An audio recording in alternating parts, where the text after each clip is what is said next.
Rafa? Is this a TV show? Who the fuck is that? That's not Rafa.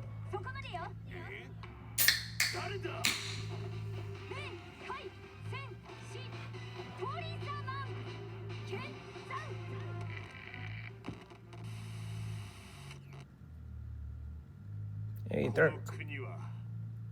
変わらなければならない。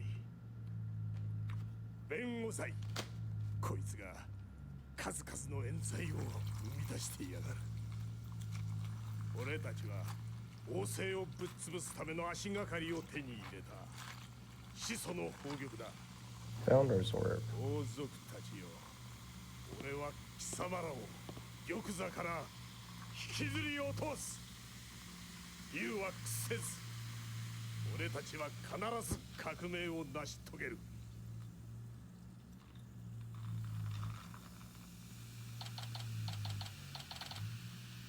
So,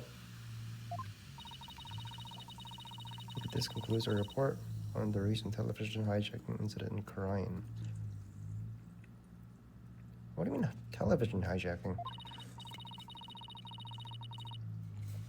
Personal, but really, who could have anticipated such a surprising turn of events? What do you mean?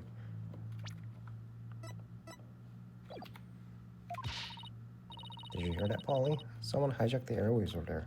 What's going on? What's going on, man? It's like something out of a movie.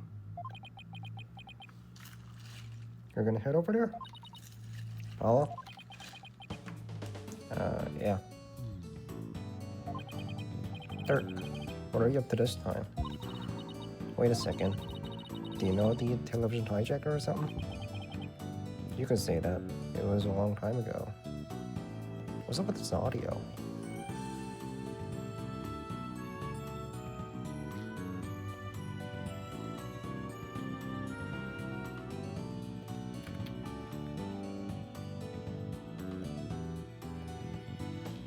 I don't know. You could say that, but it was a long time ago. And why do you know someone like that? I mean, they're calling him a surgeon. Yeah, about that. Hey now, is there any way to talk about the man who raised you? Dirk? Huh? Dirk? Hello. Hey there, Apollo. Long time no see. How have you been, son? Father! Guilty as charged. Surprised to see me, Apollo? I just beamed in from crying, and boy are my arms tired. This can't be happening. I must be dreaming, or hallucinating, or both. No, you're not, Apollo. It's that TV hijacker, / insurgent in the flesh. I'm so confused. Mr. Hijacker, sir? I have so many questions, I don't even know where to begin. But let's start with that. The man who raised you. He was my dad. Wait, don't tell me you haven't told anyone about me, son. It's okay to brag about it. Tell everyone your old man is me, the rebel Dirk. I mean, my face is all over the TV these days. I'm practically a worldwide villain. Jersey, what do you say we close up early today? Why? What do you even do? Come on, son, no need for a cold shoulder. What do you want, Dirk? You just show up here without warning me all this time? What gives? I came to see you, son. Rejoice. Why don't you tell me the real reason you're here? Well, okay. So, maybe there's a little something I need your help with, but the fact is I came here to see you. That's the honest truth. Yes, I think we were just that figures. I haven't seen him in 10 plus years, and he's really asking for a favor. He really is a rebel in the purest sense. He just does whatever he pleases. Come on, Polly. I need details. Inquiring minds want to know. Okay, hold your horses. First, I got a few questions on my own. Hello, Dirk. Pleased to meet you, little lady. My name is Dirk Sadmari. So Apollo's real name should be Apollo Sadmari, right? Rebel by trade. A rebel.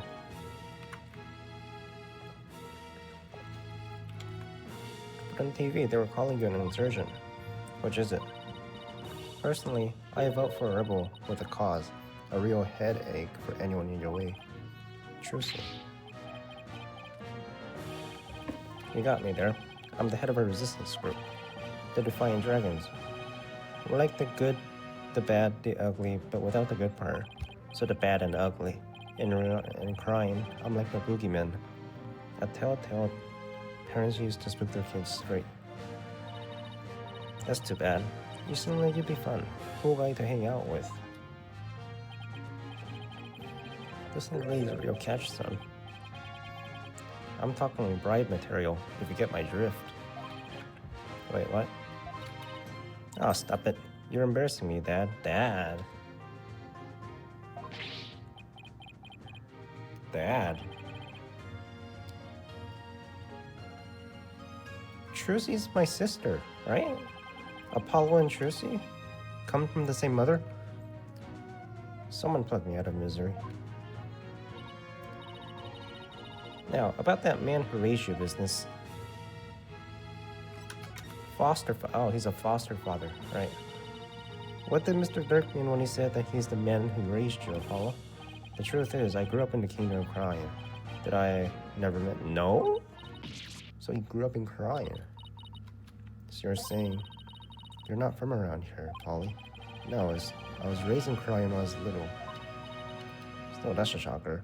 It's like I hardly know anything about you. How come you never told me? You never asked. Apollo, you really haven't said a word about your past, have you? What, that I was raised by a criminal? It's like a bad joke. It does sound rather melodramatic. I doubt anyone would believe you. So you two haven't seen each other in a while, huh? You could say that. Apollo, you should go to Crime. See how corrupt it is. Oh, it's a really long time. Yeah, well, I figured he'd forgotten about me. Not a chance. It's just, starting a revolution takes time, and keeping it going even more so. So being a one-man man, I couldn't just hop on a plane and come say hello. I get it, it's fine. Though, truth be told, it's weird having Dirk suddenly show up acting all paternal. I'd even almost forgotten about Crying. No, that's not true. Probably tried to forget about it on purpose. Now then, Mr. Dirk, what is it you need help with? I need to get my hands on the Founder's Orb, the most sacred treasure in Crying. It's been stolen! Guess where you come in. The Founder's Orb? So you want me to steal it for you? Wait, but didn't you say you already have it in that broadcast of yours? He was bluffing. Don't go believing everything you see on TV, little lady. No one's seen hide nor hair of the Founder's Orb for some time. That was a bluff. What are you gonna do if you don't find it? I don't know. That means we have to find it, son. Because I can't really back down now, can I? Different ears, same old Dirk. It's all coming back to me now. Hold on. I think I read somewhere about this in the newspaper a while back. Yeah, it's the first episode. Something about you guys stealing sacred treasure from the temple's treasure room. It wasn't him. It was a little croak. We didn't lay a finger on the orb. Really? Yes. Based on his allegations, all of it. Our enemy has really found a way to keep us on our toes. So it's like a setup. That's the long and short of it. However, my compatriot has been hot on the orb's trail. And just the other day, his hard work finally paid off. A rebel? That's a rebel? We now know the Founder's Orb is in Crane Village. Crane Village. Maya's. It's Maya's village, right? We've been there, right? Where's Maya? Yes, I heard there's spirit mediums there. They even have direct relations with Crane. Spirit medium, right? Some doctor of archaeology there supposedly has the orb. His name is Archie-Buff. My defiant dragon compatriot has already made contact with him. Apparently, somebody asked the doctor to study the orb. Whoever asked him to do that is the real thief? Most likely. And you think this guy would just hand the orb over to you? My compatriot Dots says Dr. Buff has already promised to do so. It seems he knew it had been stolen and wanted to do the right thing. Dots, I remember running around with him when I was a kid. He's here too, huh? That's the rebel. Apollo, I want you to be present as my lawyer when I take possession of the orb. Would you do that for me? I'm Apollo, and I'm fine. Fine, but I'll charge the standard fee. Now, tell me about the Founder's Orb. If I remember correctly, the Founder is always depicted as a faceless spirit medium. The Founder? The Holy Mother?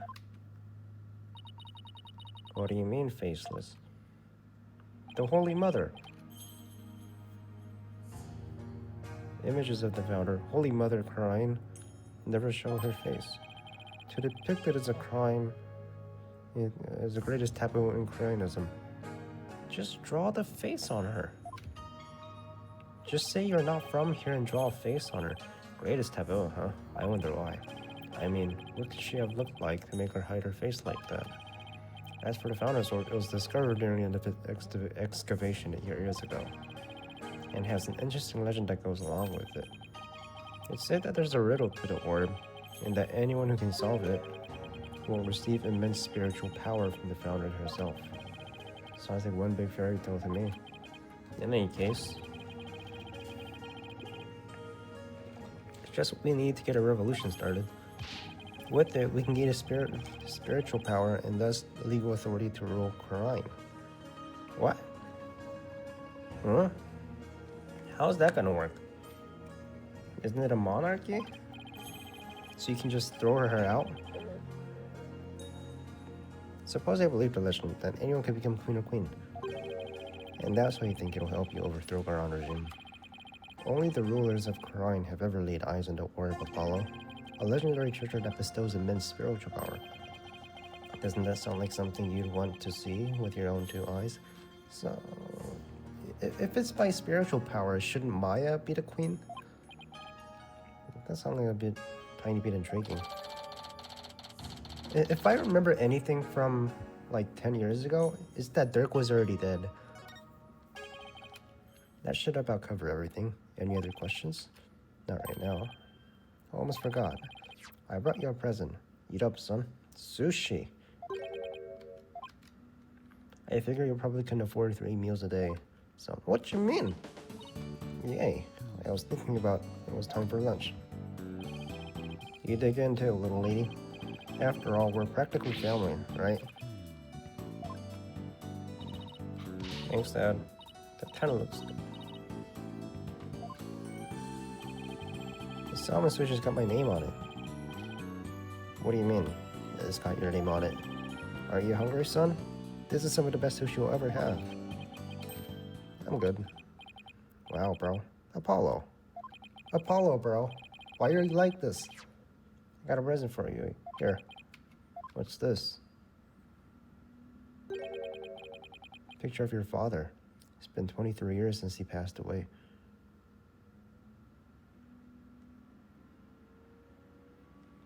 Oh, right. He's my foster father. 23 years. This is my father? You couldn't get a picture with his eyes open? His name was Jove Justice. Okay, so it's not Apollo Sadmari. Jove.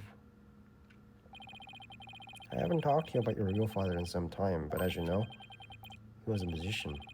A wandering minstrel, if you will, and a talented one at that. Why are you giving this to me now? I thought it was sad you didn't know what your old man looked like. I searched high and low to find that one picture. What's wrong, Apollo? Don't you want it? I don't know. It looks like I ever met the guy. Well, I went through all the trouble of finding it, so go on, take it. And don't ever let it go, you hear? Oh, now that our bellies are full, what do you say we hit the road? 1 second. Hey, Tristy, any idea where Athena is? She left early this morning to pick up Daddy from the airport. He's coming back. Wait, no. I almost forgot Mr. Wright is coming back today. What do I remember? I remember Apollo and Mr. Wright, they were going at each other in trial, right? That was in the trailer. But I wonder why he cuts his strip short like that. Anyway, shouldn't they have him back by now? Knowing Athena, she probably got lost. Well, there's no point in sitting around here waiting. Let's get going. Can't wait to see that super mysterious treasure. To Crying Village, then. The founder of Warb awaits. Let's go. Ah, good to be back. This is where we met Pearl. Good to be back. The mythical village of spirit channeling. And where ancient spirits come alive, like a peaceful place. Ah, I love the air here. Nothing beats the mountains, huh? Come to think of it. We used to live all the way up in the mountains too, just like this. Are they the same place? Sure brings back memories. Those were the days. 3 of us living happily in peace. And then what happened? Then Mr. Dirk has not only Polly's daddy, but prosecutor somebody's as well. So technically, somebody's my brother. The way you talked about it was nothing. About it like it was nothing. The whole bus ride here. What was Apollo like as a kid? I was loud. He was full of piss and vinegar. He was a real rascal. He and Natuya and Naitai used to run around in the open fields, naked as jaybirds. I even got a picture of him posing in his birthday suit. Well, Dirk, no way. He used to be like that? The 2 of them would end up leeched with leashes on their butts and cry like babies. Dirk, don't you think you said enough? You're no fun. I want to hear more about the misadventures of Polly. Hey, what are you people doing here? Hi. You know this lady? Whoa, why is she here? Why is she here? Did a murder happen? Emma Sky, she's a detective. Technically speaking, I'm a forensic expert. I'll let it slide. Anyway, I can't say I'm surprised to see you here. You always seem to pop up whenever there's a trouble afoot. Still, what are the odds of running into you here in the boonies? By trouble, you mean you're investigating a case? Does it look like I'm here to sightsee? Wait, don't tell me. You're not here to see Dr. Buff, are you? Oh, he's dead, isn't he? He's dead, isn't he? Follow me. I'll show you the way. Why are you smiling? Don't look a gift horse in the mouth, son. Just follow the nice lady. Okay. Doctor's study.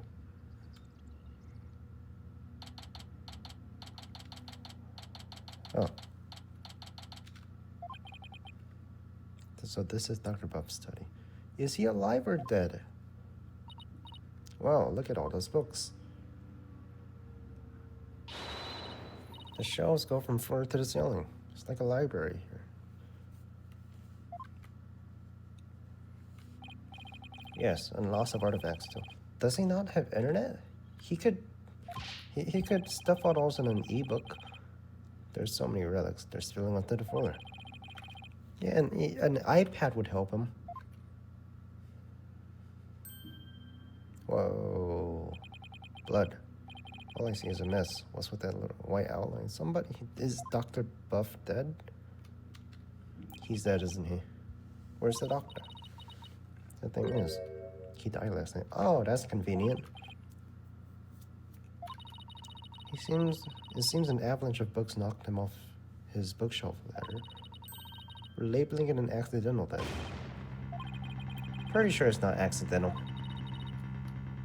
As if I'd come all the way out here for a few laughs, Apollo.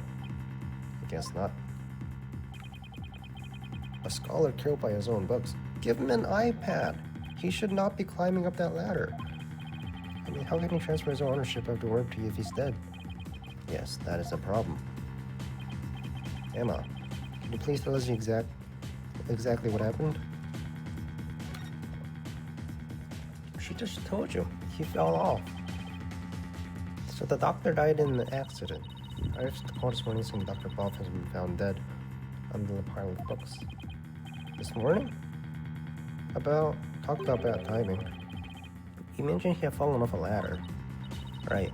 We believe he fell from the top of that big ladder over there. I see.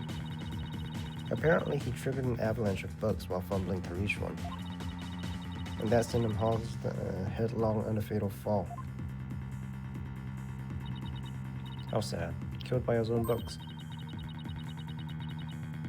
But at least he was doing something he loved. For a scholar, I suppose it's kind of like a soldier being killed in line of duty. You could say he died an honorable death. Emma, who was the first one to discover the body? About that. Whoever it was, he seems they wanted to remain anonymous. It seems now, then some people would rather not get involved with the police. I can relate to that. Archie Buff. Being a wanted man and all. Well, now, Dirk, a dead man can't exactly hand over the orb. We'll just have to find it. Must be around here somewhere. Just to fill you in, Emma, we're actually here to get something. The Founder's Orb. Pops your head in agreement with the doctor. He was supposed to hand over a sacred relic known as the Founder's Orb. Pops. Oh. I see. That could be a problem, considering he's dead. Do you have a plan B? Nope. My compatriot dad should have it. Well, there shouldn't be any problems then. So, who is this gentleman you're escorting? That's my dad. I haven't introduced yet. This is Dirk. He's from the Kingdom of Orion. You've heard about him though, right? She was dragged in by the prosecutor and then she was in Korean for a while.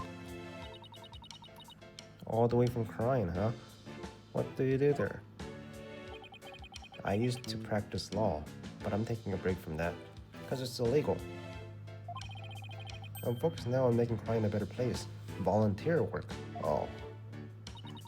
Volunteer work, huh? How interesting. Yeah, definitely. How do you know each other? He's my foster father. Come again? And he's prosecutor somebody's real father too. What? You mean you prosecute? Yeah, you know the guy that's dragging you around the countries? That's his dad. I'm sorry, seems you had quite a life. Guess she's putting a few things together. Actually, Dirk, you look kind of familiar. Have we met before? Not that I recall. Great, she must have seen that news report on TV. It will really complicate things if we figure out he's a wanted man. I mean, she's our friend though, right? There are a lot of guys who look like him. Sure you're not mistaking him for someone else? Are there really? I mean, a middle-aged man with long hair and eye patch. You don't see that every day. So she hasn't seen it. I'm sure you're just imagining things. So what does the sacred relic you're searching for look like? I mean, there's lots of stuff here that's old and relic-y. Indeed. Unfortunately, I have no idea what it actually looks like. I'm assuming it's a sphere, because it says orb.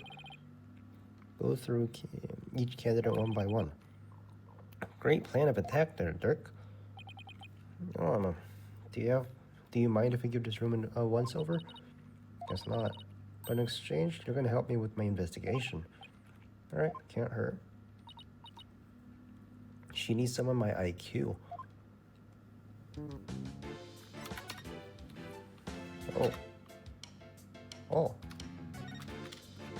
Oh, wait a minute. Remember this thing? This spear? This was the weapon in the third game? Somebody got stabbed with that spear.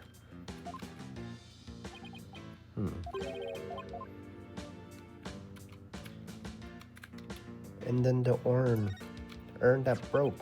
We had to piece it back together with glue. What is a suitcase? It's locked, isn't it?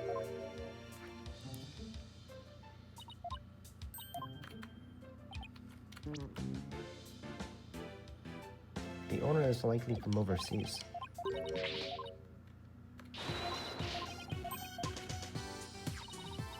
With this, identifying a suitcase owner will be easy as pie.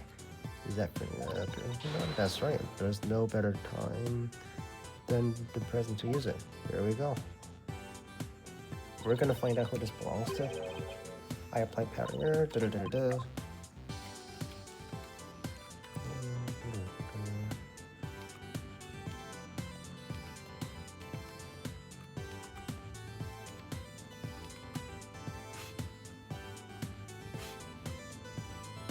It should be at the handles, right?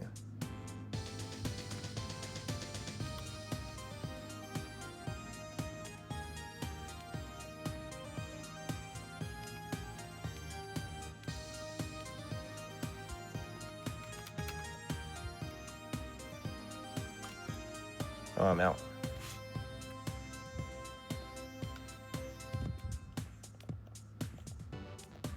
This is kind of a chore.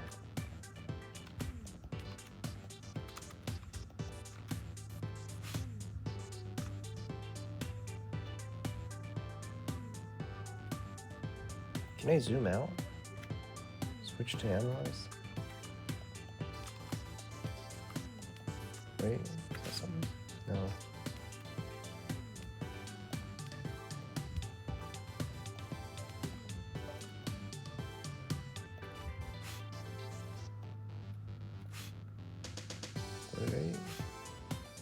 Wait.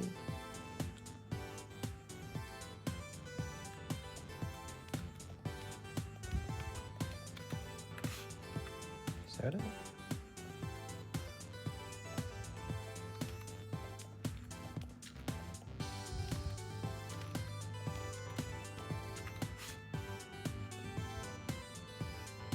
Maybe not.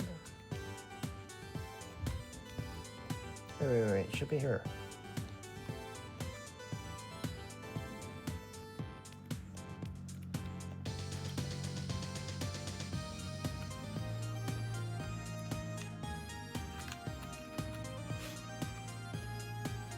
Got it.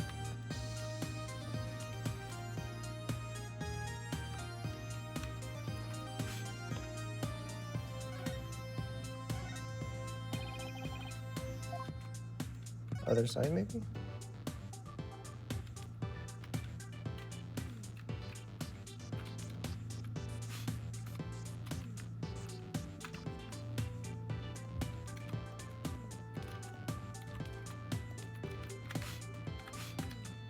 Okay.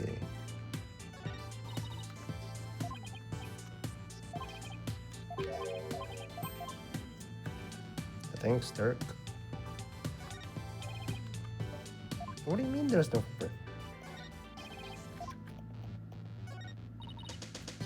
Is it clear enough? How might someone hold it? Are you kidding me? Let me switch to testing.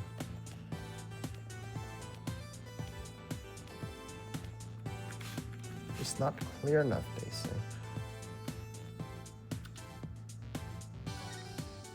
Is it clear enough now? It's not clear. Then what the fuck? How might someone handle it like that? What do you mean not clear enough?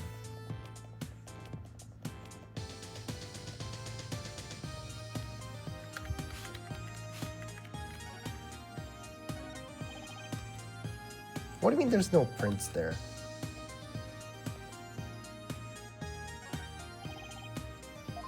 What do you mean? Isn't clear enough for a match. How else could someone have blueprints behind?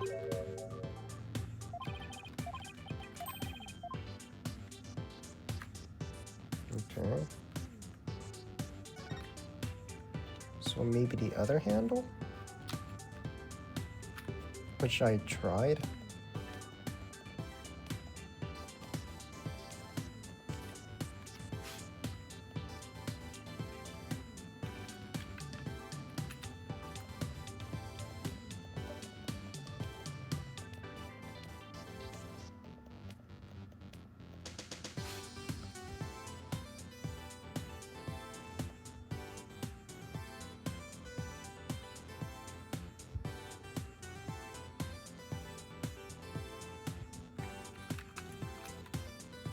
Maybe they lifted it. Lifted from the corner.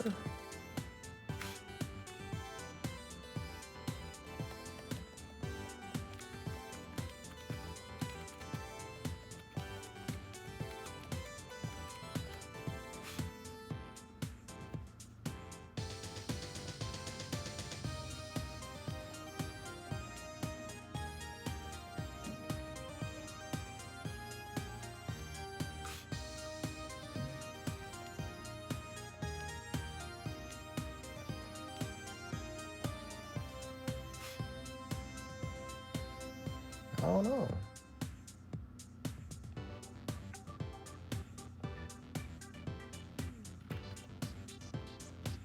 It's the only one.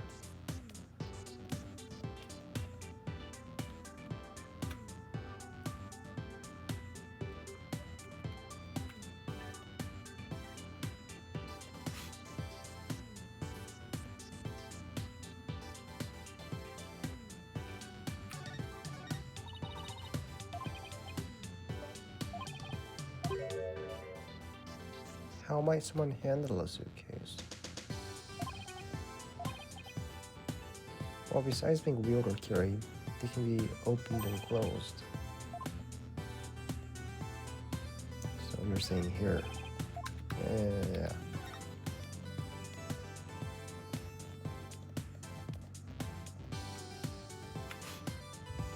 Nope, can't find it.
Fingerprints? Nope.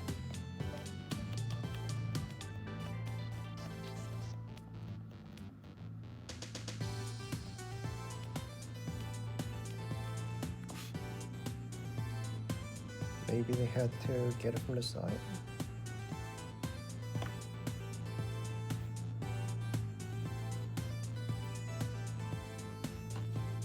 They had to wait. There's someone here.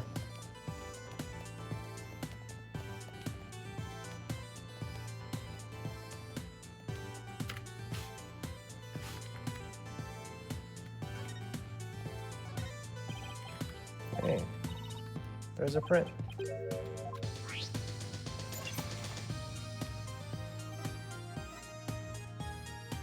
Hey, Rebel.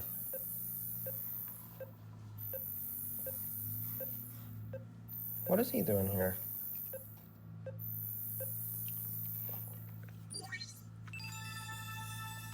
Match found. What were you doing here?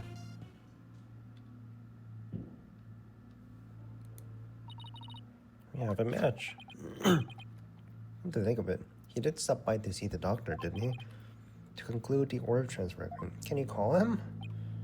He's the one who forgot Hazuki is here. Where do you suppose he is now? I haven't heard from him in a while, and he's not answering his phone. Is he dead? You don't think he left his phone inside his suitcase, do you? I wouldn't put it past that knucklehead. Actually, I think we may have to run into him earlier. A suspicious man had been reported in the area, but when one of my officers approached to question him, he took off like a shot. So maybe that's why he left it. Sorry about that. Chinese people aren't all like him, I swear. Well, he's probably still in the village somewhere. Maybe he knows something about the orb. Maybe he's in the village somewhere. Are we done investigating? Look for the found orb. Investigate the doctor's study.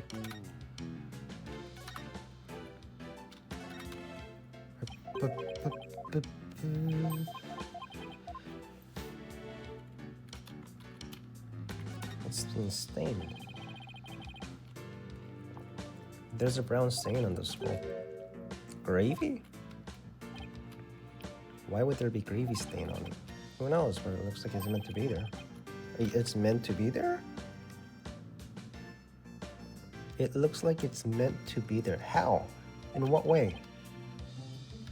Oh, wait. What? Gravy. Who knows, but it looks like it's meant to... What's meant to be there?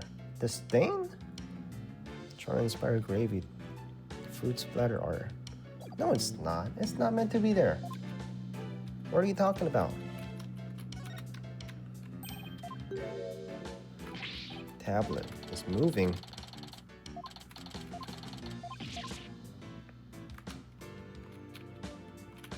There's a book. Look, it's doctor's note. Maybe there's something about it. Mitama motif from Crying Founding period. There's a photo of the treasure box. It's the one from Temple's treasure room. Yeah, there was supposed to be a founder's orb in there, right? When dragon and tiger battle, the founder offers divine protection. When butterfly embraces the Mitama, the favor of the orb is bestowed. Offer thy prayers as fervent as fire, only then shall the Holy Mother return. Descending upon us in all her glory, the founder bestows the greatest power known. These must be his research notes from the founder's orb. His research? Looks like a poem or something. It's how to open the thing. It's the song. It's been sung during Chinese rites of offer. Oh, I think I heard of that. There's also a legend associated with the song. Some say the solution to the orb's riddle is contained therein. A song everyone in Korea knows. Not much of a way to keep it a secret. It's called hiding secrets in plain sight, Polly. Us musicians know all about that. That's strange. What is? Dr. Buff's notes contain the second half of the song. Only the first half is sung during the dance of devotion. Most people haven't even heard of the second half. The second half. As in the part that begins, offer thy prayers. I'm impressed. That's some thorough research he was conducting. Research notes added to the court record.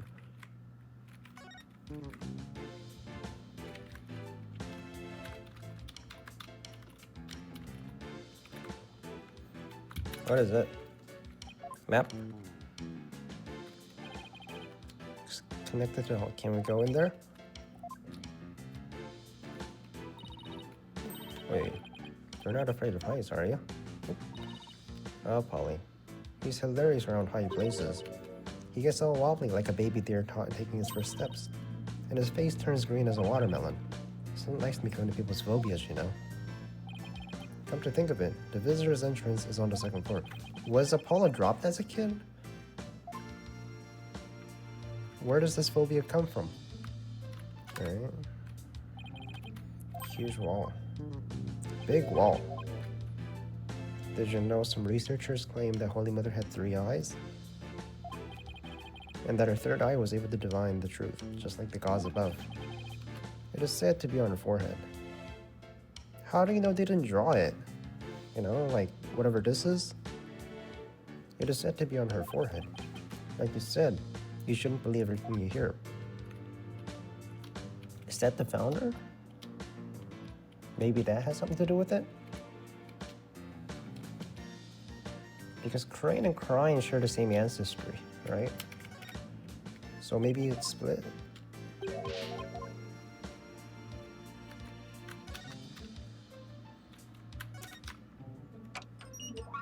Oh. BSI. PC is password protected. Can I try the password? There's glasses. Can I try the password? What is this? Pair of glasses. He wears glasses. Hold up. Was he wearing it here?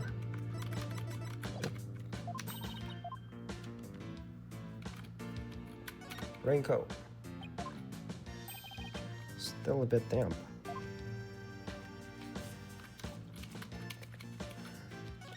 What kind of shoes are these?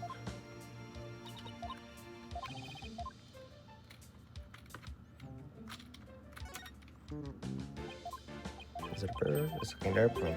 It's a bird. Oh, it's an airplane.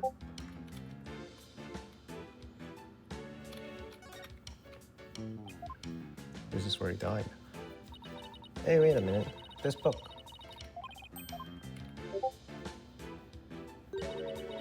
It appears to be a coffee.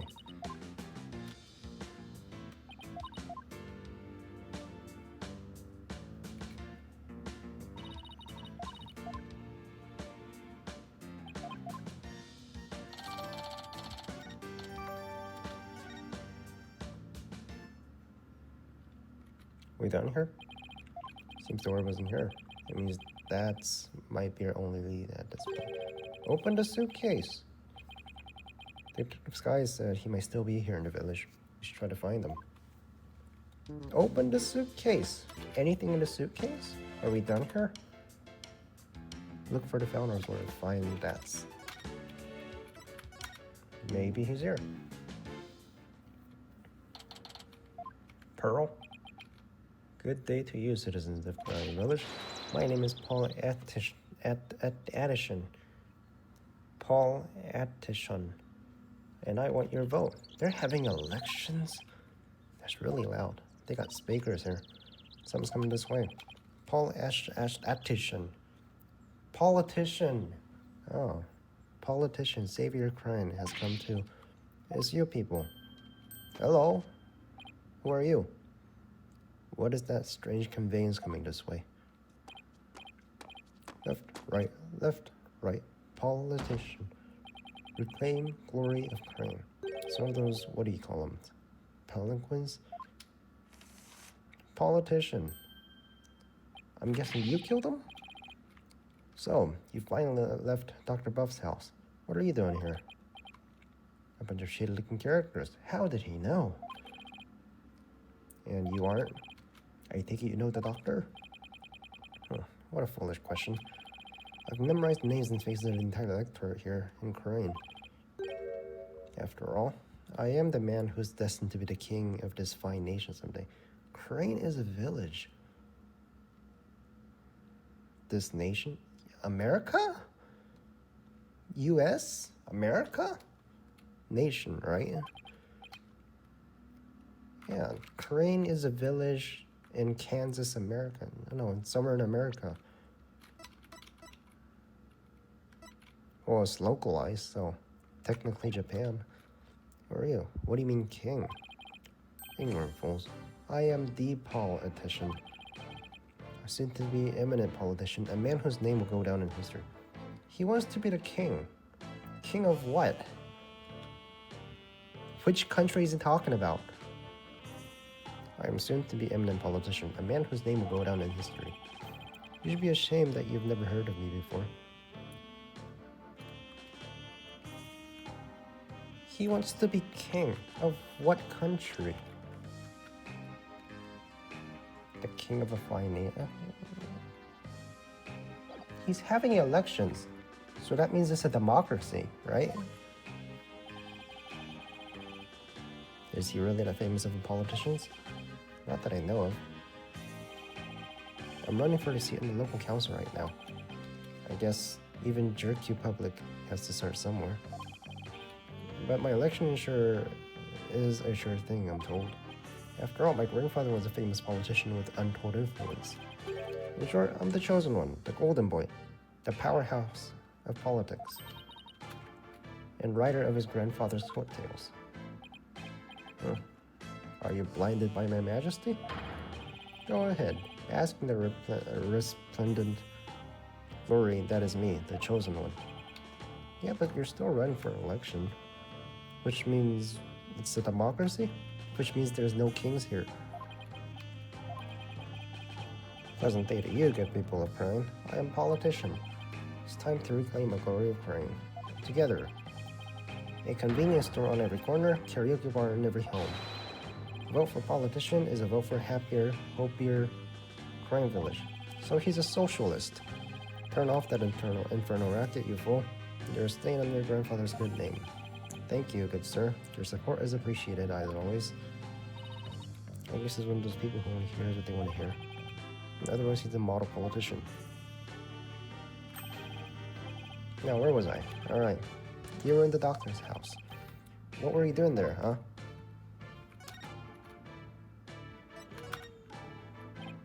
So, what business did you people have at Dr. Bob's house? He was going to transfer ownership of the Founder's Orb to us. It's a sacred relic from the Kingdom of Crime. Founder's Orb. So you tried to get your hands on it, did you? Wait, do you know something about it? I know that it's mine, that's what. How'd you figure that? Because I know it's not the Founder's Orb. The real name is the Crystal of Ami Faye.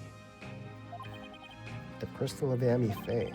That's right. It's been passed down for generations in the Eptician family. Until it was stolen, that is.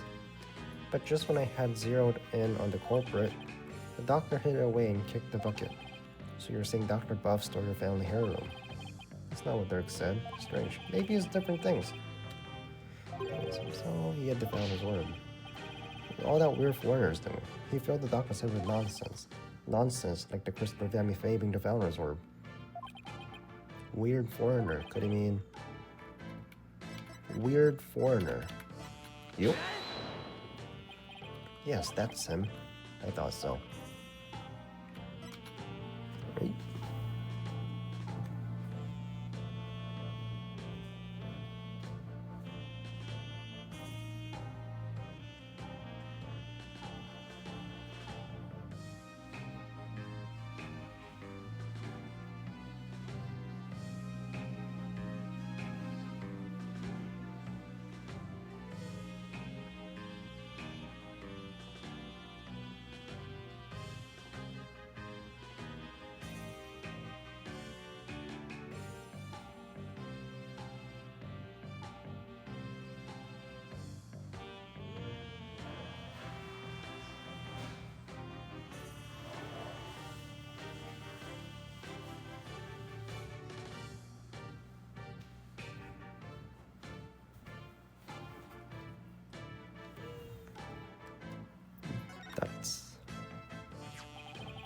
Do you know where this man is now? I imagine he had the detention center. What? Call the authorities. I found hiding my dogs. All caps. He's in jail? That buffoon. Well, at least we know where he is now. It's over to the detention center. What crime did he commit? So you really are after my crystal? No, we're looking for the Founder's Orb. And we have an agreement to prove it. Just so you know, you're not going to lay a finger on it. It's mine. And I intend to give it to my benefactor. Your benefactor? Who is your benefactor? They have immense influence here, you see, and I intend to harness that influence. So you're going to give your family your heirloom away to this person. That's right. It's a purely political decision. Exchange your patron and get the people of Crane to vote for you. Eminent politicians are skilled at leveraging all their connections. Is it illegal to buy votes?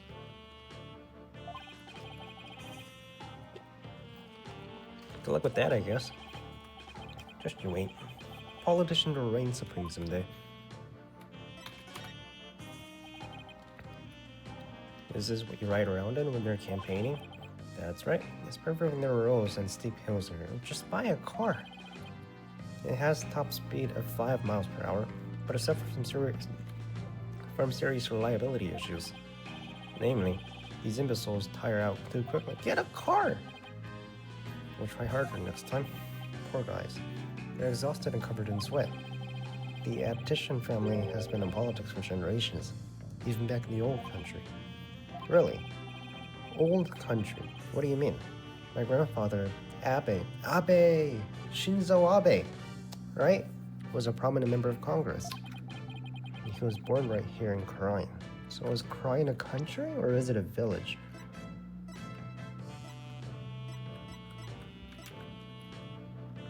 Kingdom of Khura'in, that's a country. Research, don't know, don't care. Study diagram. Okay. All I asked about was his palanquin. You must have heard of the Attitians.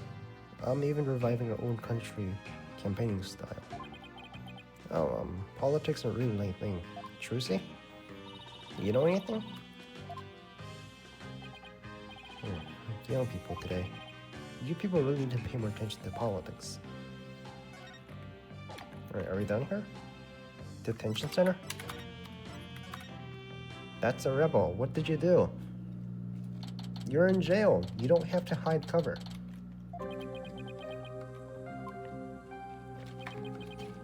Hey, yipes. What's he doing under the desk? Foul dogs at a corrupt regime. I have nothing to say to you. It's me, Dirk. Oh, Dirk. You're a sight for sore eyes. I knew you'd come save me. He's not here to save you. What did he do? Well, this is another fine mess you've gotten yourself into. For being suspicious? Why is he here? At least the grubs here is pretty good compared to the prison back home. You get 3 square meals plus a place to sleep. Why don't you join me, Dirk? No thanks. They sent me back to the Khura'in where I'd face immediate execution. Yeah, guess that wouldn't be such a good idea. I assume the same too. Long time to see, Ducks. Hey, you look familiar. Apollo? Is it really you, my boy? A to the J, all grown up and whatnot. How have you been? Fine. And you? You look good, besides the incarceration and all. Those horns, AJ. Horns. Growing up with you, just like a stag's antlers. I can't take it. You really haven't changed a bit. Anyway, there's something we need to talk to you about.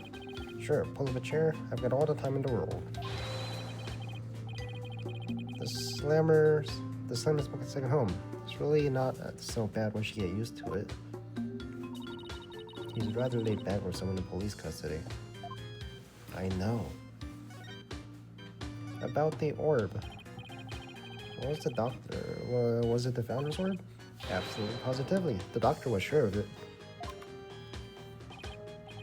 Really, because someone from the village is calling it the Crystal of Yami Fae. He also claims you were filling the doctor's heads with lies. Were you? That ain't true. All of his fancy research confirmed it was the Founder's Orb. So then the politician was lying. Imagine that. Politician who lies. I wonder who's telling the truth. Well, take a look at this. The Bruce doctor believed he had the Founder's Orb. Let me see that. I agreed to hand over the Founder's Orb to the Divine Dragons if I will come to no harm. Dr. Archibald. I agreed to hand over the Founder's Orb to the Divine Dragons if I will come to no harm. Did you threaten him? But that's... Why does it say if I will come to no harm at the end here?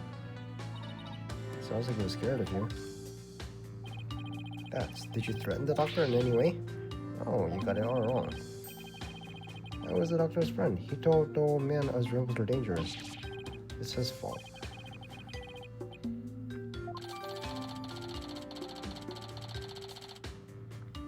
I mean, he's dead now, so... The orb transfer... Yeah, that's gone. Reason for arrest? What have you done now? That's... nothing. I'm innocent now, Tail. It all started when this dog-faced cop tried to question me. He looked so funny. I started laughing at him. That's when they came after me. But it was hilarious, Natalia. I'm a human police dog. How funny is that? So what happened after that? Take off me hiding in a doghouse. Then push rattled me out. I guess that's what I get for laughing at one of his doggy comrades. The dog with the last laugh. That's were you cleared of those jailbreak charges? You were captured by Lady Kira deemed unlawful? Yeah, but the cops here don't seem to like me anyway. What are the charges this time? Unauthorized entry or something like that. I think I'm an illegal alien. And I can't prove otherwise because I lost my passport. Is there any way to legal? So Crane is it a village or a country?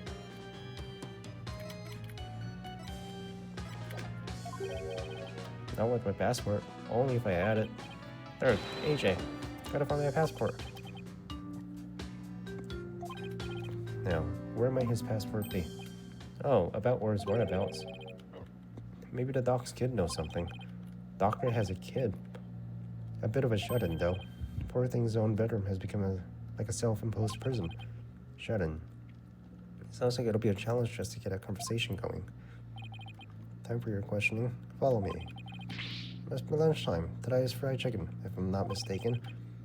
You'll get your lunch if you behave yourself. Dirk, AJ, see you guys around. Our only aid now is Dr. Buff's kid. But luring a shut-in out is not going to be easy, I know. Back to the doctor's study. May 16th. Oh, it's you again. Hello. He was just here a second ago. He was. Looking for Mr. I. Good question. He said he was looking for something. Did he say anything else? Let me think. Something about how his ride never showed up at the airport. His ride never showed up at the airport. Is he with Maya, though? Yes, that was it. He just really did get lost. But what's Daddy doing all the way out here in the first place? He can't be looking for us since no one told him he would be here. Well, if you're here to take another look around, be my guest. I have other work to do, so if it'll excuse me. First and foremost, you better find that passport. Just me, or... Yeah, we should take a closer look at it. Is it just me, or is there something new in here? What are you talking about? It should be around here somewhere.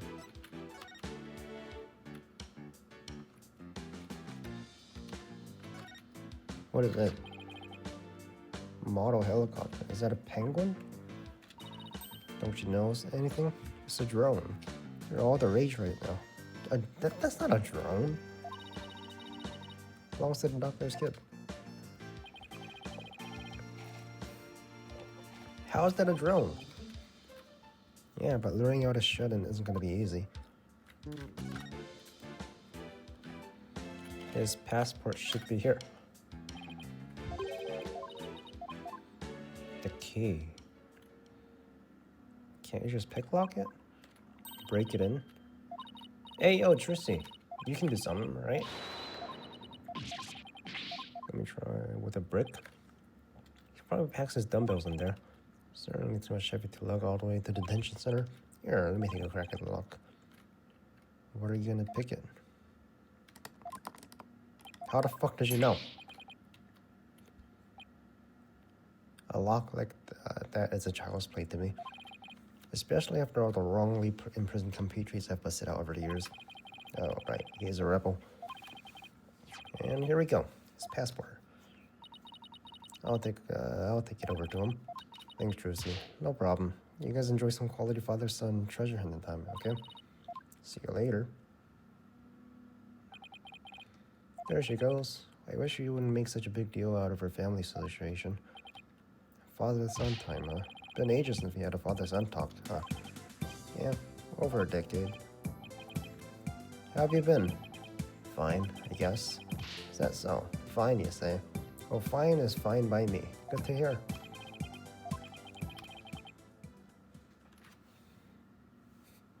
What? Get down. Hit the dirt, son. What the? A fucking machine gun?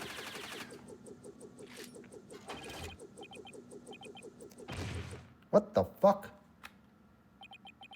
This thing just knocked me out. Speak to me, son. Say something.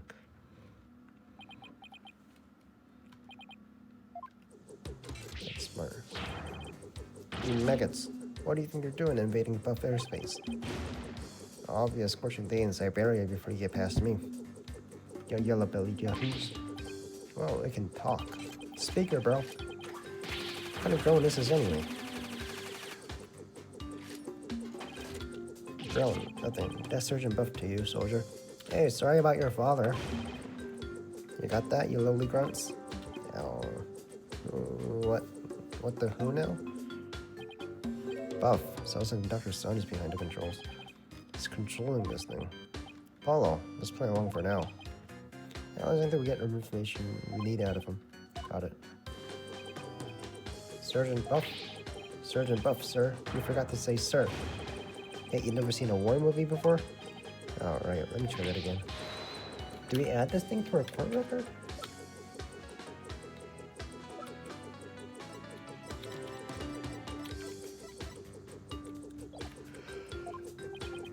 Better, much better. Now, state your name, unit, and rank, soldier.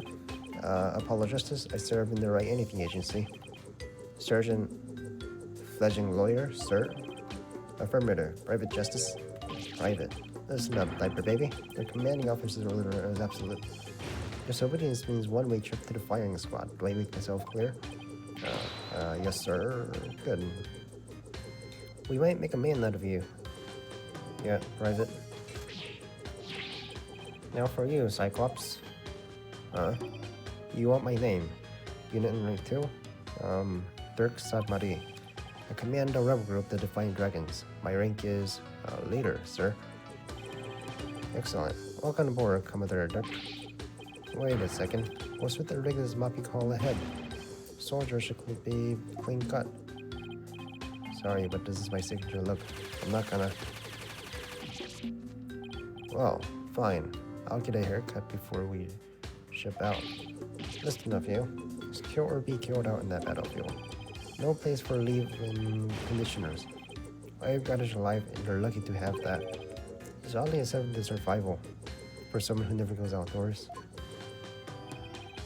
It's gonna be harder than I thought, son. Sergeant Buff, do you want to come out? Affirmative. But I can see everything you do from here, so... Team Head, Soldier, wipe that stupid look off your face. I'm gonna whip you shelter peace next into shape. With what? Your charming personality? Look, it's got a camera and speakers too.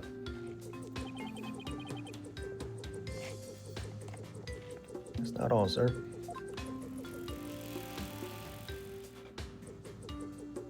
He can clean the room. He can cook and clean too, speaking of which. Private Justice, you're on latrine duty. Snap to it on the double. I can't. There's a dead body here. They gotta investigate first. As you can see the toilet back at the office.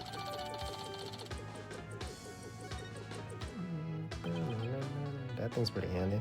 Us Defiant Dragons could use one of those. They're pretty expensive. Like $1,000, I think. It's a fine piece of hardware, isn't it? I modified it especially for siege defense. Siege defense? You mean how you won't leave your room?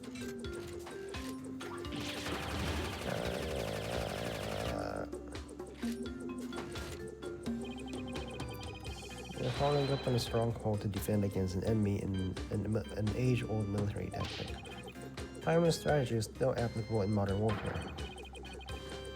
I hope you're trying to mock the wisdom of my forefathers.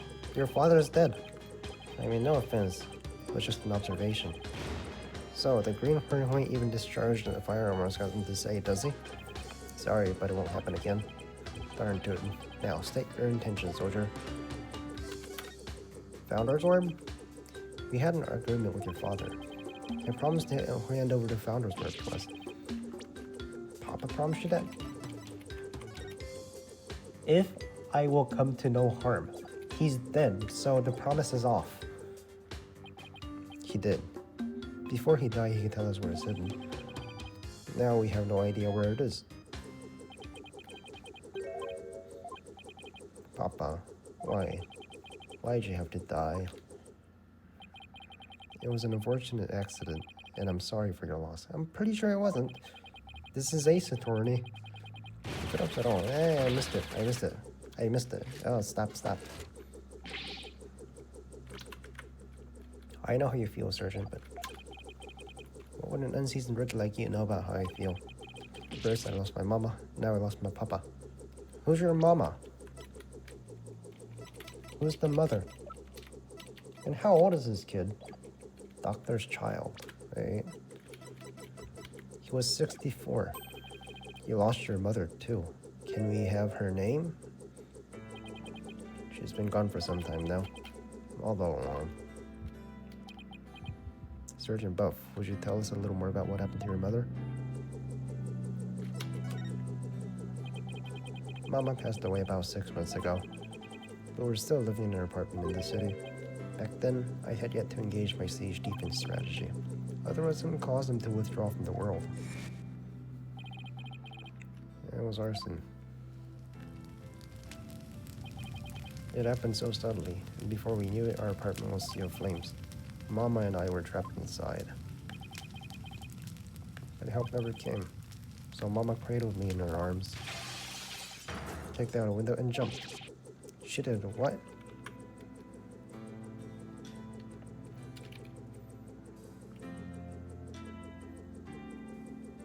It was arson. It happened so suddenly, and before we knew it, our apartment was a sea of flames.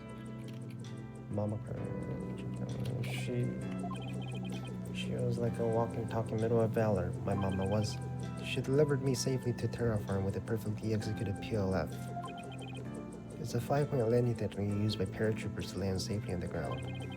She sounds like a superhero or something. But from that height, she suffered a massive injury in order to protect me.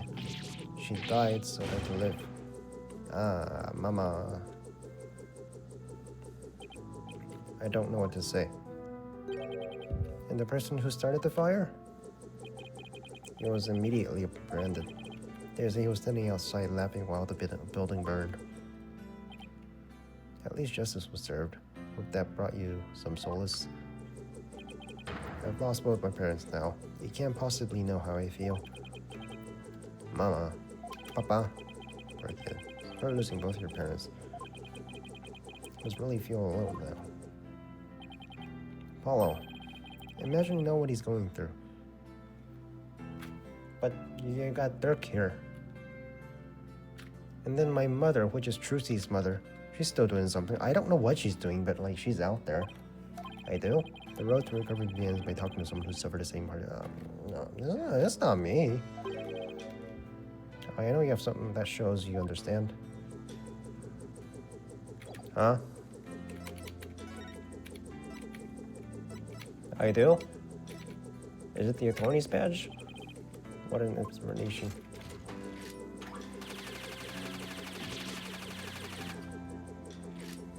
I do? Photo of my father. Oh. Right. Sergeant, would you please take a look at this? What do we have here? That's my dad. He was a musician. I wasn't even a year old when he died in fire. And like your mother, he died in arsonist's blaze. But in his final moments, he managed to save his infant son. Private Justice, you've suffered a loss just like mine. I have, and that's why I know. No, you don't. You don't remember him. You barely found out about him today. But you still have your mother, don't you? No, I lost. No, you didn't. What are you talking about? What are you talking about? She's still out there somewhere. You met her. What? She disappeared after the fire. I don't know if she's still alive or dead. I don't even know what she looks like. You know what she looks like. What? Did he never figure it out? Wow. Sergeant Buff, his experience is very much like your own. If anyone can understand the sadness in your heart, it's him. Yeah, but he has it worse.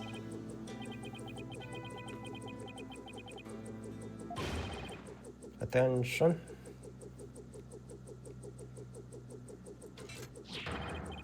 I salute you, Comrade Justice. You are no longer a private in the Buff Army. Henceforth, you will be a corporal. Congratulations on your promotion. I'm just glad it seems to cheer him up a bit. Oh, burger. Call me Sarge, don't be shy. We're a band of brothers now. Band of brothers. Now's your chance. Ask me about the Founder's Orb. He's getting way too much of a kick out of this.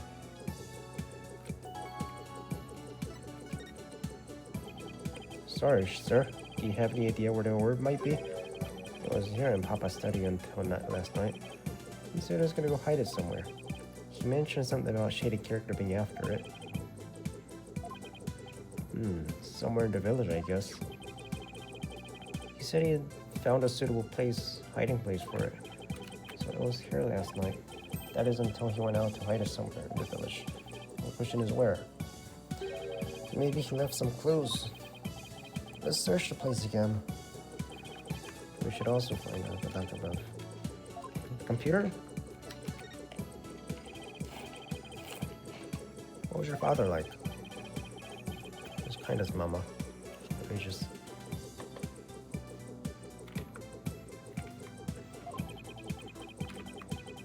His whole reason for moving to the countryside was for me. What do you mean? I initiated my defense strategy after Mama died. Papa was so worried about me, he moved us here to the countryside. He thought the fresh air, blue skies, and natural surroundings might alter my tactics. What a fine father. He even quit his position at the university to move here. You did? Damn, bro. And you lost him like that. He gave up his beloved research position just for me. A parent must be prepared to sacrifice everything for his child. That's what Papa said. He is a good father. I got a feeling about 2 inches tall right now. About 2 inches tall right now. Huh. There's no one in the world I respect more than him. But that just makes his passing all the more devastating. Papa, may you continue your beloved research up in the mountain with the angels. With the angels. Do you know his password? BSIOS. Hey yo, you know his password? Leave it to me.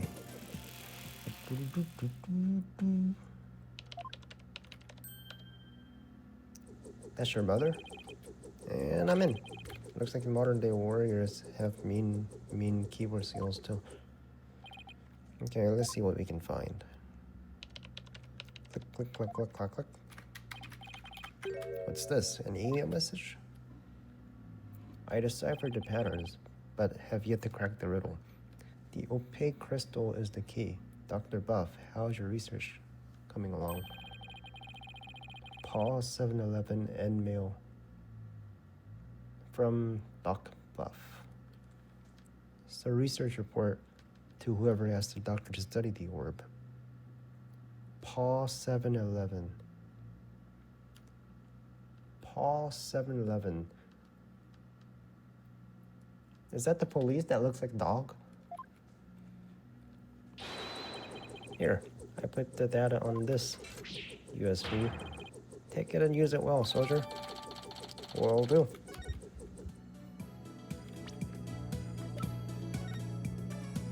Is this all we get? The opaque crystal is the orb. Crystal is the key. Wait. Are we done here? Look for the orb. Look for leads and founders in the study. Okay.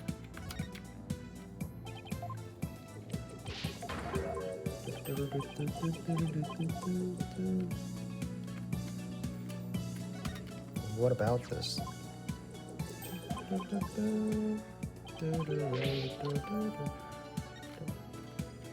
What did you say?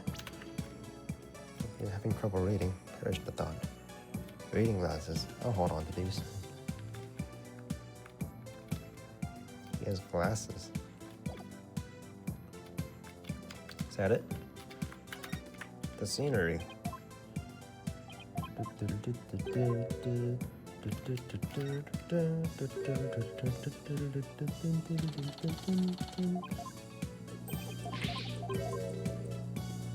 Did he really fall?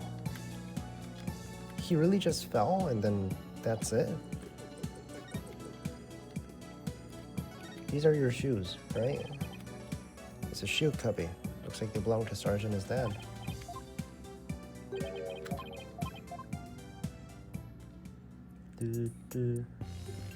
What about it? This might lead us? Really?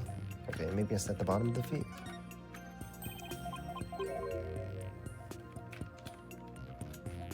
Oh, what is this? A glow inside the boot. Well, you might get a better look. What the fuck do you mean?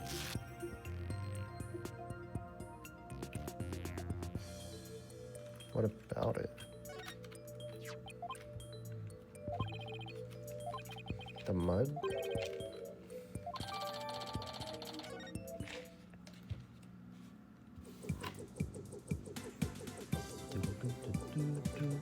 Is that it? Ask the villagers about a flowing moss. Look for leads in the study. Anything else? Raincoat?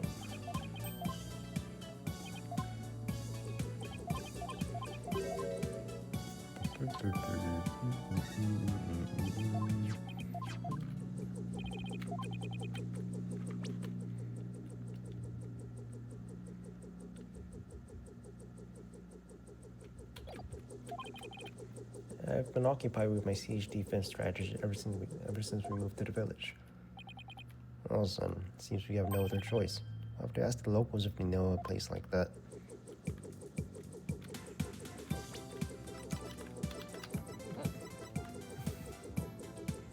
Find out where the doctor went. Ask the villagers about glowing moss. Is politician gonna follow me? May 16th, Crane Village. Birdie.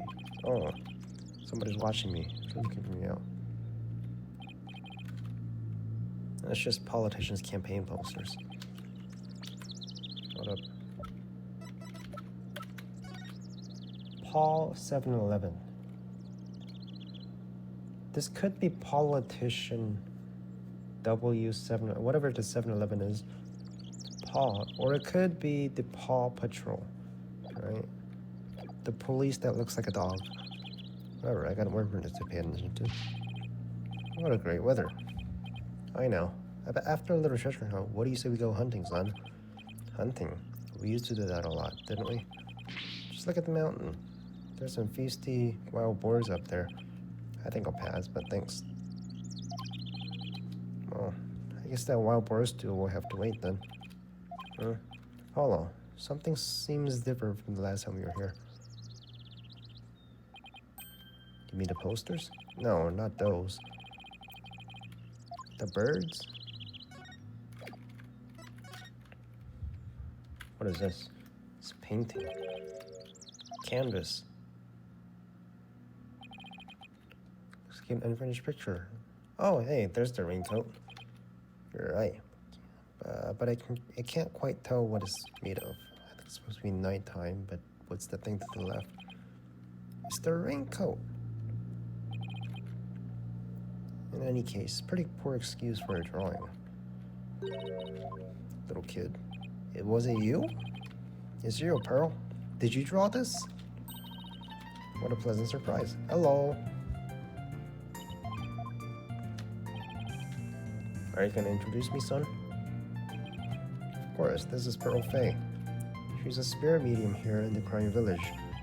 Pearl, this is Dirk, client. Hello, sir. Pleased to meet you.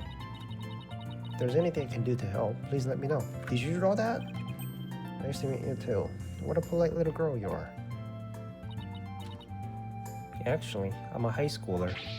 Whoops, sorry about that. So, you're a spirit medium. Does that mean you can channel spirits then? Yes, I'm still in training though. What's your percentage? 30%? Well versed in the art of spirit channeling. Oh no, isn't that something? I mean, back in my country, our little princess hadn't channeled a single spirit yet. Pretty impressive, young lady. But compared to Mystic Maya, there's so much more I must learn. Mystic Maya, right. Former courtroom assistant. He told me about her. She's a spirit medium too, if my memory serves. She's an amazing medium, and soon she'll be the next head of the Fae clan too. Mediums and spirit channeling. I've heard all about it from Mr. Right.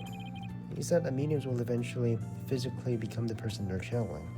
Well, even physically become the person they're channeling. I wonder if the little Pearl would turn into a hulking giant if she had to channel one. I hope you don't mind me asking, but what brings you all the way out here, Mr. Apollo? Just a small matter to take care of. Wait, would it happen to be the matter Mr. Edgeworth was looking into? What? Prosecutor Edgeworth? What's he doing here? Oh, so it's a different matter then. Because I saw him a moment ago. He appeared to be searching for something. What you doing here? Why would he be in Crane? Oh, no point obsessing over it. Come to think of it, you lived here in Crane Village, don't you? Yes, I was born and raised here. This is perfect. I was asking the lady if she knows where the doctor might have gone last night. I was thinking the exact same thing. Who drew that, though?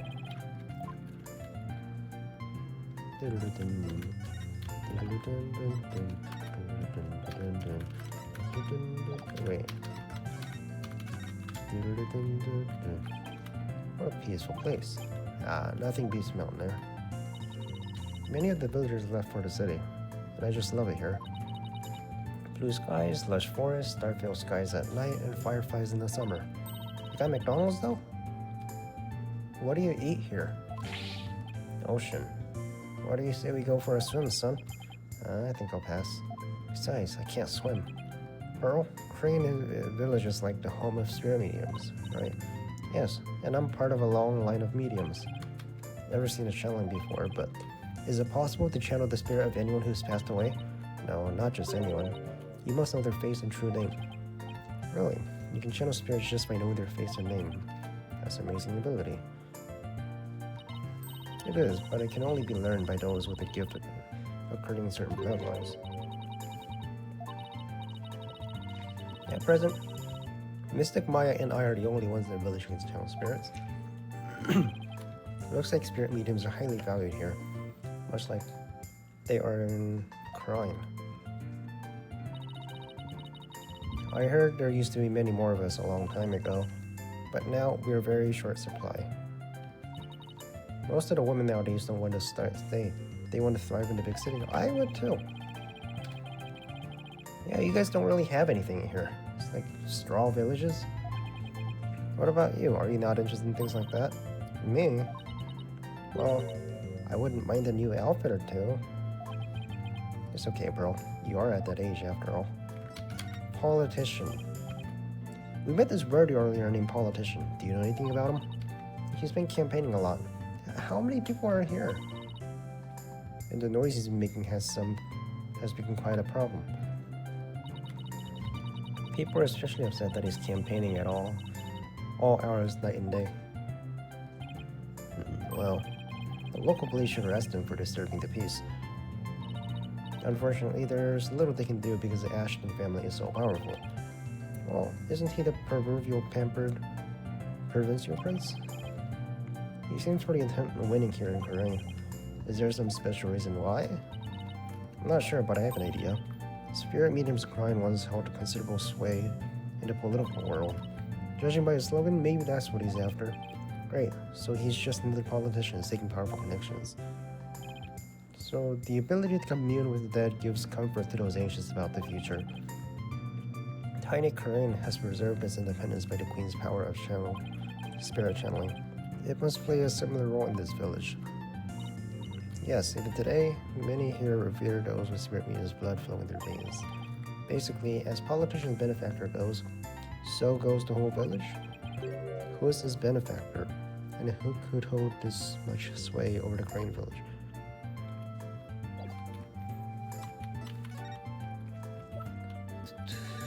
You know anything? Wait a minute. The moss. Do you have any idea what this moss might be? Looks like Mitama moss. Oh shit. Mountain Mitama. It gives off a soft glow in the dark. Mountain Mitama. See that mountain over there? That's Mountain Mitama. This thing? Or that one? Which one? This mountain? You can take a bus from that bus. May I ask why you're so interested? Or the founder orb. The founder's orb. He did. Maybe that's why he, Pearl, do you know something that might help us? Well, so I better find out what she knows. Where the doctor went. Pearl, do you have any idea where Dr. Buff might be? Might have gone last night? About that. All I know is Dr. Buff was somewhere in Mitama.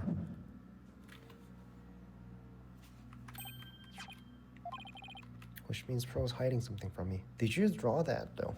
I think she drew it. Where the doctor went. All I know...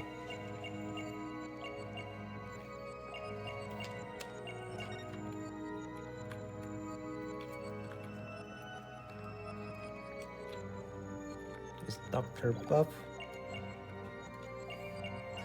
was some,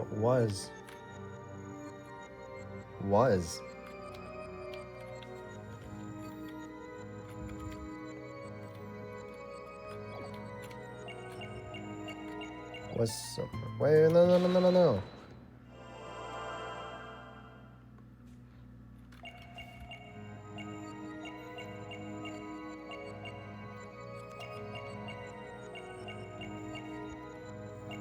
Was somewhere on Mountain Mitama.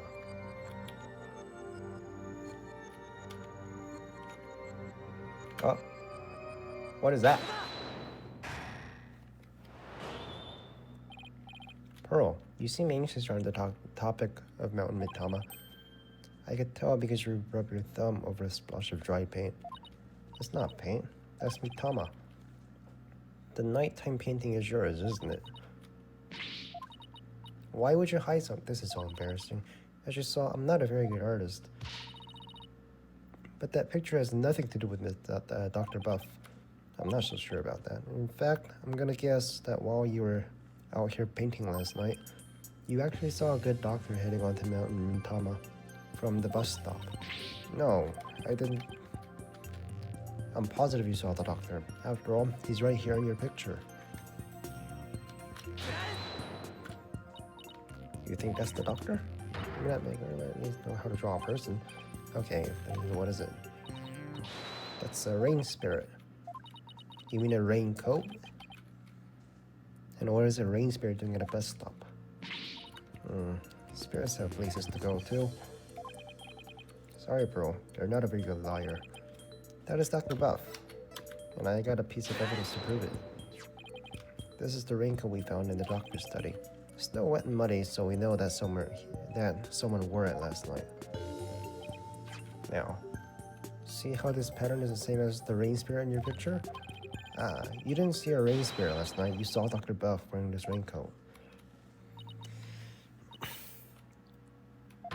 Not supposed to lie, but why would you lie about it?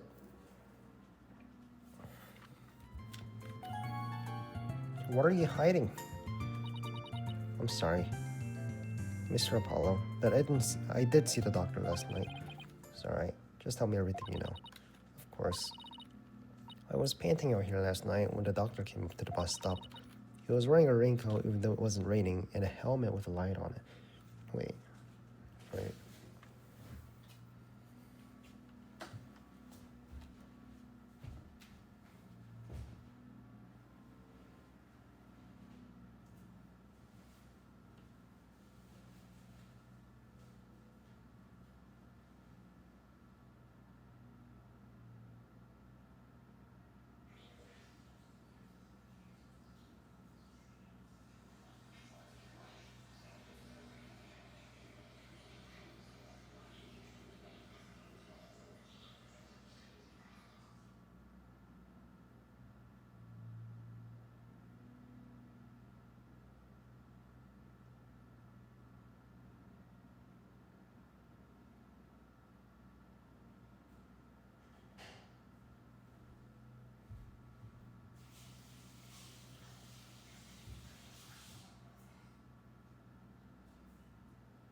My leg fell asleep.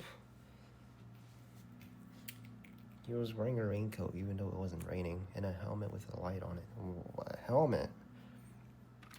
Helmet? Sounds like he was prepared for something. I know, that's why I asked him if he was going off exploring again. Exploring again, so you know him. He looked startled, like he hadn't noticed me there. And then he suddenly said, "Please don't tell anyone you saw me here." Oh. Why would he want to silence you like that? Something must have happened to spook him. He didn't want anyone to know where he was going to hide the orb. Where could he have gone dressed like that? My best guess is a cave somewhere in the mountain in Tama. I heard there was a cave there where mediums of crime traditions went to train long ago. Legend has it there's some sort of mystical ruins in there. Mystical ruins. It sounds like the exact sort of place an archaeologist might go. We should get going. Thanks for all your help, Pearl. You're welcome, Apollo. Thanks. So, what do you say we go find that cave, son? I sense that the word might be finally within our grasp. This treasure hunt is shaping up to be a real deal. Really gets the blood pumping, doesn't it? Well, what are we waiting for? Let's go. Mitama Cave. Out of breath. There it is. There's the glowing thing. And you're so much younger than me. Oh, let me get this much exercise. Need a break? No, I'm fine. Dirt, look. There's some Mitama moss growing in that cave up there. It must be where the doctor went last night. Let's take a look inside.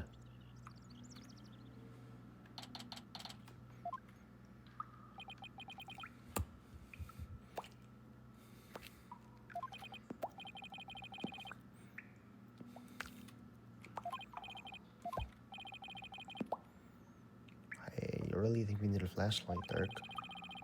Someone died here, didn't they? Should have brought one along then, son. Here, use mine. Thanks. Wait, were you holding out on me? Oh, someone just pushed me. Apollo? What the? Apollo? Oh.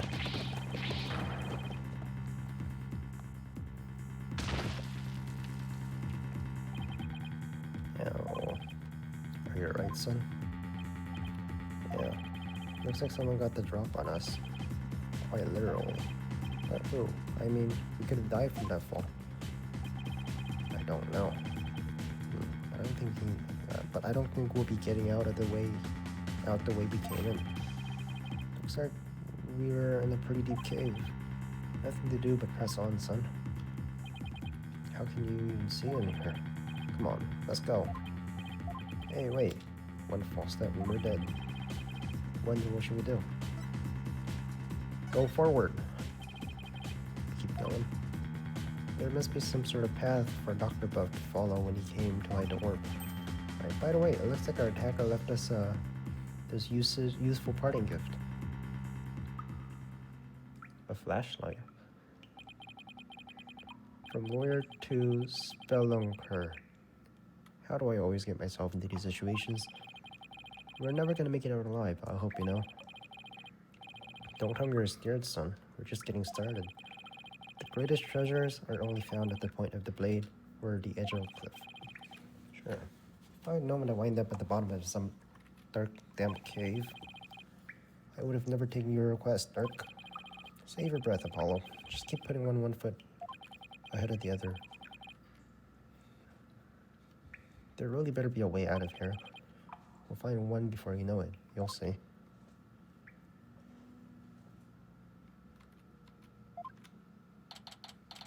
May 16th, Mitama. You're in the same exact place. We've been walking for over an hour. Jesus Christ. It's like a maze in here. Couldn't get back to where we started if I wanted to. This cave goes deeper than I thought. Don't tell me. There really is no way out. Where there's a will, there's a way. Ever the optimist, aren't you?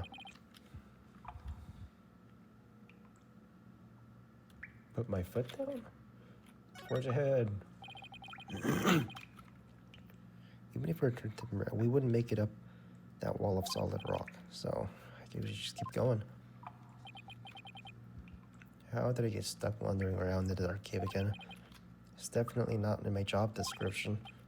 Listen, son. Only the truly accomplished have the luxury of being so choosy. When I was starting out, I did everything from street performing to yak milking. And that helped you become an accomplished attorney? How? It didn't. But when you need to earn a living, you'll take on any job to survive. Say, how's your career going, by the way?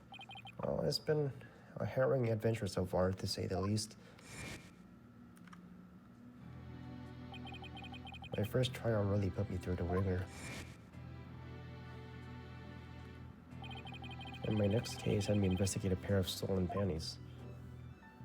Eldon noodles.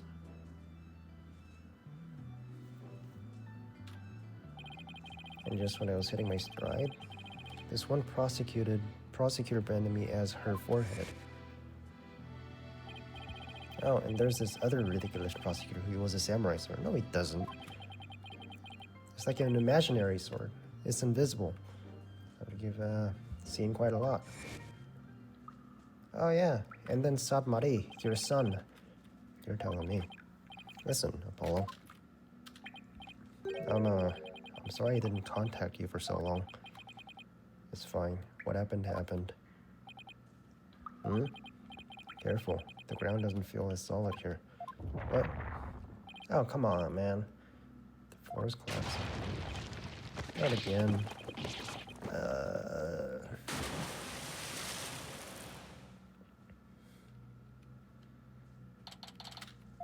May 16th. Hey, can you hear me? Dirk? We're here! Where are we? Whoa, what is this place? Where do we fall from? From there? How do we get out?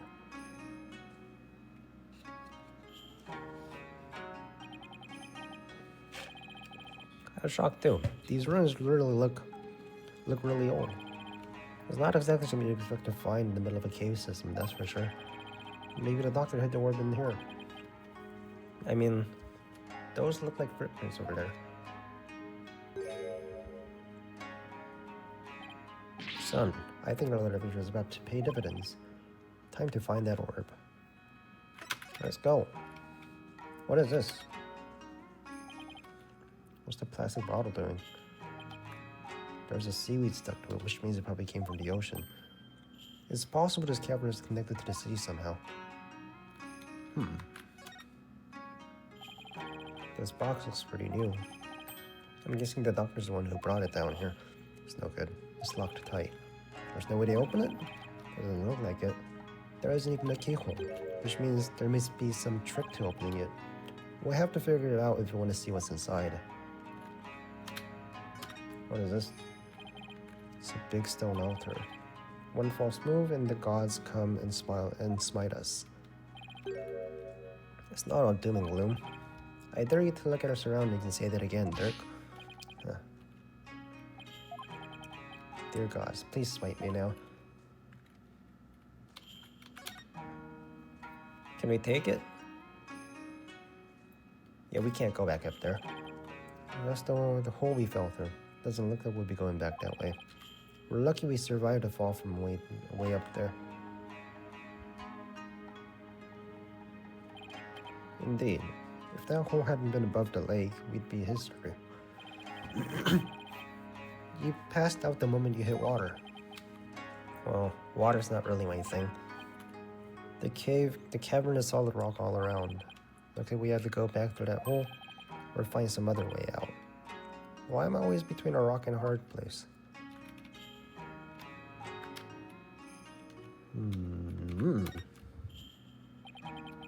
Driftwood. How'd that get here? By drifting on it, I'd assume. The only question is from where? Do we just wait until the sea level rises? It looks really deep. I can't even see the bottom.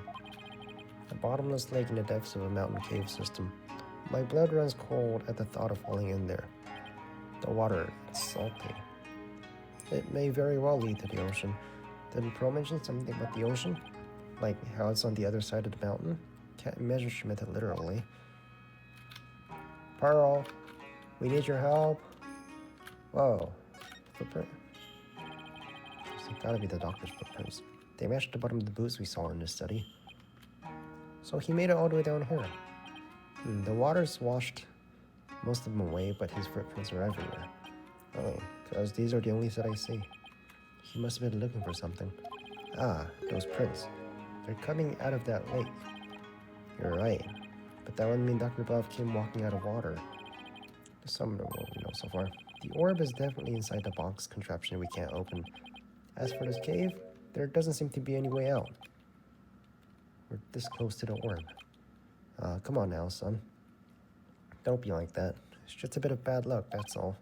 A bit? Murphy called. He wants his law back. Murphy's law. What doesn't kill makes him stronger, right? How can you laugh at a time like this? We're stuck here for now, so you might as well try opening this thing. Alright, let's see what we're dealing with.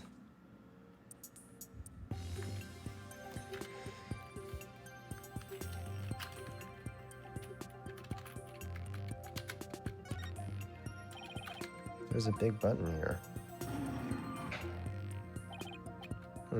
Nothing happened. Oh, we're turning this thing. It's covered with pictures. Hey, each section has rotates. Oh, it's a sequence. Take a look at this song. It's a picture of a dragon battling a tiger. Wait a minute. When a dragon-tiger battle, the founder offers divine protection. When tiger and dragon battle. Can I see it? Can I try it? Dude, come on. It's picture-based combination lock. Arrange your picture. I know! Let me play the game. Let me play the fucking game. Dragon, butterfly, fire, and then whatever the last one is. Give it a shot. I know. Let me play the game.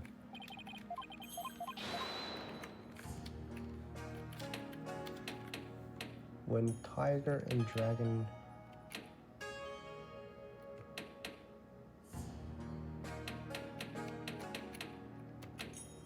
battle. Research knows.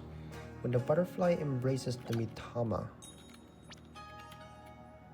offer thy prayers as fervent as fire.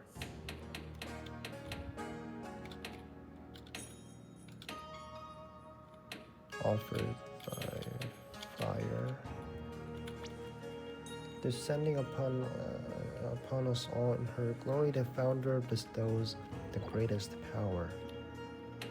The founder bestows her greatest power.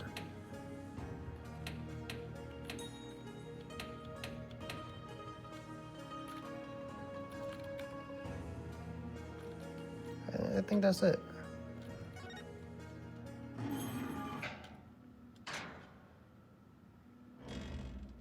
Yay. It opened. So this is the Founder's Orb. We did it, son. The orb is finally ours. Founder's Orb updated in the court record. At last, the Founder's Orb is ours. And it's all thanks to you, son. Well done. Then again, I'd expect nothing less from my boy. It's no big deal. Don't sell yourself short. You may think it's nothing, but your insights and reason led us here. It's truly impressive. I don't know about that. All those battles you fought in the courtroom have shaped you into the man you are today. I couldn't be prouder. We cut it out before I turned into a sun-ripe open tomato. Is he embarrassed? With the orb, I can finally deliver a fatal blow to the Quran regime. What are you gonna do with it? What are you gonna do with it? So, how's that? That's what I'm saying. You're not gonna try to become a spirit medium, are you? Don't be ridiculous. I don't need supernatural powers like that. So then, are you gonna use it as a bargaining chip? Like demanding she abolish the defense culpability act? Well, the thought crossed my mind, but the main thing is returning this to the kingdom of Crine. After all, as a sacred relic of Crineism, this is where it belongs. Really, that's all you wanted to do? Mm-hmm. Because my true objective has always been to find out who asked Dr. Buff to study it and why. I'm not sure I follow. The orb's significance. The official story is that the orb was stolen from the Temple treasure room. Yeah? How long ago was this? From the first episode, right? I heard about it on the news. They said that your group was behind the theft. That's not good. Probably on an international most wanted list now. Let me ask you something. Who do you think stole the orb? I really haven't a clue. Well, I think it was one of our royals. Really? Inca? Or Inga? Inga, right? Yeah, and I've got a pretty good idea of which one it was. He knows who it is. Care to share your hunch? All I gotta point to is this.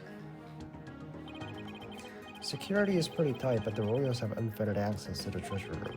Plus, they seem to be turning a blind eye to the orb's loss. But why would a member of the royal family do that? That I haven't figured out why. But whatever the reason, it can't be good. I mean, a Crionist royal stealing a national treasure of such religious significance? And then pinning the crime on us, the defiant dragons. Sounds like a good conspiracy or something. I agree. And if the truth were to come to light, it would be a scandal of epic proportions. To allow a foreign national treasure, a national, to study a treasure so sacred that is offered to the public, it would be seen as utter sacrilege to those who truly revere the Holy Mother. If this were to go public, support for the Quran regime would weaken. That's not all. There is a hunch, but I believe there's something even bigger here. Something that would explain why the orb was being studied in the first place. Something that would shake the kingdom of Crine to its very core. And I'm gonna find out what. He's right. His intuition is usually spot on. Dirk, why are you so bent on revolution anyway? Is it to reform the legal system? There's that. But I'm also doing this for my children. I want to save Nayuta. What do you mean? This is for your ears only. It's the other reason why this revolution needs to succeed. He's trying to save his son. I never thought a reunion would take place in a courtroom. Nayuta. So you've run into each other already. Yeah, but it was like he was a different person. He used to be such a kind, cheerful kid. Always smiling and stuff, but now...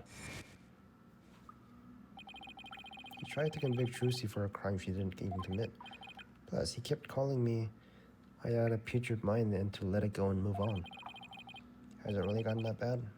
Must be Garon's influence. He wasn't like that when he first stepped into the courtroom. Back then, he still had a keen a sense of justice. I vowed to bring the Garon regime down and reform the legal system. That's what he's worked to do. But that was also 5 years ago. He'd been the shining star of the Divine Dragons and our greatest hope. Wait, Nayuta was a dragon. He was. But these days, he's more like a Garon's lapdog. Wasn't he fighting from within? Talk about complete about face. Why would he do that? Something must have happened. Something that sparked a radical change. Still, I don't think he truly believes the new path he's taken. It's not conviction that fills his heart. It's resignation and despair. I see. The only thing I know for sure is Nayuta is suffering, and he's suffering in his silence. He's suffering. Yes, he knows the right state of crying in his legal system. But something forces him to bend to Garon's will and is tearing him apart. It's been 5 years. Do you really think he even wants to reform the legal system?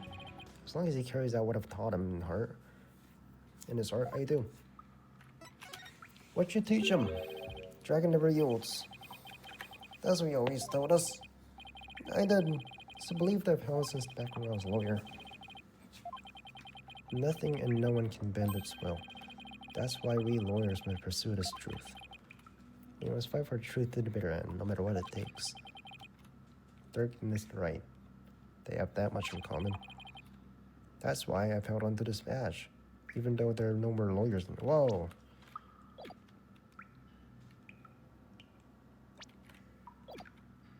Looks like gas. That one day, our legal system will return to its former glory. And this badge here is a testament to that belief. I wonder if Nayuta still believes in what you taught us. He does. That much I'm sure of.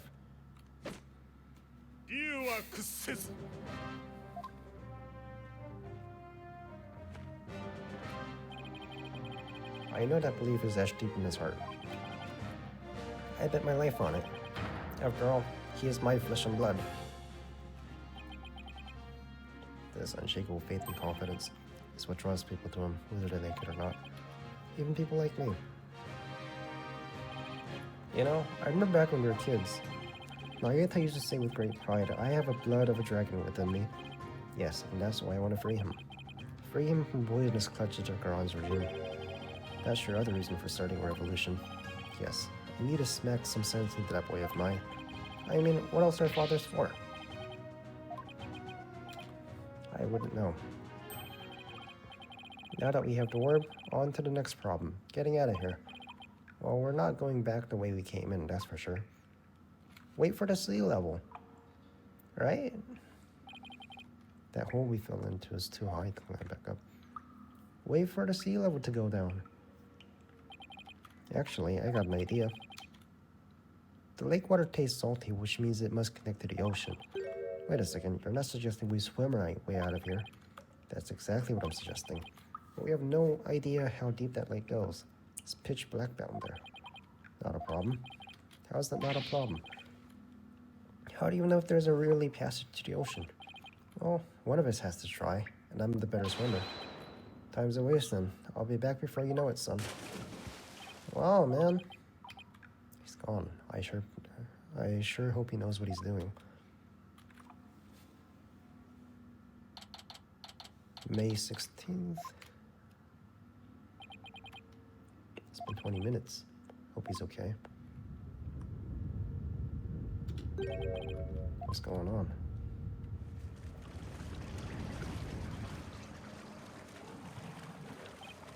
Uh-oh. The water is rising.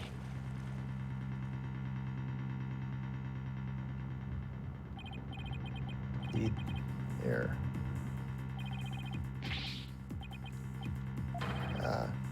I don't know how to swim. Get the log. The driftwood. Driftwood, bro. Driftwood. Really? You don't know how to swim? What do you mean think of something? Get the fucking driftwood. Apollo, bro, really? Huh? What?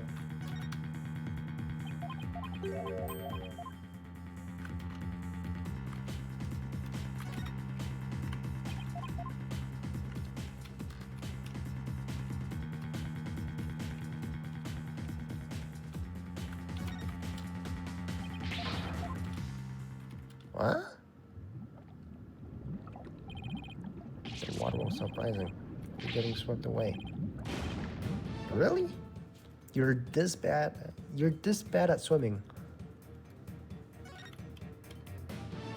He can't even just swim over there?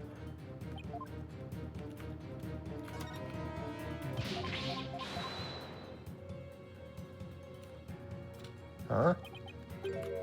Huh?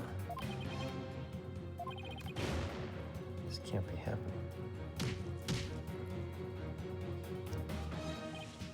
No, can't give up now.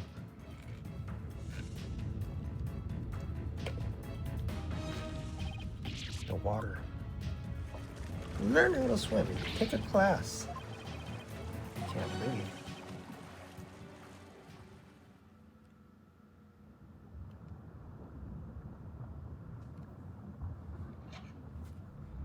Is this the end?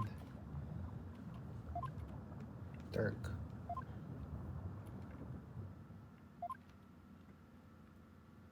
So this is what it feels like to drown. I would have eaten the sushi if known it would be my last meal. I feel like I've been through this before. Now I remember. It was back when all three of us were living in that shack in the mountains. Naita and I were playing the riverside when we got swept into the rapids.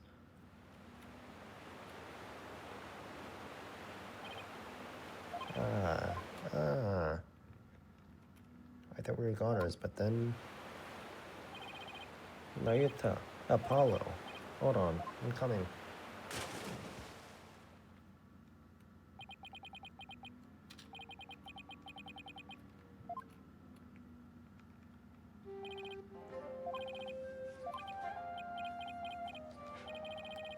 That was a close one.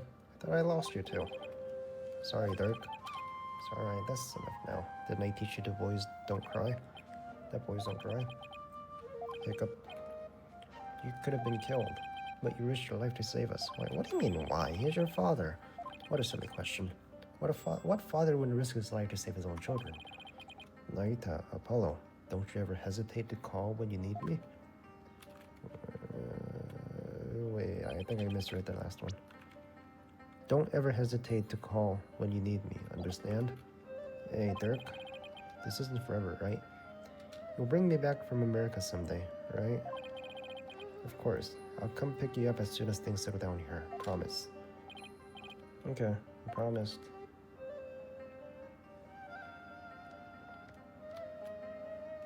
Dirk, I waited and waited for the day you come and take me home.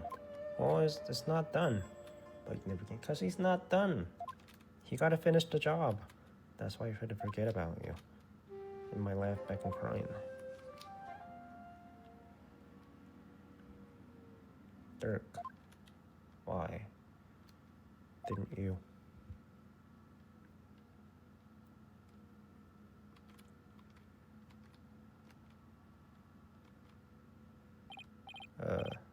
No, Apollo. Can you hear me?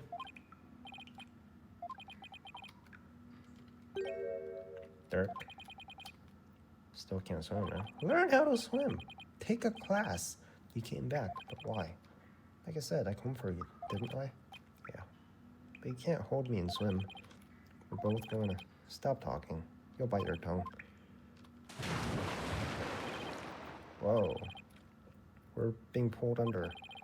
What's going on? Why is this happening?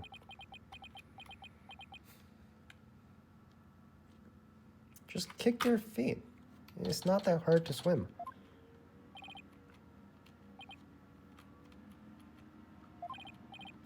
Where? You finally came to, son. Dirk! Get your fill of seawater? Good thing your name's not Neptune, huh? Dirk. You're telling me. Check it out. Snaps coming under his nose. What a miraculous escape. Not even some of the great escape artists greats could pull that off. What on earth happened? You told them about it? Sorry it took me so long, son. I made it to the ocean, but I figured you still couldn't swim. So I found the local fisherman had him take us to the nearest undersea cavern. So he tied a rope to me and I came and grabbed you. Then he yanked me back. So that's what brought us with such force. Don't forget about me.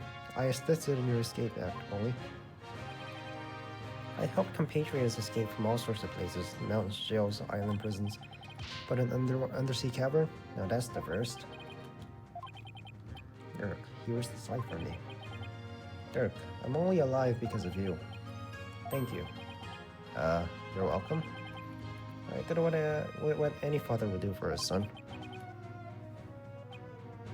He saved my life yet again. Yeah, forget him. Like, what did he do for me, right? He's my real father. Damn, bro. Eat that sushi. Probably didn't have any sushi. Oh, yeah. Haven't eaten anything since morning. That's right. Hey, AJ. There can be bites for you. Thought you might be hungry. Ready to have some this time around? Yeah, thanks. This is delicious. Glad you approve. Better get some before you eat them all. Just like the old times. Dirk used to slice up fish he caught, and we'd all eat fresh sesame together. He used to talk about all the vitamins and minerals packed in the raw fish.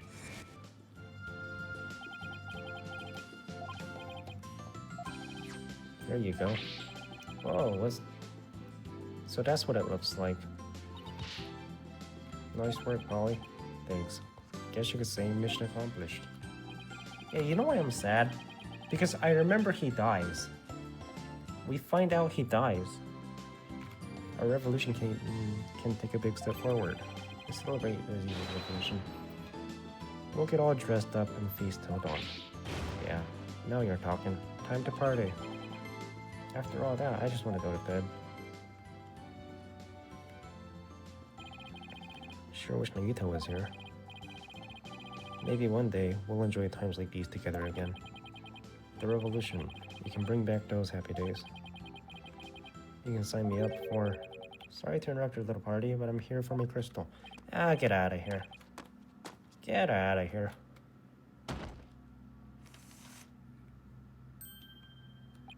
Fuck off. Well then again, I always knew you could do it. After all, we politicians must be excellent judges of the character. Still, I'm impressed. We both made it out. Wait a second. You're the one who shoved us into that pit? Sounds so bad when you say it like that. All I did was give you a little nudge in the right direction. So it was you.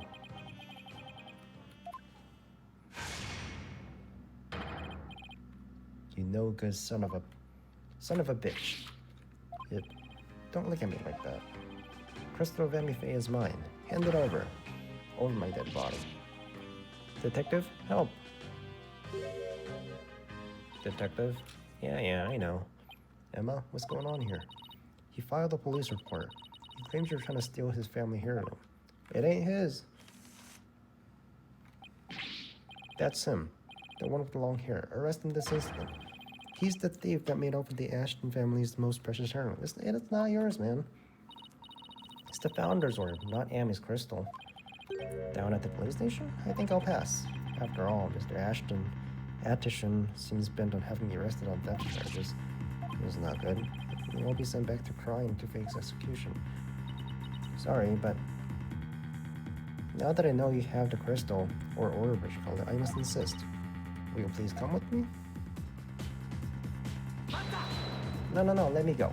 Let me go. I'm afraid I can't really take it again. He received the orb from Dr. Buff in a perfectly illegal transaction. Is that so? Can you prove it? Of course. This should sufficiently prove that the orb now belongs to Dirk. I agree to hand over the Founder's Orb to Divine Dragon if I will come to no harm. He's dead. He's dead, so it doesn't count. Take a look at this agreement. What do we have here? It appears to be perfectly appropriate. He's dead, though. That's not the Founder's Orb. It's the Crystal of Amifei, which means their agreement is null and void. This is going nowhere fast. You can say that again. Then it will just have to go to trial. Right. Apollo? Hey, Mr. Wright. Is Maya with you? Daddy, is Maya with you? You look like you just saw a ghost. Oh, yeah. Emma mentioned she has seen him around. What are you doing in Crime Village, Mr. Wright? Mr. Atchison has retained me as his lawyer. Wait, you're his lawyer? Legal advisor. Mr. Wright, why are you serving as Mr. Atchison's lawyer? Because he hired me. He needed my help in getting a family heirloom back from Mr. Buff. It seems he correctly foresaw that something like this might happen. It's because those shifty insurgents were harassing poor Dr. Buff. So I knew I might need a lawyer if things went south. I figured with a celebrity lawyer like Phoenix Wright, I couldn't go wrong. Is this what you came back from crying for, Mr. Wright? It was just good timing. My work over there just happened to wrap up, so here I am. Plus, Mr. Atchison is a very important client. They know each other? But I've never heard Mr. Wright mention his name before. Crystal of Amifei. Mr. Wright, are you sure this is Mr. Atchison's family heirloom? That's my client's assertion. He says it's the Crystal of Amifei. Apparently, it's the crystal she once used when channeling spirits. Who's Amifei? She brought us Cryonese channeling to Japan. And her descendants brought it here. Okay, so we're in Japan, right? This is Japan. But we live in America. Her true origins is still rather murky, but what's clear is she's the founder of the Korean channeling technique. Oh, so she's like the one they call the founder in Korean, the Holy Mother. Apollo, I don't plan to betray my client's confidence. I may not know the facts yet, but I do know we won't be handing the crystal over to you. What are you saying? I'm really sorry it's come to this, but Mr. Wright, I don't understand. Let me spell it out then. If you continue to claim that the crystal belongs to your client, I will be seeing you in court. What's gotten into you, Daddy? Nothing. This is strictly business. Two lawyers from the same firm. What are the odds? Lucky for me, I believe I have the right man for the job. What are you gonna do? Remember, he is your boss. How did it come to this? Mr. Wright, please, don't do this. Apollo, there's no point arguing about it here. When it's now clear we're headed to court, that's when we'll find out who the crystal really belongs to. Am I really gonna have to face Mr. Wright in court? Daddy, Apollo, you can't have our agencies competing against each other. It's too late, Trucy. The die has been cast. We have to fight for our client's best interests. But, so, what's it gonna be, Apollo? Are you gonna have to take this to trial? I have to battle Mr. Wright in court. The legendary Phoenix Wright. No matter how many trials I've watched, no matter how dire the situation, he's always pulled out a win in the end. Can he do it? Can I really take on the man whose footsteps I've been following in? I owe it to debt to at least try. Aye. Just throw in the towel battle. We kind of have to. We're kind of stuck here, so there's no turning back now. If it's trial I want, Mr. Wright, I'm more than happy to oblige. I'm ready to fight for my client, even if it means facing off against you. Alright. I hope you're pulling any punches either, Apollo. The kid gloves are officially off. May the best attorney win. You got it. He's been threatened, though. He's being threatened. I think, if I remember correctly, Maya's in danger, right? Polly, you're not serious. Sorry, Trucy. I gotta do this. Apollo. Alright then. I better go prepare for tomorrow. See you in court. Daddy, no. Wait. A fine mess I've gotten you into, son. I mean, of all the lawyers who could have faced, it had to be him. He's practically celebrating crying now. They're calling him the Fighting Phoenix. I'll be fine. After all, I've come a long way too. Who knows, even I could end up winning. There's always a chance, right? You know, this may be a blessing in disguise. If the trial proves that what we found is indeed the Founder's Word, then whoever asked Dr. Buff to study it may be revealed too. This is our chance to finally pull them out of the shadows. The first step of your revolution. Yes, the revolution to restore crime to its former glory and save Nagita's soul. I swear to fight as hard as I can in court to make this a reality. We're gonna win this one, you'll see. I know you can do this, son. Doesn't matter if I'll be win against sister, right? I have to win this for Dirk. And for Nayuka. Your salvation, along with all of Prime, depends on me.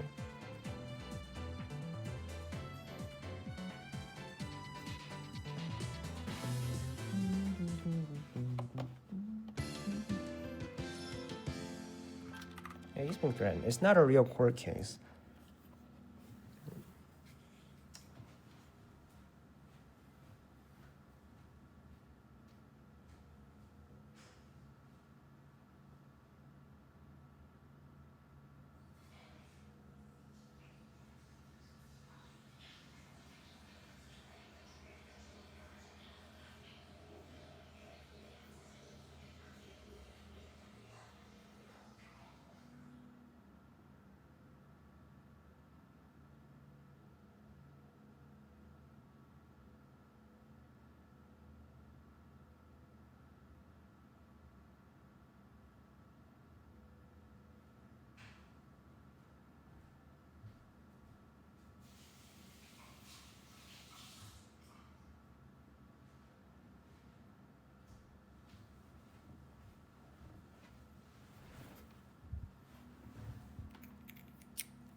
Save.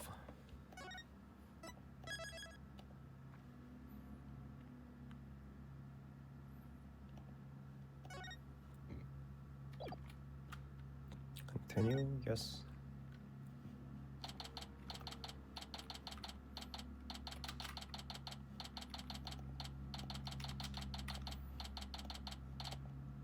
Defendant lobby number 3. Just so you know, I'm not gonna take sides. Message received, loud and clear. Good, because I don't like this one bit. You and Daddy should be on the same team. Sorry, Trucy. She's really mad. Who is she mad at? I'm sorry too, little lady. This is my fault. I'm just worried this thing will never be the same between Daddy and Apollo. If they go through with this. Is that all? Well, I wouldn't be worried about that. That's the way it is that's the way it is with us men. We may fight, but we don't burn bridges. Really? Sure. 1 minute we're trading blows, and the next we're having drinks together. We're simple creatures at heart. Sure hope you're right. Sorry I'm late, Apollo. Alright, pick your bets. Who's gonna win? Whose side are you gonna choose? I ended up going to the wrong airport. I was waiting there thinking his flight was really late. And before I knew it, I dozed off. This little dunce. By the time I woke up, it was already dark. Figure something like that happened. Being late and dozing off are two things you do best. Guilty as charged.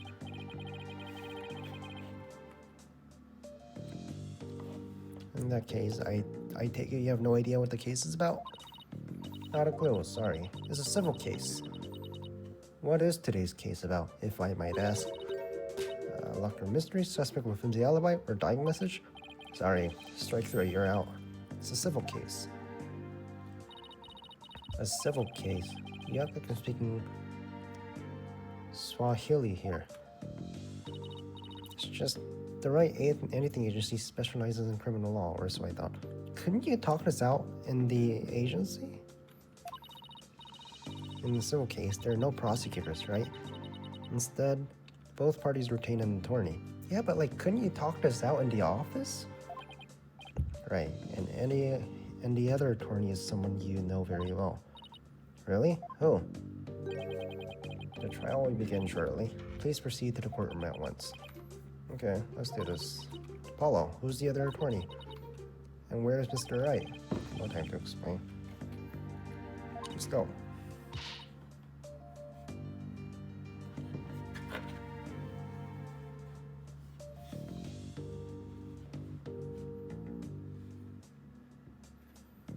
Okay, behind you.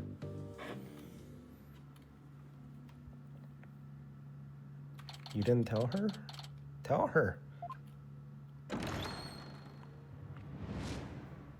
Court is now in session.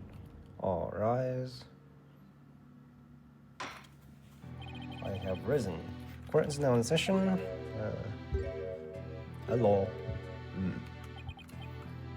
Some sort of a practice session? Mock trial, perhaps? Nope. It's not, sir. Nope. It's the real deal, Your Honor. So then you two have a falling out. I won't have you use my court for that, you know? It's nothing like that, Your Honor. Exactly. It just so happens that we have different clients in this case. I see. Well, there's no hoping this has no adverse effect on your working relationship. You can say that again. I had no idea we'd be going against the boss today. You sure this is a good idea? What, you want to switch sides? Honestly, I'd rather be anywhere but here right now. Well, at least she is here. I'm really gonna need her help. Mr. Justice? Yes? Don't expect me to pull any punches just because you're the opposing lawyer. As I said, the clip goes off. And come what may, they'll stay. Same here, Mr. Wright. It's a fight you want, it's a fight you'll get.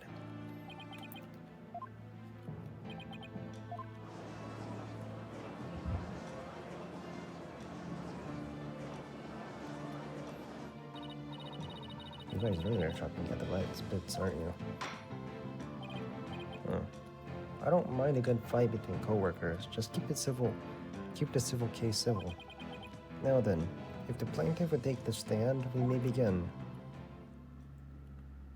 Plaintiff? Who? Right, left. Oh.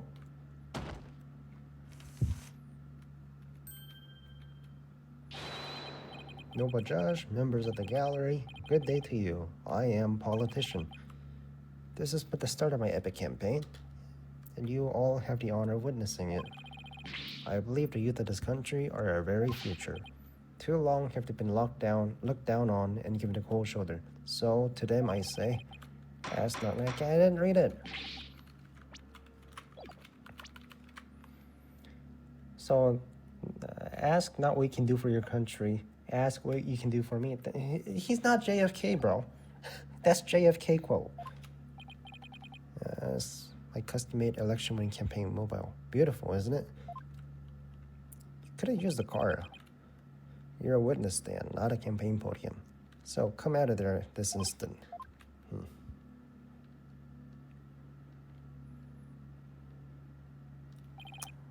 All right. With the plaintiff's attorney, Mr. Wright, please explain the complaint filed against the defendant. Yes, sir. The defendant, one Dirk Sadlade, stole my client's family heirloom, the Crystal of Amifei. Mr. Attition merely seeks its return. This wouldn't have happened if the archaeologist hadn't kicked his bucket. I see. Well, Mr. Chesses, let's have your opening statement, if you would. The defense asserts the item in question is the Founder's Orb, a sacred relic from Krine. Go on. It seems someone asked an archaeologist, Dr. Buff, to study the orb. Dr. Buff determined that it was a Crinese national treasure known as the Founder's Orb. The very orb was stolen from a treasure room in Krine several weeks ago. Why, yes, I saw a news report about that. The theft of Crinese national treasure caused quite an uproar in the kingdom. No. Well, we believe that was in fact not We believe that it was not in fact a theft in the traditional sense, but rather it was a spirited out of crime by someone for Dr. Buff to study. You don't say. And around that time, the acquaintance of the defendant learned of Dr. Buff. He made contact with the doctor, who agreed to hand over the orb. Apparently, the doctor wanted nothing to do with it once he learned it had been stolen. It seems you have a transfer agreement between both parties. Mr. Samari also agreed to return the Founder's Orb to the Kingdom of Crime once the doctor verified it was the real thing.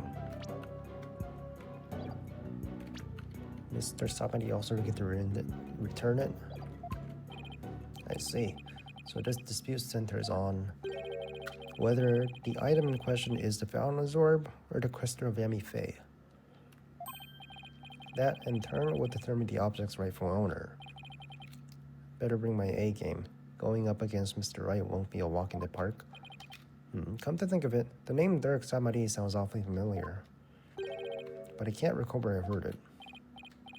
It's probably your imagination, Your Honor. He's a tourist, after all. Also my father. My imagination, you see. You sure about that?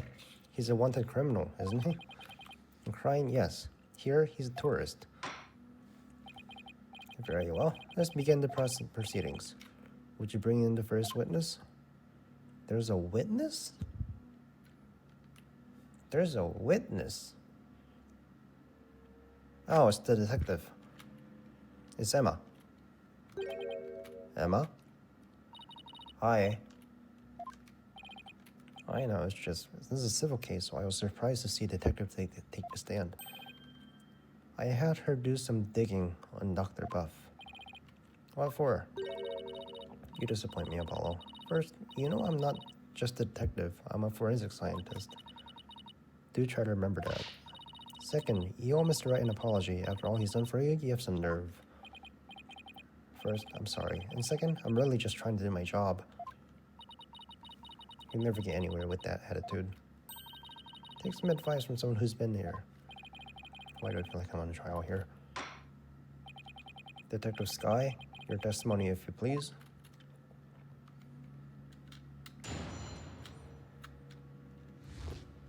The doctor's dark secret. The police have had their eyes on Dr. Buff for some time. And just today, the number of stolen artifacts were discovered in the study. Among them were priceless urn and the statue that were stolen from the fake lamp. So those were all stolen. Seems the doctor would do anything to get the study artifacts, including stealing them. As for the relic at the center of this dispute, he likely stole it from the Attition residence. The doctor is a thief. Why am I just hearing about this now? Well, Kepler isn't something he put on his resume. He was more careful than that. But the fact is, he was a classic treasure hunter. Like people who have thrilling adventures in exotic places, risking life and limb for glory. I doubt he was the star of his own hit movie series, you know. Out of respect for the dead, I will say that Dr. Buff wasn't doing it to get rich. Apparently, he only wanted to borrow artifacts to study them. He would then return them as soon as his research was finished. According to the doctor's child, he would even repair or restore some of the artifacts he stole before returning them. Counterfeiting them, maybe? Surgeon Buff. Is his actual name Surgeon? He believed he was honoring the dead by discovering their history of the artifacts. But whatever lofty ideals he held, it makes no difference. Larceny is larceny. Yes, he certainly sounds different from the regular thief to me.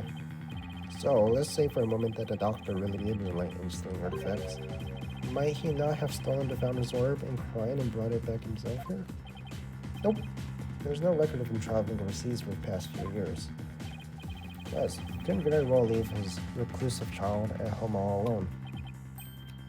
Then this really must be the crystal of Yami Faye. Yes, he stole it from the Attition residence, probably so he could study it. Attition. I think you never saw that one coming up, Otto. Yeah, but when Mr. Rice said the clip gloves were off, he wasn't kidding. Mr. Justice, you may proceed with your cross-examination. Cross-examination.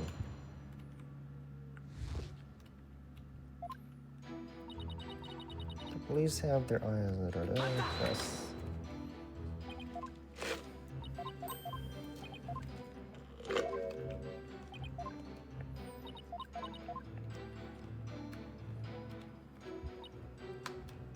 And just today, a number of stolen artifacts were discovered in the study.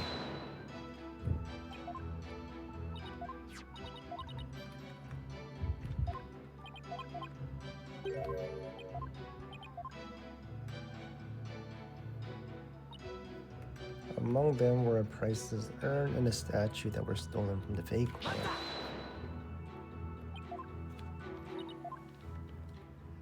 What is this? They were all stolen, chiseled out. Didn't that damage it? Well, he did restore the parts that were so faded you could barely see them anymore. It seems he intended to return it someday, so one could say his intentions were good. But good intentions are no get-out-of-jail-free card, that's a fact. If I might add, with respect to the deceased, the quality of the restoration was apparently exceptional. It seems the doctor invested a lot of money in hiring an extremely talented specialist. It sounds like a good man who took a wrong turn somewhere. I guess Sarge takes after him in that way. Any further questions? If not, it seems the doctor would do anything to study artifacts, including stealing them.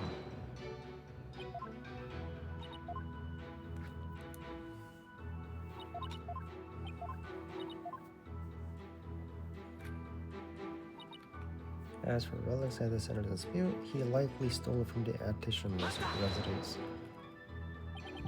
You claim he stole a family heirloom from the Attition residence, but claiming something doesn't make it true.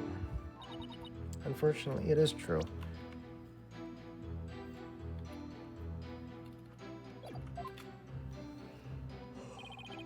How can you be so sure? A police report will file concerning the theft 1 year ago, in fact. What? A year ago? August 25th of last year, to be exact. The report states, and I quote, "The crystal of Yami Faye was discovered to be missing from the Edison storehouse at 10 a.m. The storehouse lock had been picked." Signed, Politician Wimperson.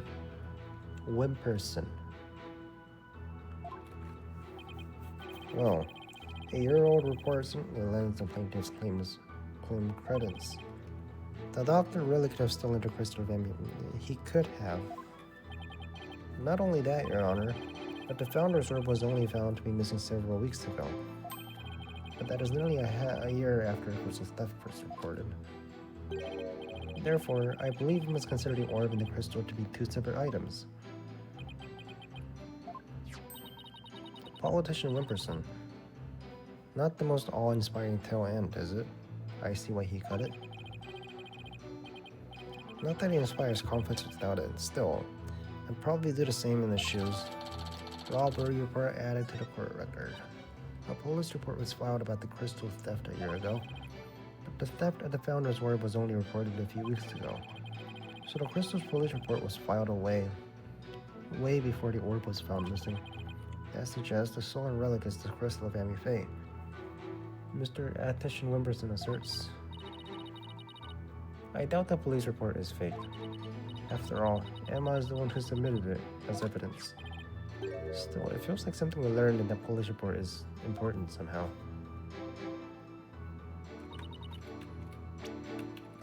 Let me see. A report filed a year ago by was discovered to be missing from the Attition storehouse at 10 a.m. The storehouse lock had been picked at 10 a.m. a year ago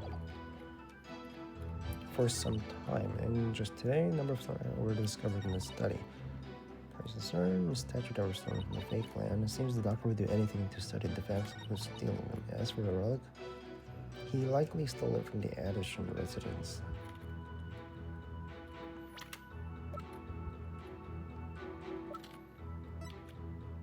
Cry's national treasure.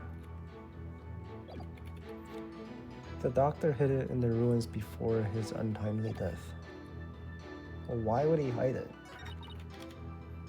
Would do anything to study, including stealing them. Among them were priceless urn and a statue. Mitamamoto from Crying founding period. Oh, there it is.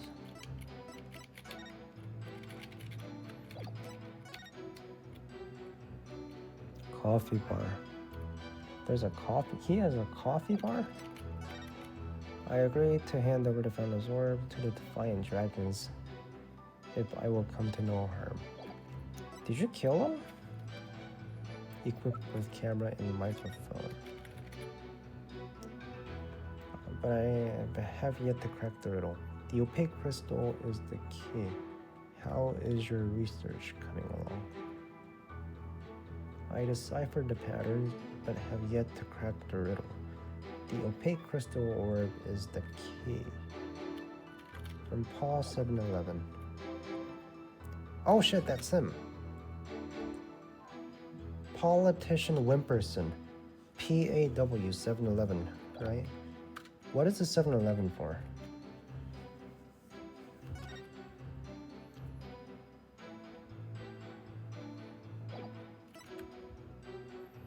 The doctor's poor eyesight meant he couldn't read anything without these.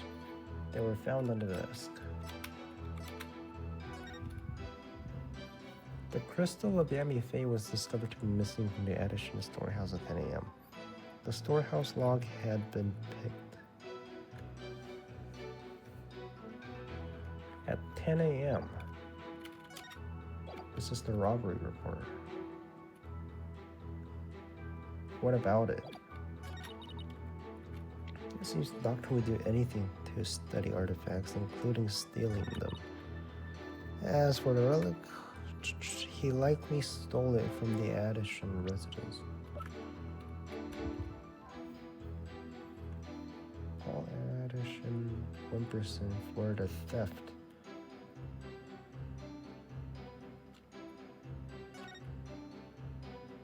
Missing from Addison storehouse at 10 a.m. The storehouse lock had been picked. I'm not sure.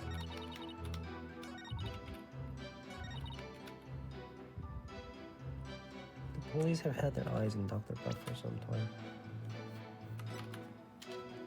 National treasure. Doctor hid it in the ruins before his untimely death.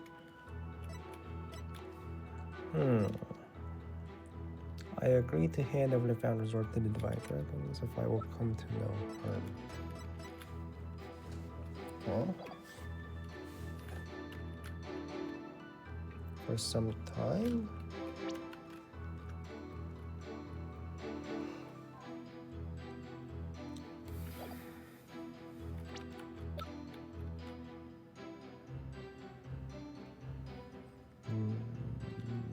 Crystal Faye. to be missing from the Addison storehouse at 10 a.m. Storehouse lock had been picked. The storehouse lock had been picked.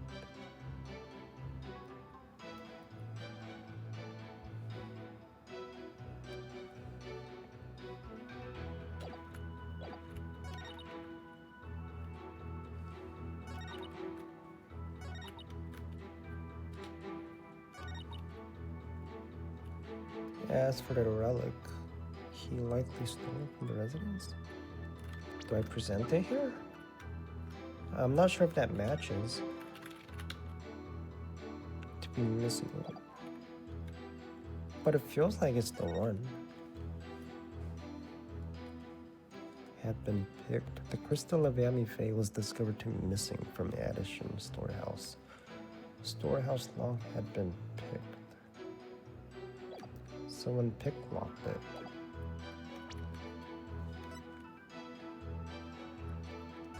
He hid it in the ruins before his untimely death. Oh no. No?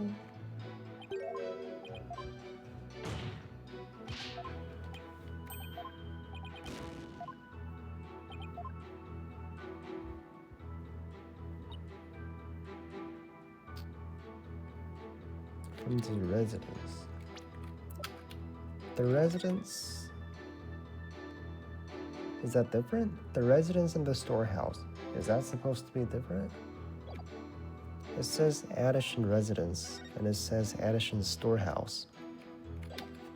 Maybe? No?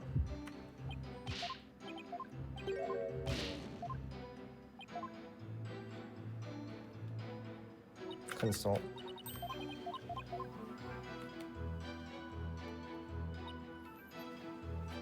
He likely stole it from the Addison.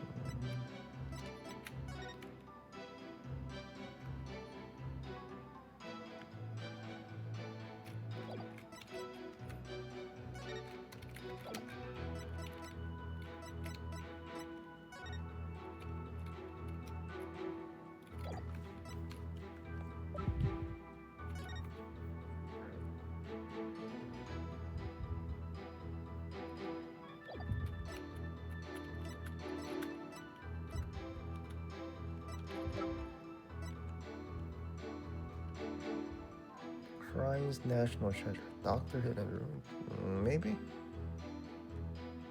It says Crime's national treasure.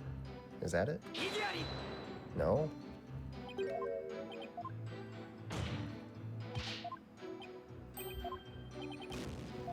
Maybe the USB then?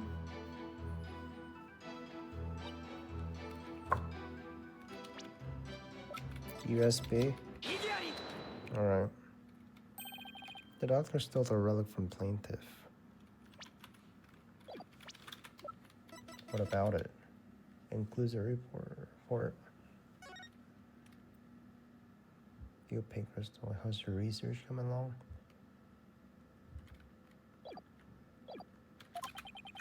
Are you sure? Because that statement doesn't agree with a certain piece of evidence. What do you mean? Take a look at this. What about it? This contains an email from the doctor's computer. Email? In that little piece of plastic? I'm afraid I don't understand. This stick here can store all sorts of computer data. I still don't get it. Here, just look at this. Apparently, the doctor was reporting his research findings to a certain individual. Now, take a look at this. It's the police record. You can see the plaintiff's legal name on it. Politician Wimperson. I didn't think you'd get to that I didn't think he'd get to that at this point. I can see why he dropped Wimperson from his name, but that's hardly breaking news. Look closer, Your Honor. Ah, his initials. Right. The plaintiff's full legal name is Politician Wimperson. Now consider this. This email starts with 3 letters. Yeah, but that's not enough. That's not enough evidence. Don't tell me. Yeah, but I will anyway. The individual who hired the doctor to study the disputed item is none other than politician Wimperson. Wait, but that means... Exactly. He wouldn't have asked the man who stole his family heirloom to study it. Therefore, how could this possibly be the crystal of Amy-Faye? Your answer, Phoenix? We never checked the doctor's emails. We couldn't even figure out the password to his computer. The plaintiff willingly left the orb in the doctor's care so he could study it, at the behest of his benefactor. Wait, then what about this police room? I have all the details of the theft right here. It's probably for another relic, the real crystal of Amy-Faye. He's just using the report as a way to claim our orb is actually the solar crystal. Hey, cutie! And how are you so certain that Paul refers to my client's initials? Maybe the email was it was a dog lover. That's what I'm saying. It could have been the police dog. Perhaps let's get to know our client a little better, shall we? Wimperson, what is your birthday? What is your birthday? I suppose shutting down the detractors is all part of a police's job. Answer me this. Your birthday? What is your birthday? My birthday? July 11th. But what's it to you? Oh, I see. You can address birthday gifts to my office. But full disclosure, I only accept gifts valued at $1,000 or more. Okay, man. Why has everyone gone silent? Were you paying attention? All right, politician. Did anyone hear that? He said July 11th. Or rather, 7-11 matches the number in the email address. Both the name and the birthday are a match. I hardly think that's a coincidence. Wait, you sneaky little... Looks like someone finally decided to join me. Would the plaintiff care to explain? I would say this is quite what? Quite a thing you've said. Any other thoughts? No further comments. I stand by my previous statement. He's out. You can't just walk away.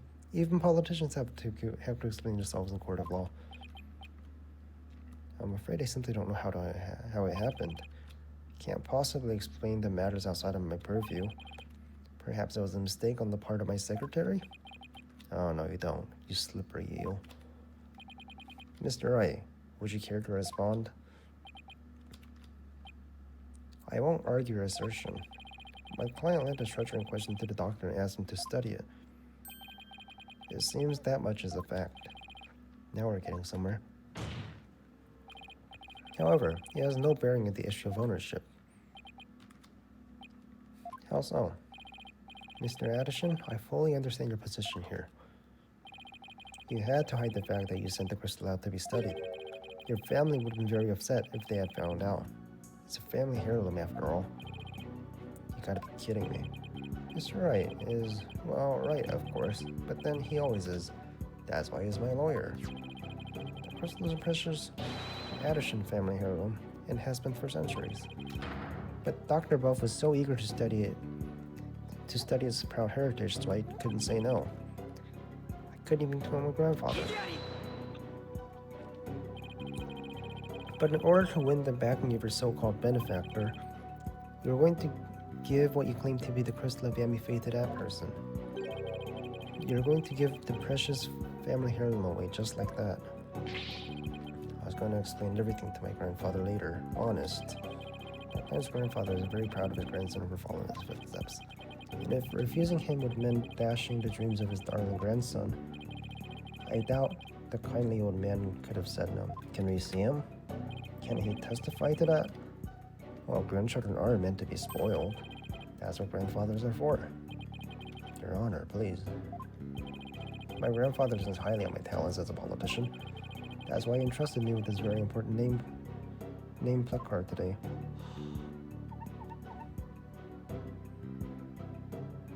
Sparkling. Abe. Hold up. What's his Japanese name? Hold up. Politician. Japanese name. His Japanese name is Masaharu. It's possible reading the word seiji, which means politics. Masaharu.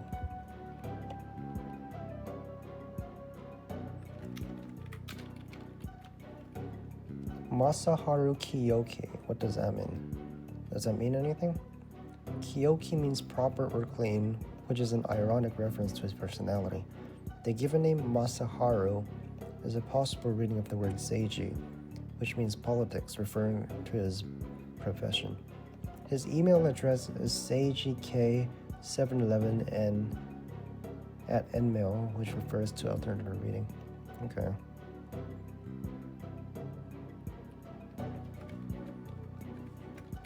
All right.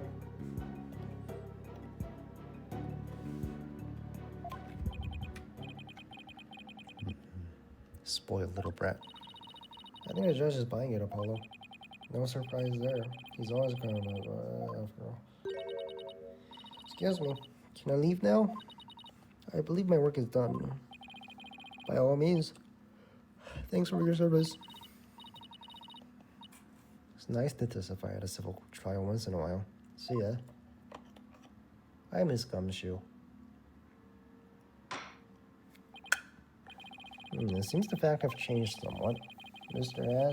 Addison Wimperson apparently lent his family heirloom to Dr. Buff. Mr. Justice, how would the defense like to proceed? What now? Let's hear what they know about the so-called Crystal of Fae. Right. Okay, Mr. Wright. If the item in question really is an Addison family heirloom, let's hear all your client knows about it. Of course. Please tell the defense everything you know about the crystal's origin.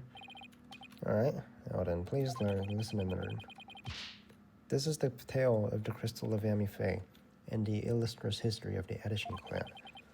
Are you ready? Our story begins in the old century when the Addison family reigned supreme.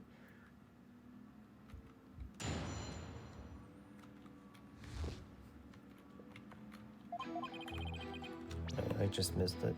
My ancestor was praised as the benevolent Lord. He protected the spirit mediums, a minority back then, from the rest of the local. They still are a minority. Some discriminated against them, you see, while others tried to abuse their power.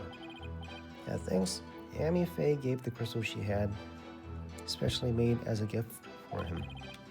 I am a descendant of the Great Lord.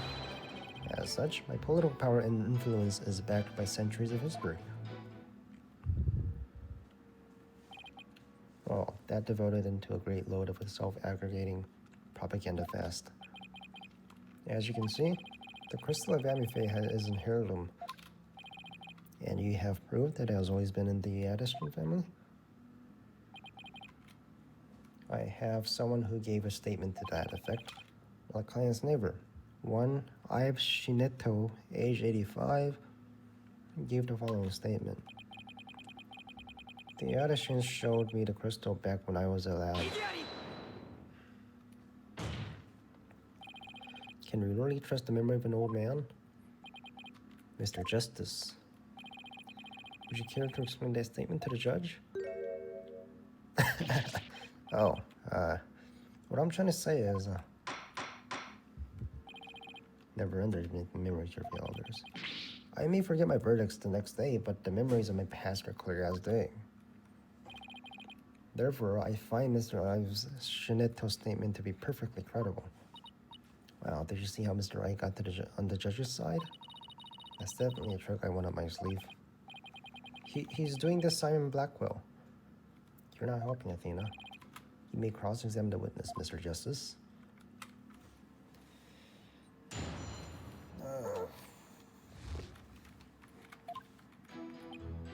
Alright, just press.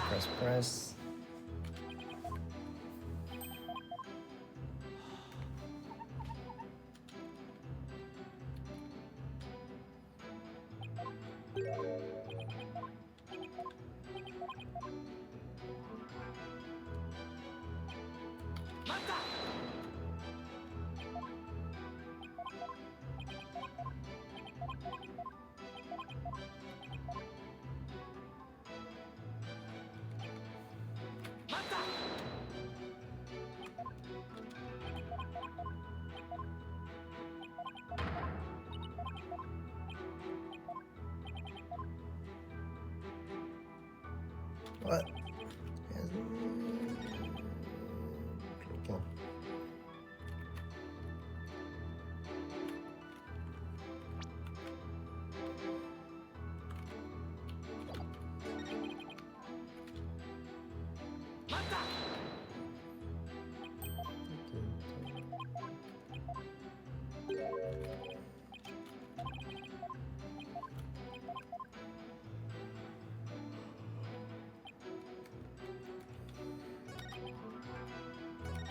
I feel like I should present it here, right? We have the crystal she has specially made as a gift.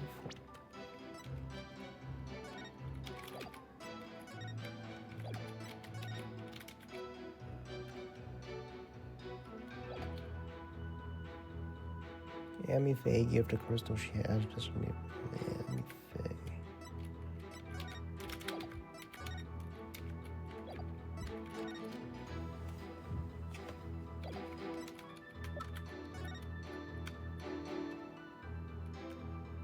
The opaque crystal is the key. How is your research going on?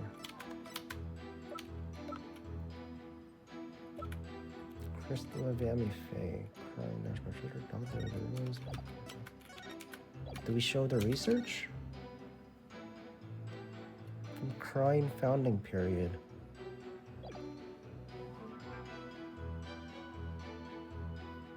Do we present this? The research note? The symbol?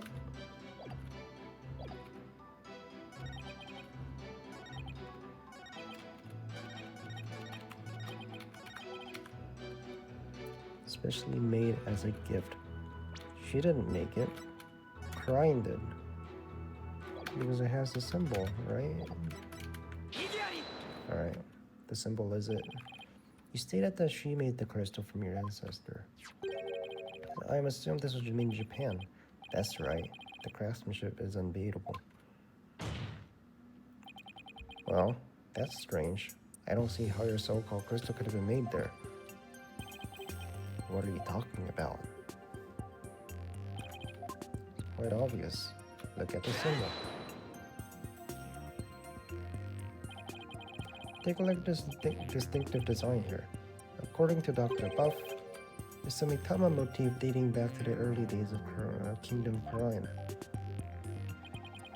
The Kingdom of Crime, huh? And you based this on... Here. This piece of evidence, Your Honor. These are Doctor's research notes in the Founder's Orb. This is the box in which the orb was originally stored. It features the same pattern as the one found on the orb. They do not look like the same pattern. Therefore, I assert that the disputed item must have been made in the Kingdom of Crime. Just get a new one, bro. The crime channeling technique originated in the Kingdom of Crime. And Amy Faye is known to have traveled there to train. Wait. The crime Kingdom of Crime. With that in mind, let's just say she didn't bring that pattern back with her.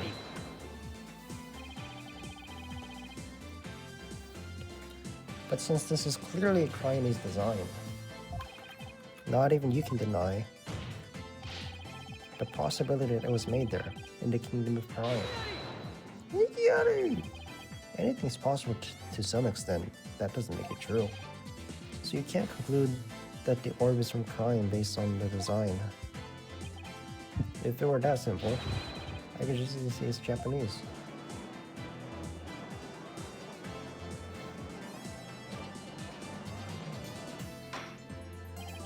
I have to agree with Mr. Wright. The patterns also alone proves nothing. But that alone means there's no basis to claim the item in dispute was also made in Japan either. At this rate, we're going nowhere fast. He's right. We're just spinning our wheels here. I wonder if you have any evidence that can break his stalemate. Probably. The defense would like to present a piece of evidence to the court. A piece that will finally break this stalemate. Well, you sure piqued my interest. Let's see what you got. Alright. I will in fact prove that this is the Founder's Orb.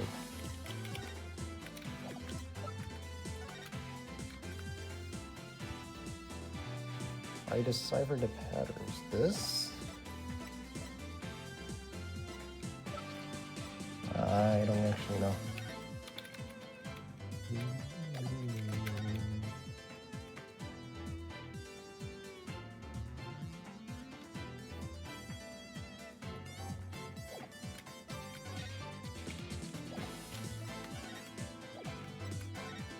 Orb transfer? I agree to hand over the Founder's Orb. I deciphered the patterns. How's your research coming along? Is the key. Opaque crystal orb is the key.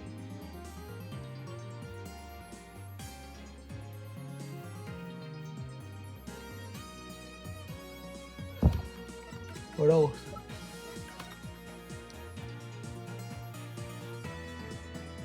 Wait a minute.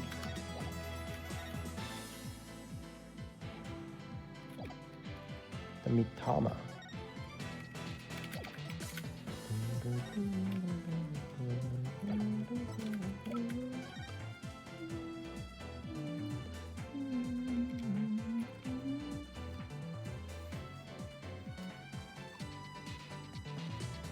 The patterns.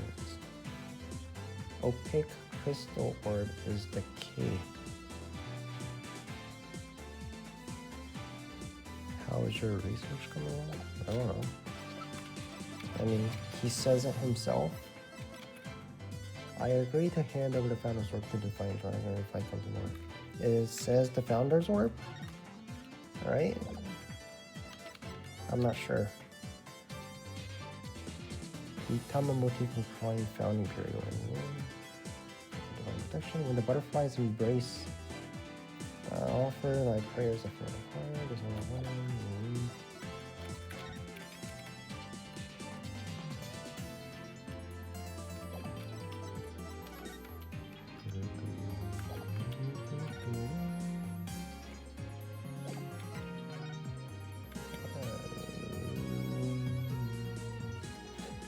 I'm not sure. Go with that. And just how does this piece? It doesn't, does it? Ah. Ouch. Does not exist? There doesn't seem to be anything we can use. What the fuck, man? Well, unless we can find something, this will try won't be going anywhere.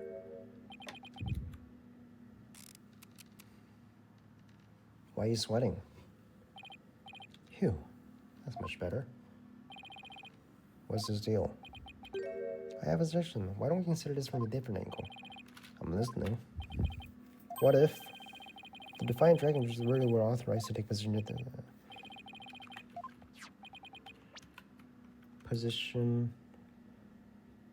possession of Gorilla?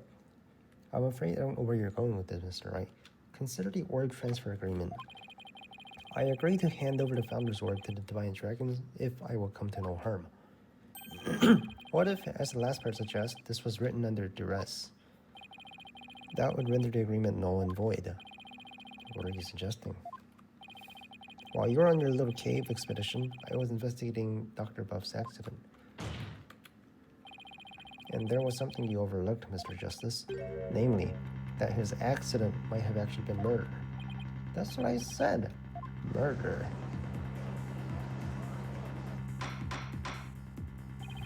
Mr. Wright, do you realize such statements are not to be made lightly? Are you suggesting that the doctor was murdered by the Defiant Dragons? Yes, but follow me for a sec.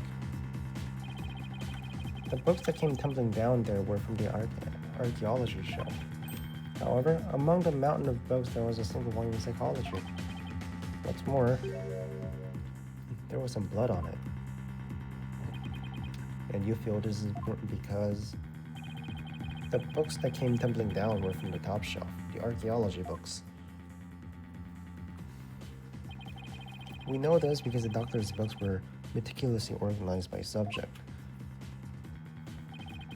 Archaeology took up the entire shelf so that psychology books were completely out of place.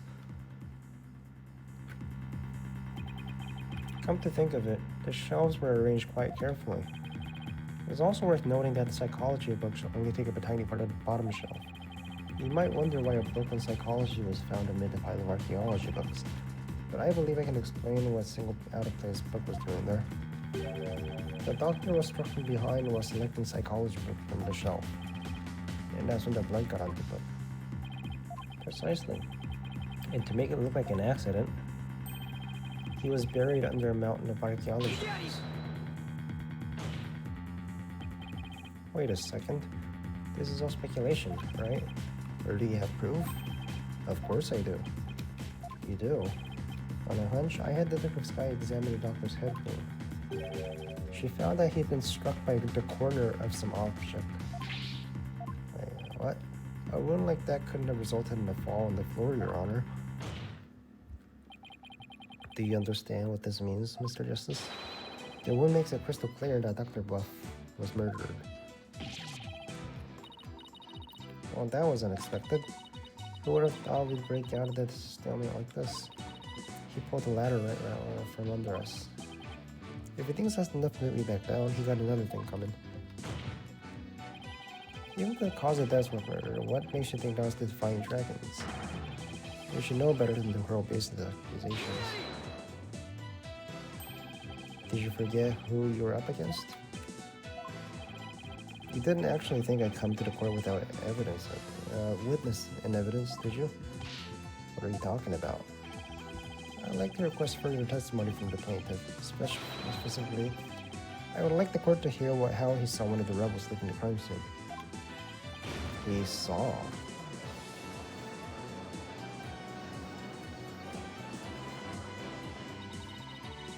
If he can prove it was murder, that's the end of Require's right to the word. He did have this up his sleeve the whole time. How could he do this to us? He was just waiting to spring this trap. This trial has taken another unexpected turn.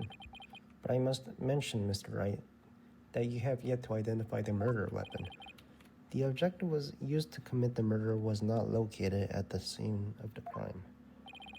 The murderer likely disposed of it somewhere else. He was struck with the corner of some object, the time of death between 10 and 11 p.m. Well, I never thought I'd be deliberating the issue of murder at a civil trial. All right, Mr. Ashington Whipperson, your testimony, if you would.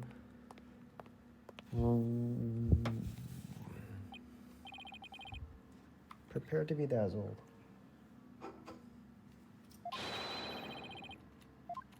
You don't have charisma, bro.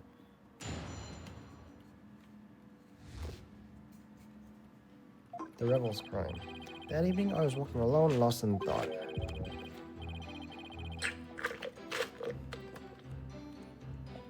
Mr. A Rebel. He was running out of the front door. It was around 10 that night. Surely that must have been him fleeing the scene of his crime. A vote for me is a vote to end such violence. That is my promise to you. So the plaintiff saw a possible suspect fleeing from doctor's residence, and it was within the window of estimated time of death. That's a rebel. What in the world were you doing there then? Study photo. Wait, so that means you were there too? It seems Mr. Rebel is loitering about Crime Village that day. There's evidence he saw the doctor's study as well. Isn't that right, Mr. Justice? Ah, you mean the suitcase. Exactly. He must have been in quite the rush to leave that behind. Oh, and by the way, Your Honor, Mr. Rebel just happens to be sitting in the gallery today. Ah, see? That's him trying to escape as we speak. You got your paraglider? backstabber. Why are you doing this to me?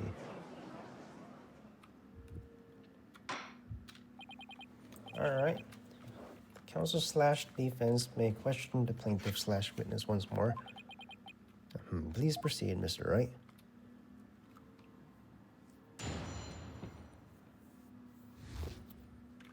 The rebel's crime.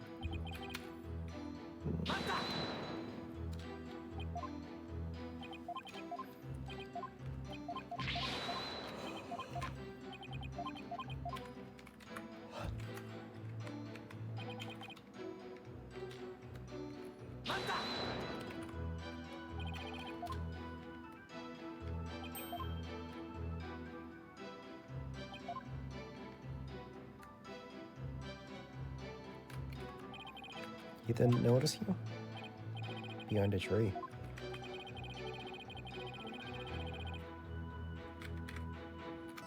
Yes, it is.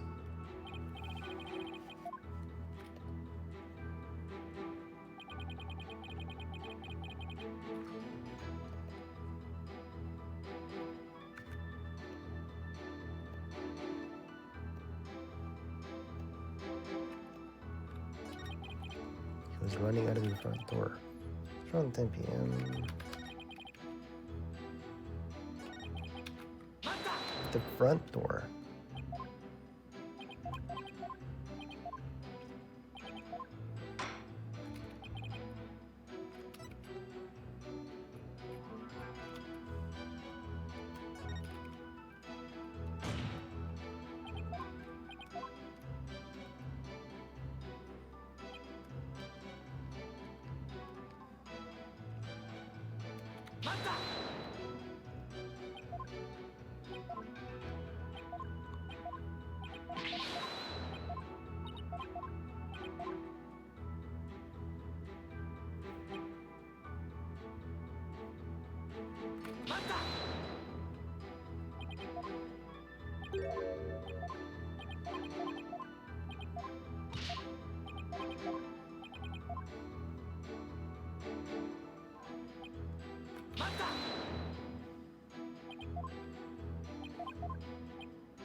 Alright, explain this one more time. What are you doing?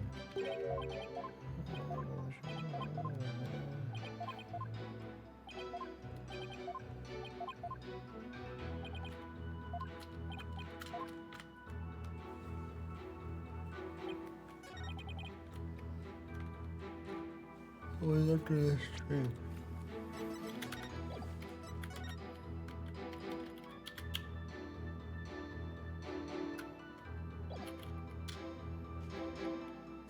One of the books is stained with coffee.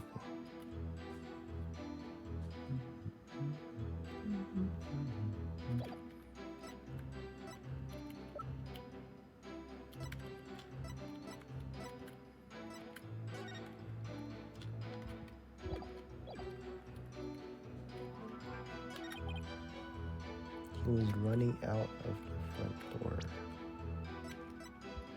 Anything on that's a rebel?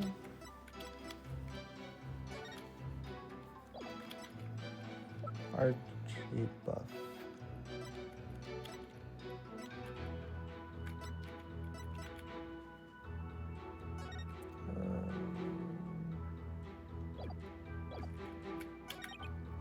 No idea that's what was that. That's why they call the police.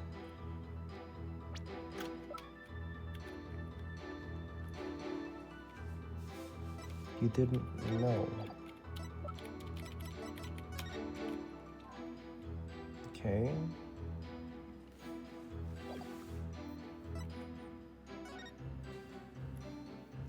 So is this the second floor? Let me see.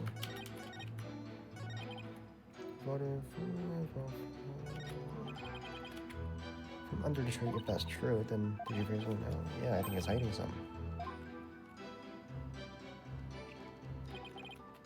was walking alone, walked quietly, and that's when I saw Mr. Rebel. I was under this tree when I saw Mr. Rebel. Under that tree. He's talking about this tree.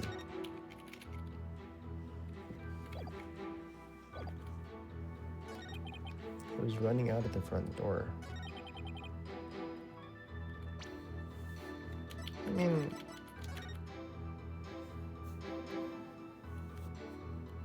he was running out.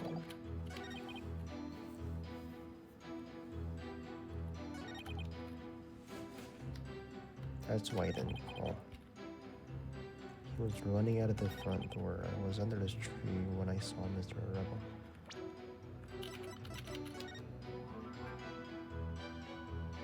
I mean, it's fair. This is the second floor? Like, what about it?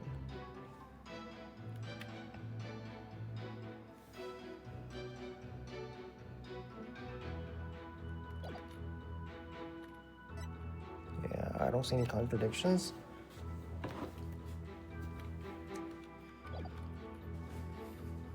I was under this tree when I saw Mr. Rebel. He was running out of the front door. Yeah?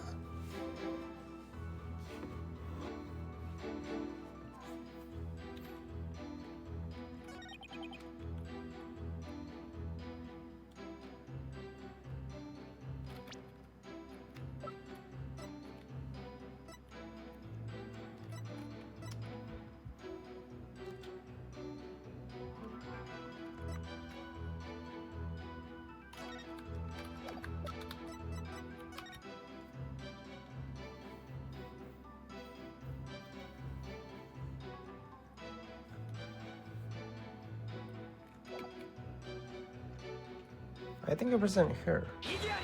No. Uh-oh.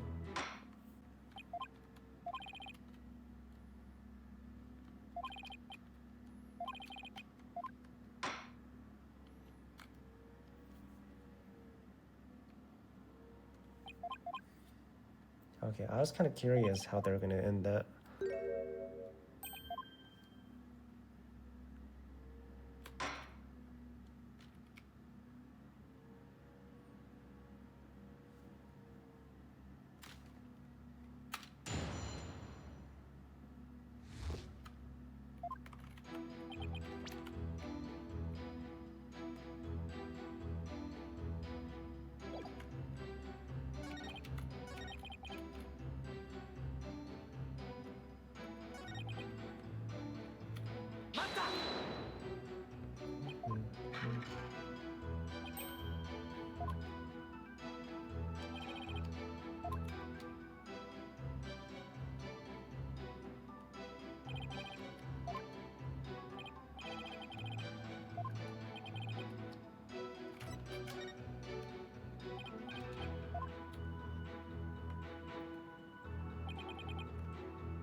I mean, what about it?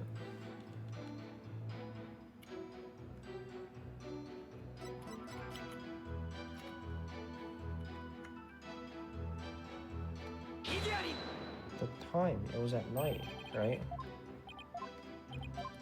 I mean, it was dark.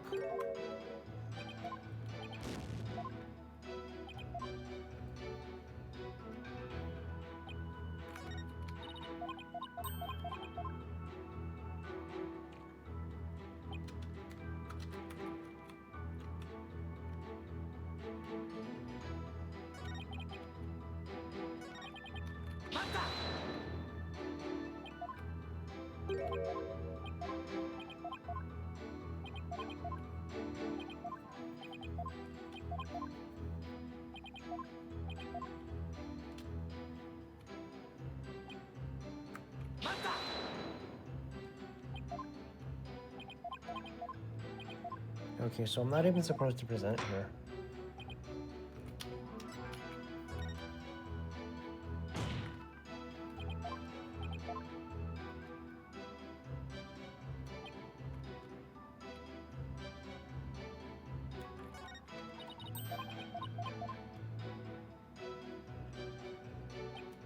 I had no idea he was dead. That's why I didn't call the police.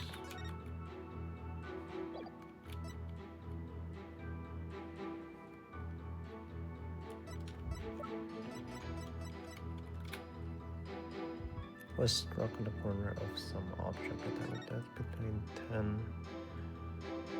Struck in the back of the head. Do I present this? No.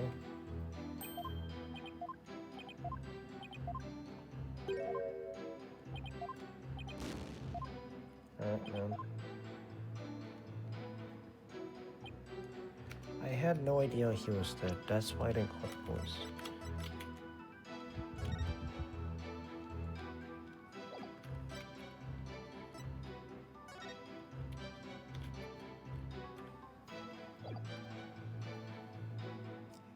Addison Shaw does first the same murder. One of his books stained with coffee.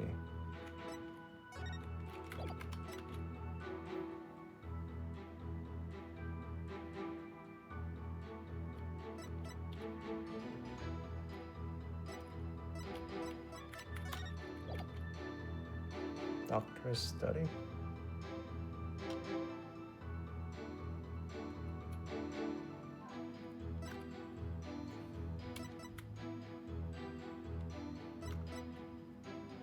I don't know. I guess this. Rather than Mr. Arable.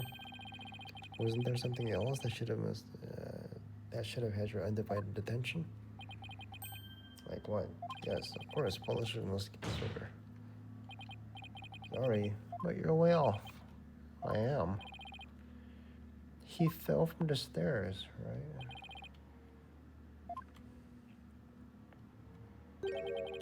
Then he should have also... No, he didn't. He's on the second floor. How the fuck would he see? It's right next to me. It was on the second floor. With the body that clearly visible to the witness. It's on the second floor. What are you talking about?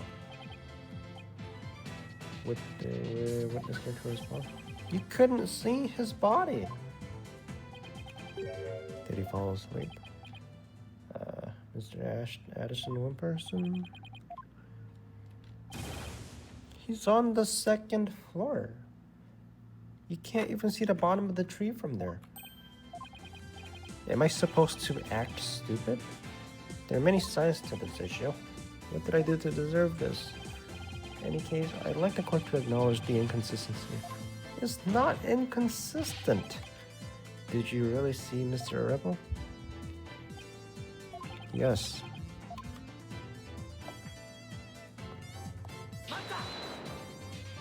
He said yes. Oh, I thought I'd print my seat. This is you were just campaign manager.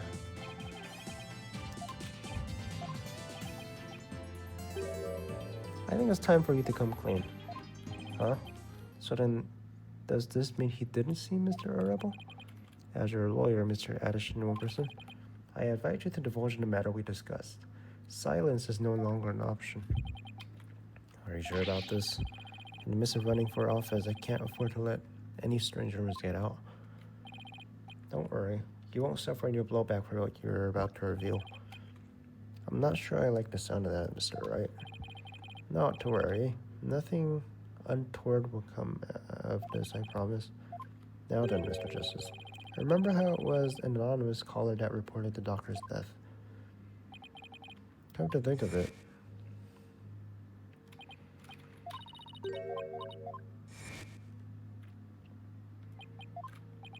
Yes, that's exactly what I'm saying. Anonymous source who contacted the police after discovering the body was my client. What? You don't say. You see, he played his part as a concerned citizen quite admirably by me, so isn't that right? Yes, indeed. Our society today, there are too many who choose the indifference over righteous action.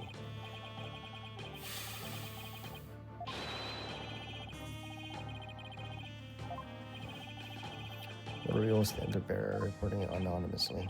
Oh, and by the way, Mr. Justice, wasn't there somebody else at the scene of the crime? Oh, you mean Mr. Rebel? I've been leaving the doctor's house right around then. Wait, that means... Yes, it does. In short, what my client was Mr. Rebel fleeing the scene of the heinous murder. That's not all. Based on what we've heard so far, Mr. Rebel looked exceedingly suspicious, and that's putting it mildly. We already know that fine drugs threatened the doctor with bodily harm. And now that they've killed him, the so-called order transfer argument is null and void.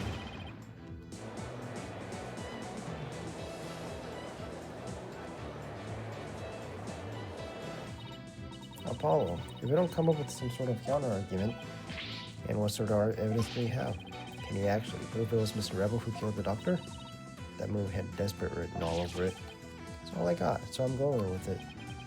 Evidence? I suppose it's true I don't have any. Then there we go. But I do have another witness. You do. You should know I always come fully prepared, Mr. Justice. A new witness. Is it the kid? Is it the helicopter kid? The drone kid?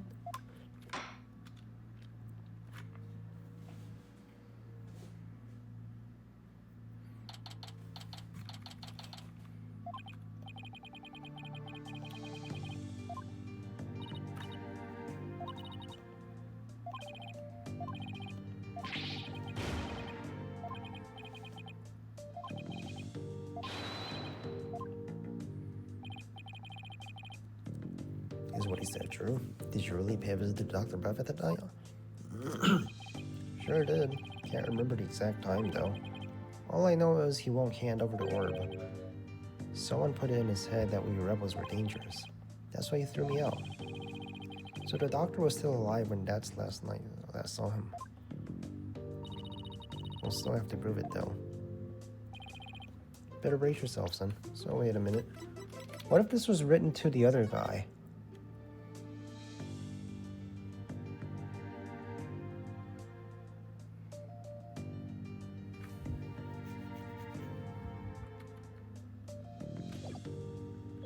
Brace yourself, son. The next witness testimony can make or break this case. I know. Who's the witness? Where's Trucy? She went to see her dad. Maybe she's still mad. I'm more like worried. Worried that this trial will create a rift between you two, and that you might leave an agency. She has an active imagination. Excuse me, the trial's resuming. Let's go see what the new testimony always says.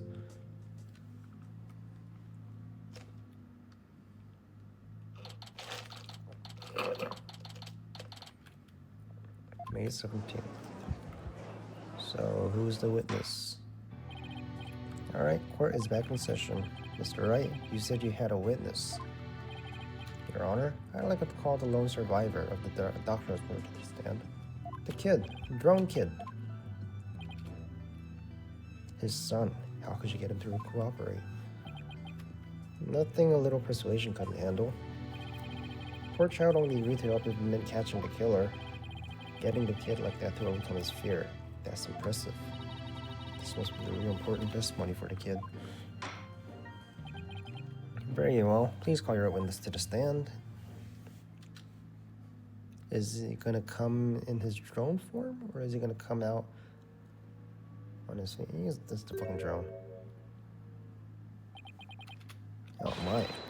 Sergeant Buff, at your service, sir. He's here as a drone. Really? Mr. Wright, what exactly is the meaning of this? Past trauma has rendered it impossible for the witness to venture into public. Leaving home was hard enough, and it seems leaving the witness lobby was just too much. So he's at the lobby, right? I would still like to continue with the testimony delivered via this drone. I understand it must be terrible to lose a father like that. But testimony via remote control point. Bluetooth. Bluetooth speaker. This was piloting this child anyway. The gesture warmed up to the idea fast. I think the phrase you're looking for is gave up. You disappoint me, Corporal Justice. To think I once called you comrade. Hello. There's a machine gun on the drone. Defending the man who killed Papa? That's full-on treason, soldier. I hereby demote you to private. Corporal? Private? What is he talking about, Apollo? It's a long story. Now then, are you ready to testify, youngster? Locked and loaded, sir. Ready to rain lead down upon the perpetrator.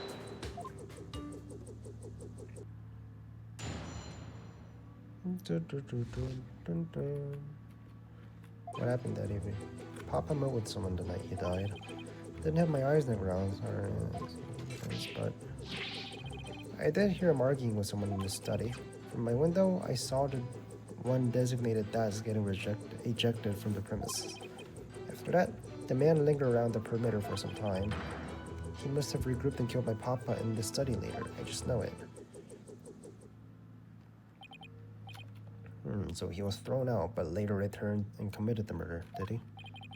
Yes, Your Honor. So, the man my client saw really must have been fleeing Mr. Arevalo. Objection. Objection. Right. You backstabbing no good. I didn't kill no one. That's the enemy. Ready all missiles and fire. How the fuck did you make that? You can do this in court? Capitalist pig. I'll turn you into pork stroganoff. Should say it's my ultimate anti-swine weapon. It fires missiles too, and it has a machine gun. Yes, well, the witness is all yours, Mr. Justice.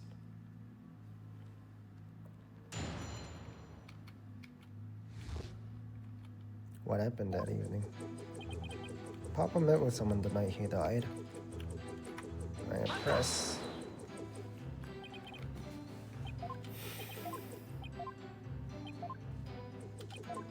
I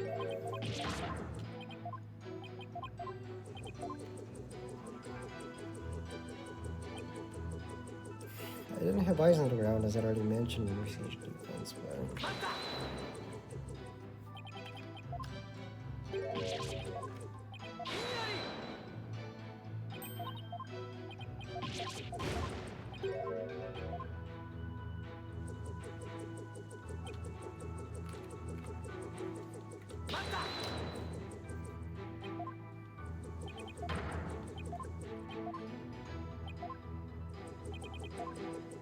you heard of arguing.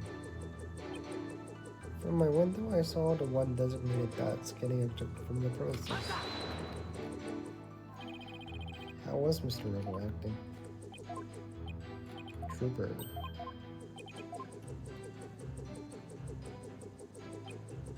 After that, the man lingered around the perimeter for some time.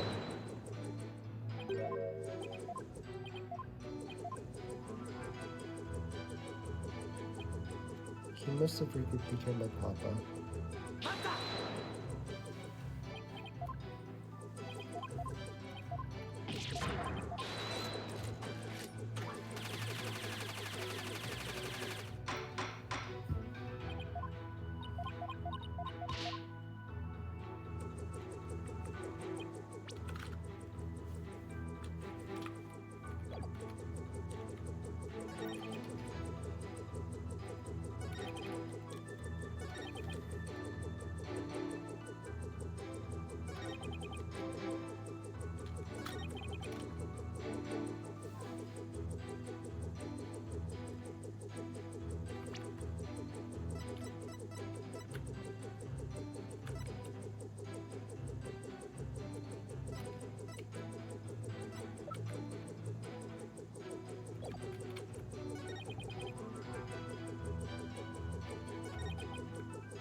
What do you mean getting ejected? did hear him arguing with someone in his study. I didn't have eyes on the ground, so I'd already mounted on my siege defense.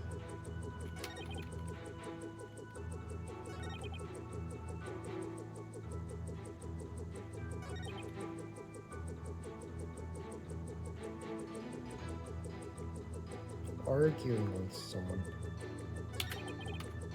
From my window, I saw the one designated that's getting ejected from the premises.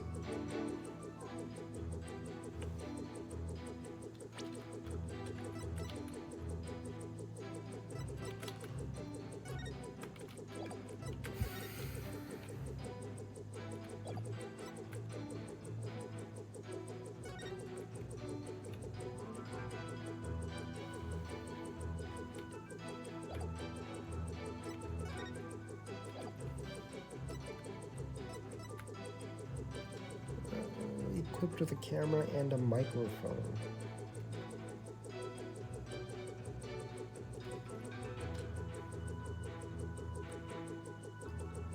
And a speaker too, right?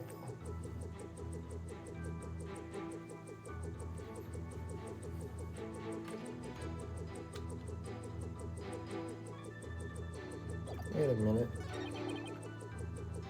Arguing with someone. How did you hear them arguing?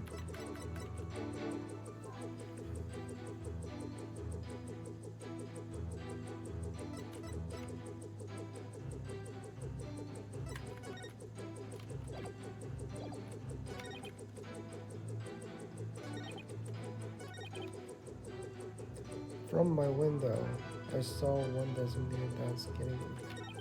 If you were outside, how did you hear them arguing?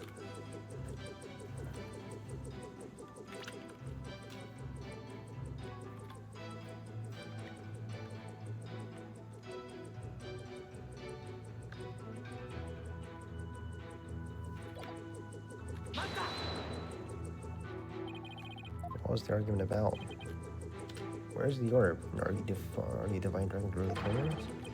Well, the war might break out any second. So the two of them visually see. Yeah, I heard them arguing, then silence. From my window, I saw one designated that's getting ejected from a premise. Wait a minute. I wonder why he hung around after being thrown out. But if that's just proven to be the killer, it had nothing to do with the murder.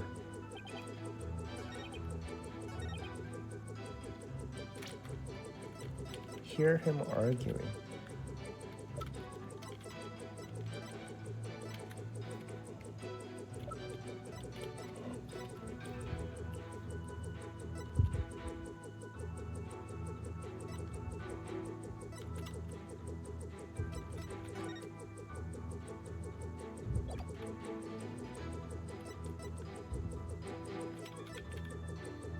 I did hear them arguing, he says.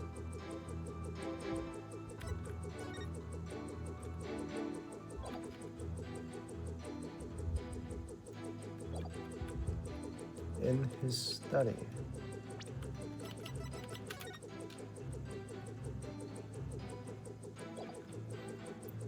Should I present that? Hear him arguing. No, because he was outside.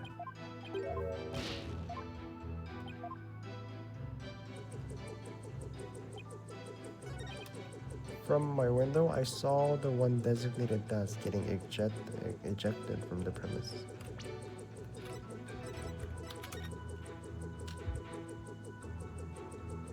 You couldn't see it, could you? No, he could see it.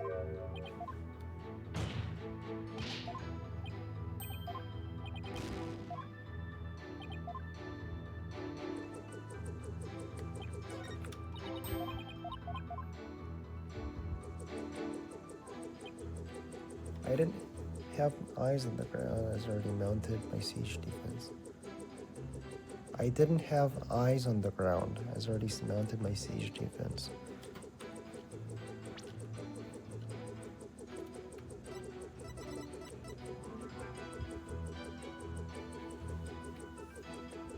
camera and a microphone.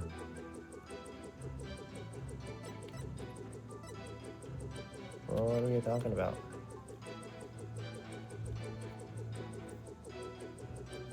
I didn't have eyes on the ground as I already mounted my siege defense, but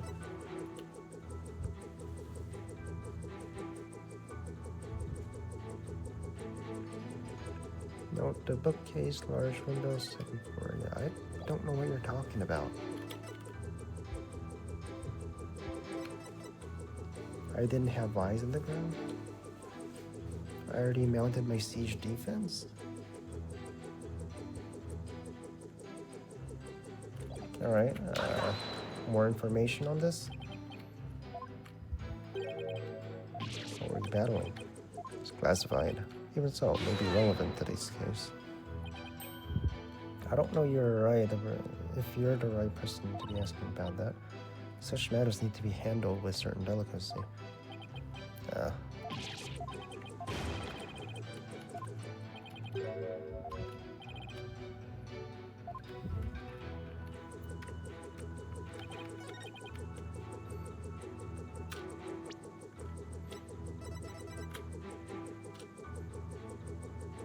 With the camera and the microphone.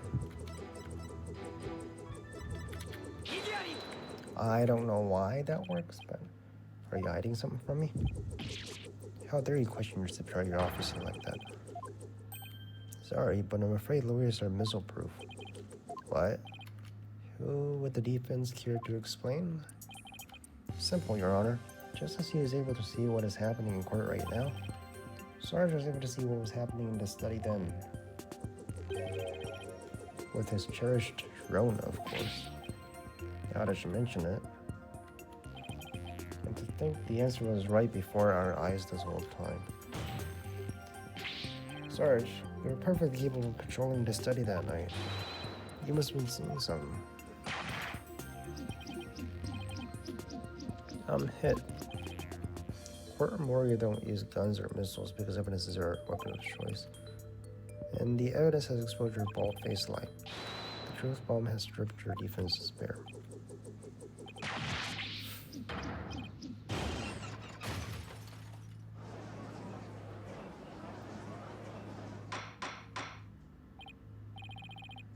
Are you alright?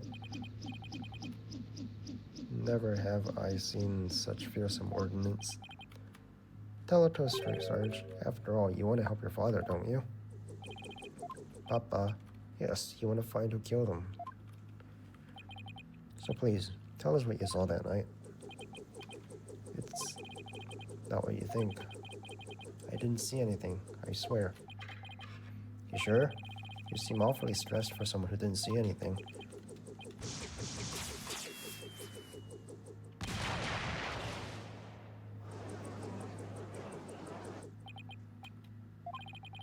You need to answer my question.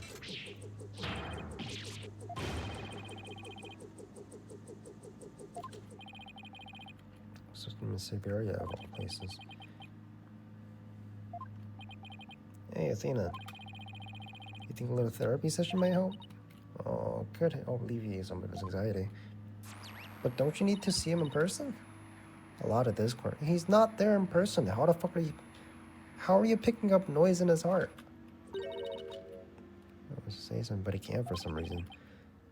I imagine whatever is plaguing him is pretty severe. Next case, mood matrix. You got it. Your Honor, I believe I can be of help here. Time for therapy session. Yes, I will help the witness with his anxiety. Maybe even enough to testify. Then by all means, please bring the poor child out in the light of day. I assume you're alright with you, Mr. Wright? Why not? It's not like we haven't seen this before. What are you butting in for, lady?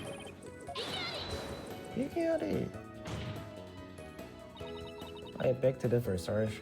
This G.I. Jane is always ready to fight in the courtroom. Wait until I see what I've got in my arsenal. Analytical psychology. With it, I'm going to blow that big hole in the armor you've built around your heart. First evidence, and now analytical psychology. What are these WMDs coming from? Or if it's battle you want, bring it on. You may have started the war, but I'm gonna end it. You got it, Sarge. Time to seek out agony buried deep in your heart. Brace yourself.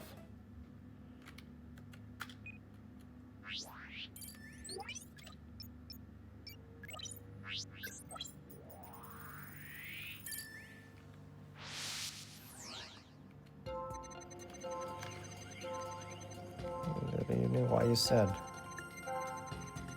I heard Dad's and Papa arguing with each other.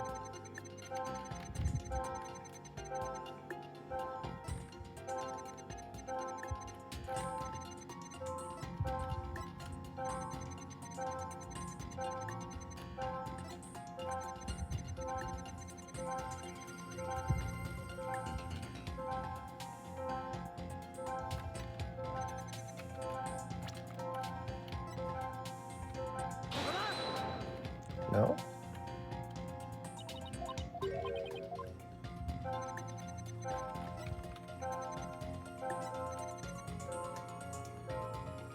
I stayed in my room with Groan that evening. Was this?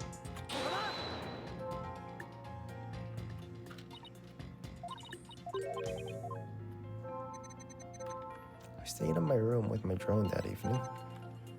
They were arguing with each other. He got kicked out and I saw him hanging around on the outside.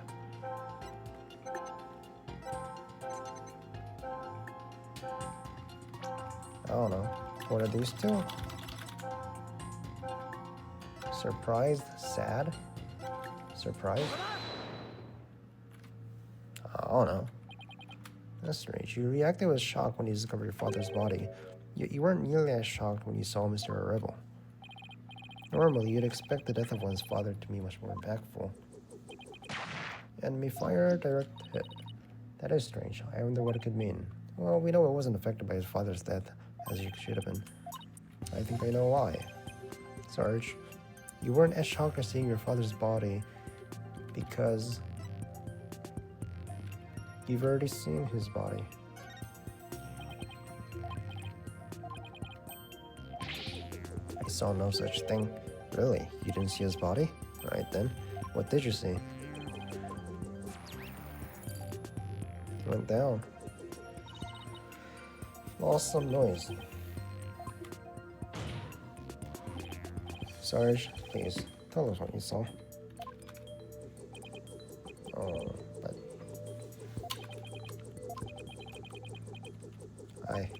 The moment I saw it, oh, I couldn't bear it.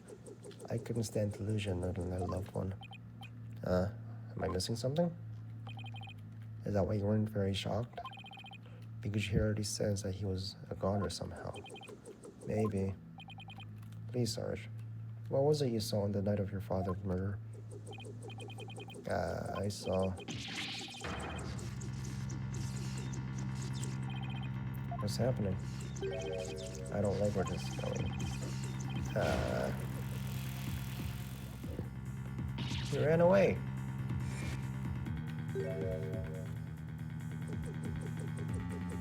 Hello. I've confiscated your deploy. The battlefield has no place for unauthorized equipment. Widget. Apollo. I can't continue the session without him. Calm yourself, assistant. I hereby order you to submit your therapy session. What in the blazes?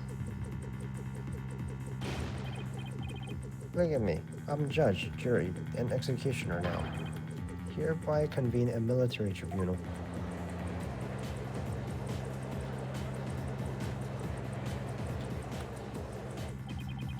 Oh, it's gone way too far.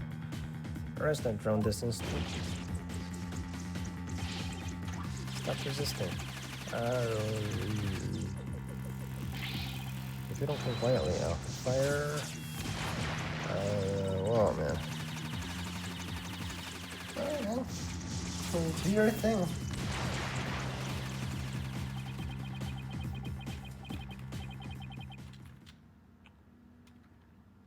Is it over? Ah, she got it back. Finally, got him back. Nice work. This witness is truly a handful. Besides, what the wisdom is a current psychological state? Let's see. He's emotionally all over the map. So his out of control emotions are in control of him, huh? Does that mean we can calm him? Yes.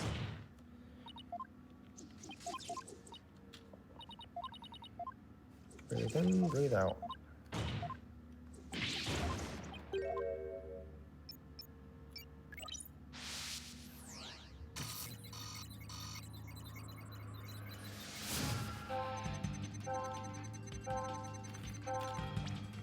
Probe.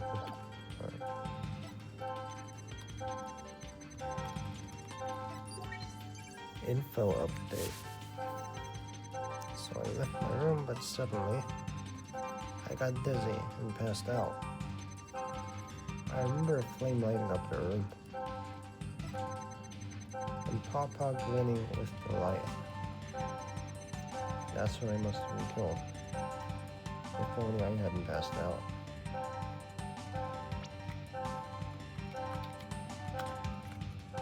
Weapon?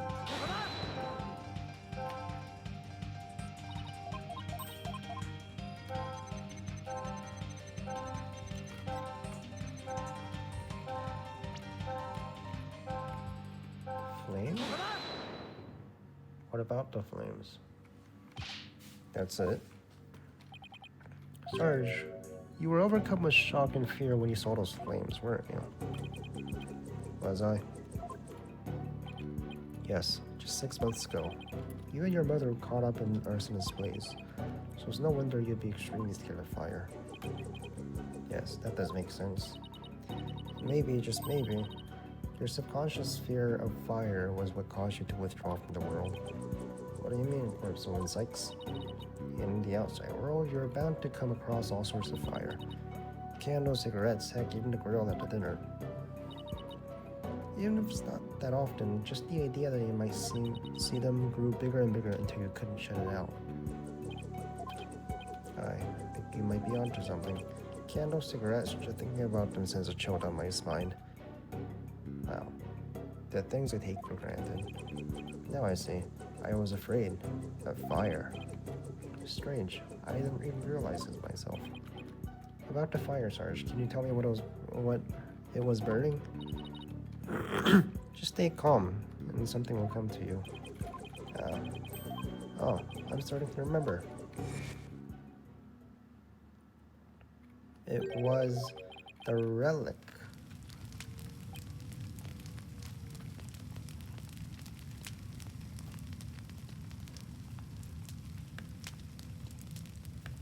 The relic.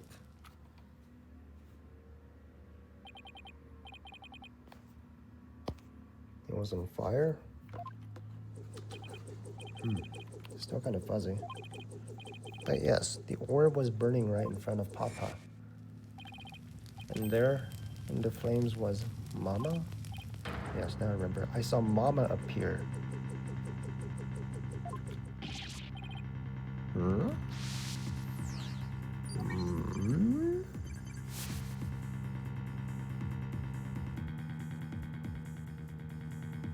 That's the Holy Mother, right?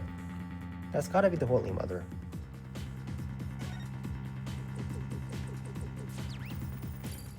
%30%. What's going on here? Maybe just a memory. You might be confused. Let me guess, more therapy? Yep. This time it seems there's an inconsistency in the statements. Gotta stretch.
Passed out. Remember the room. I look on fire. I saw Mama's face.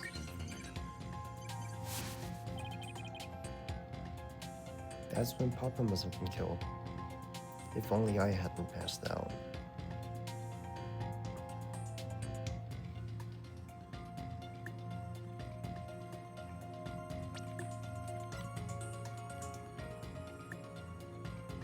Yeah, like, how did he do that?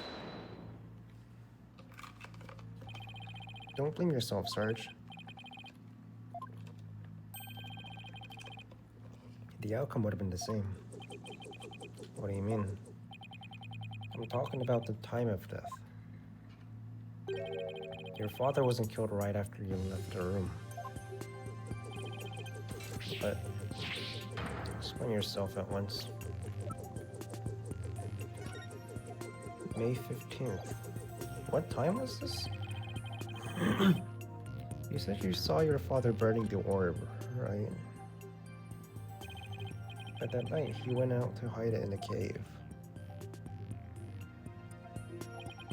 So what you saw, Sarge, was something that happened before your father left to hide the orb. So you didn't pass out right before he was killed. You passed out right before he left for the cave to hide the orb in the ruins within. So even if I hadn't passed out, that's right, the outcome would have been exactly the same. It's because your father, Dr. Bob, was killed after he turned. And therefore, Sarge, there's no need for you to blame yourself. Oh, I see.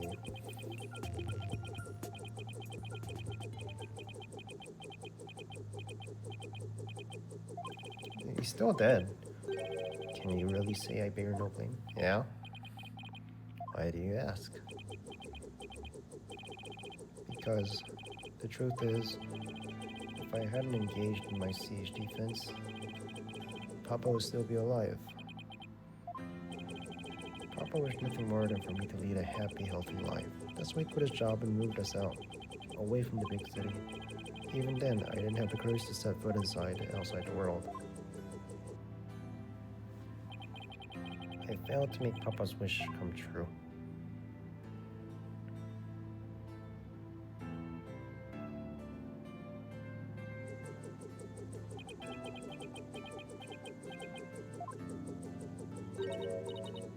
Sarge? If you want to make your father's wish come true, that's what you really want.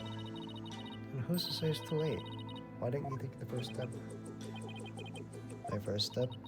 That's right. You can cast off all your regret. You can stop standing still and start moving forward. You have the power within you. I know from experience. I know what it's like to feel like you do. But only you can decide to take the first step.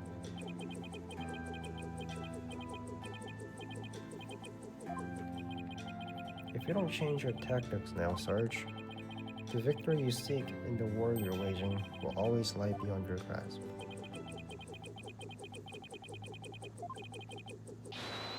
I made up my mind. As of this moment, I suspend my siege defense indefinitely. Is he gonna come out now? Whoa, whoa. He's in a wheelchair.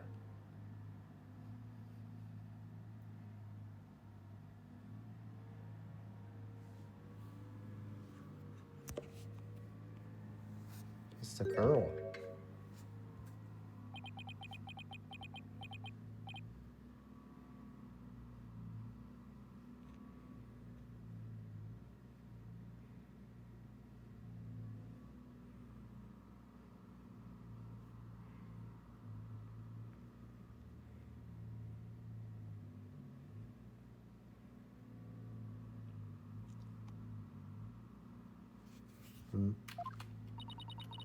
Sergeant Buff, reporting for duty.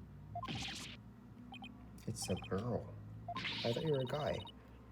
You're definitely the gruff drill sergeant I envisioned. My mama was in the Russian army. I was just shocked, but it certainly explained a few things when I found out too. May I introduce you to Miss Army Buff, age 12. Jesus Christ, man. Jesus Christ. Both parents? Age 12? Beautiful children. Don't forget I could blow you away at any notice. No, you can't. She's just too cute. So, have you always been in a wheelchair, Sarge? Negative. Only since I was injured in the fire. So she can still walk, right? Your voice sounds awfully different before.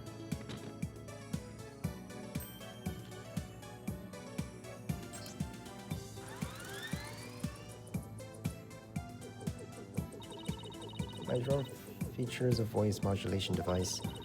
One of my Army's main technological marvels. It's not that big of a technology. Well, you fooled me. I thought some 20-something military fanatic was at the controls. If it's all the same to you, troops, I'd like to continue my testimony. Just remember something, and it's as crisp and clear as a trumpet at roll call. What did you remember? It wasn't my mother who appeared at the orb. Wait. It was some lady Papa had shown me a picture of a long time ago. He said it was the Holy Mother, right? There we go. Right, the burning orb. There we go. That ain't yours, bro.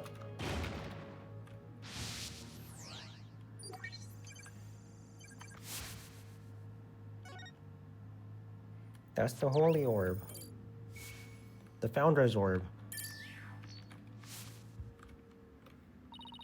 The Holy Mother was in the burning orb.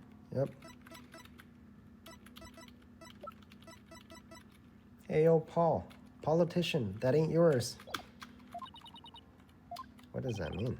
I have a bad feeling about this. Could it be? Could this explain?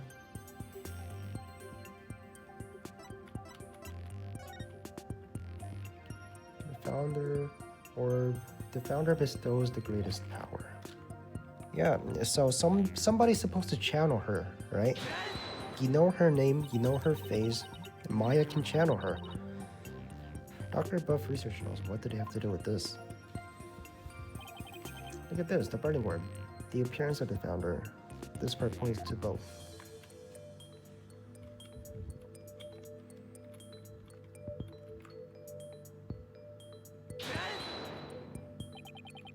There's a legend about the orb involving a mysterious riddle.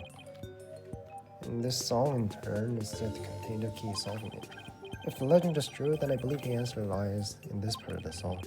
Offer my prayers as fervent as fire, only then shall the Holy Mother return. Well, anyone else see where I'm going with this?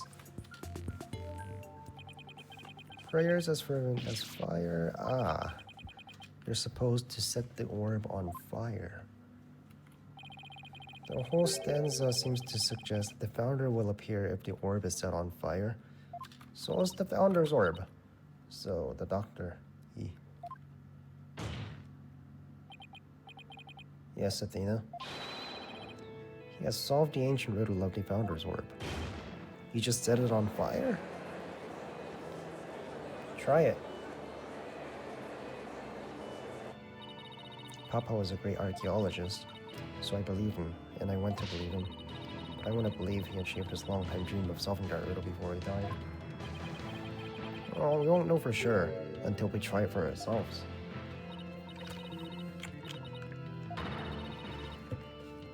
I want to see what my Papa was searching for. Didn't you see it, though? You said that a woman came out of it, right? We'll stand down and be quiet. Ikiari! You don't have the right to set a precious roll that on fire. You gotta try it.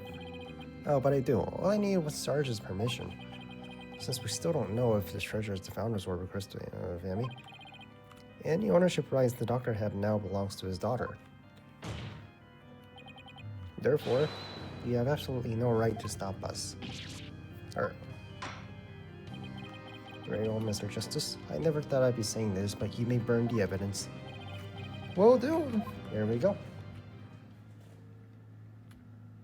Set it on fire.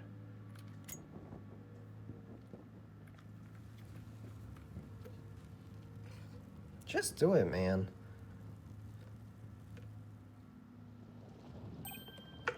Oh, he was doing it. Inside the orb is melting. There's something there.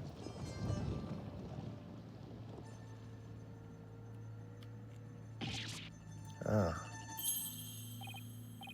Dirk, isn't she? Her garbs is no room for doubt. It's the founder herself. Can she open her eyes? Face and all. I don't understand. The greatest of taboos in cryonism is the depiction of the founder's face. Yet, here it is, hidden within this word. Can we channel her? Channel her! Sorry, Mr. Wright, but as you can see, the issue is crystal clear. This figure is the Holy Mother, founder of cryonism. And based on that, this must be none other than the founder's work. Be that as it may, Mr. Herbal still may have killed the doctor. If so, it would render the orb transfer agreement null and void. Don't play dumb.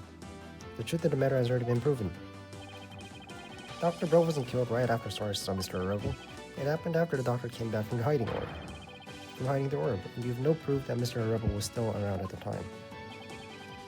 You claim that the Defiant Dragons were behind the crime doesn't hold water. And that means the orb transfer agreement is still perfectly valid. Admit it, Mr. Wright. I just burned your whole case to the ground. You didn't burn anything. You melted it. No.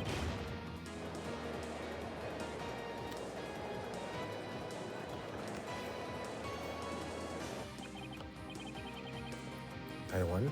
I actually won. Mr. Wright, would you care to respond? Respond? I didn't think so. You just win? Did we actually beat the turnabout there? You're amazing, Paulo. Don't just stand there, right? Do something. Well, I don't think there's any digging out of this one. Mr. Addison Wimperson, I think it's time for you for your concession speech. I have proven beyond a shadow of a doubt that this is the Founder's orb. The facts don't lie, but you obviously do. How's that for a campaign slogan? Why, you contemptuous peasant? I think this is a good time to wrap up this trial. If both parties have no further objections, I will render my verdict. No objections here, Your Honor. No. You can't do this. The crystal is mine. I'll lose the election if I lose that crystal. I'm sorry, but there's really nothing more I can do. You haven't forgotten about our little chat, have you? What's going on here? He's being threatened, Your Honor. I object to the defense's last claim. What? I don't believe they have truly proven that the relic is indeed the Founder's orb. Mr. Wright, I don't think you could bluff your way out of this one. What possible argument could she have to claim that this isn't the Founder's orb? About that. Of course. The defense's assertion is incomplete, and this is why. The claim that this relic is the Founder's orb is based on a legend, and that legend claims that the Founder will return when the riddle is solved at last. Right. And that's what happened. The Founder was revealed for all to see. But Mr. Justice, what about the rest of the legend? Huh? According to the legend, once the Founder returned, she would bestow spiritual power onto the person who solved the riddle. You're kidding, right? Well, Mr. Justice, do you feel great spiritual power? No. But receiving spiritual powers and stuff, it's all just mystic mumbo jumbo, right? Maybe so, but you're the one basing your claim on said legend. And what we saw here does not fully fulfill it, does it? No, but consequently, You cannot rightfully claim that this is the Founder's orb.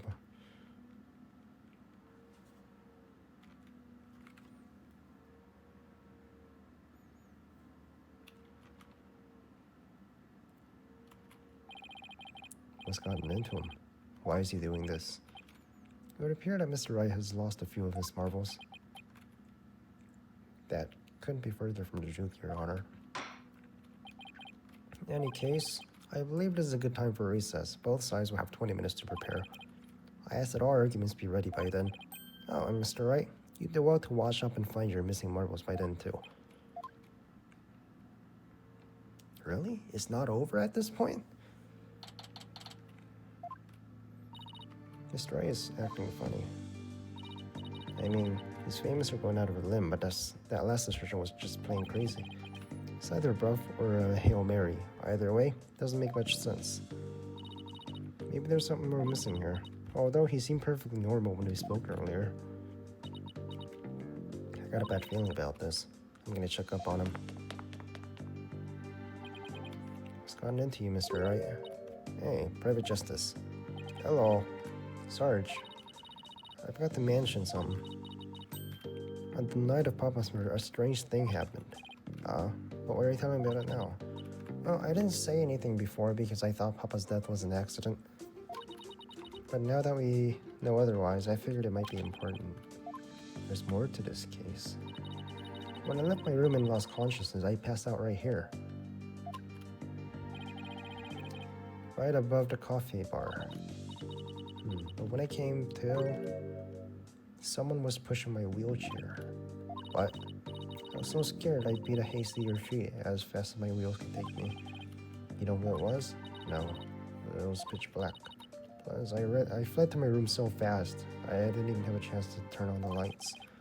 Maybe it was your father. No. He would have said something to me. Besides, I'd have known if it was him. So then it could have been your father's real killer. My thoughts exactly. But you didn't report this to the police. It didn't even occur to me. It's okay. Apollo, this could be really important information. I think the act of pushing Sarge's wheelchair could be part of a bigger scheme. It's hard to see why the killer would have done such a thing. I guess you take her statement down as evidence. Oh, welcome back, Athena. Just a long face. How'd it go? Athena? Sorry. Zoned out for a second. The recess is almost over. Let's go. What was that all about?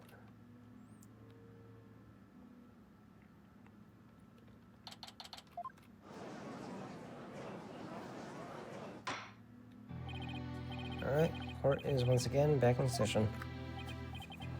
Now, Mr. Wright, about that last objection you raised. Well, we the plaintiffs still believe that the defense has yet to sufficiently prove its case. They claim that according to the legend, the Founder's Orb would bestow spiritual power, yet the relic in question has failed to do so, therefore it has failed its own test. I see. He's sticking with that ridiculous argument. Furthermore, even if it is the Founder's Orb, it can't be awarded to the Defiant Dragons. After all... What are you talking about? After all, that was already proven to be false. There are no grounds for assertion that Defiant Dragons murdered the Doctor. But I'm afraid there are, Mr. Justice. Your Honor, I'd like to present new evidence to the court. Testament that will show that the rebel did, in fact, kill Mr. Buff. Very well, you may call your witness. I guess Mr. Wright has a new angle. What other testimony could there be?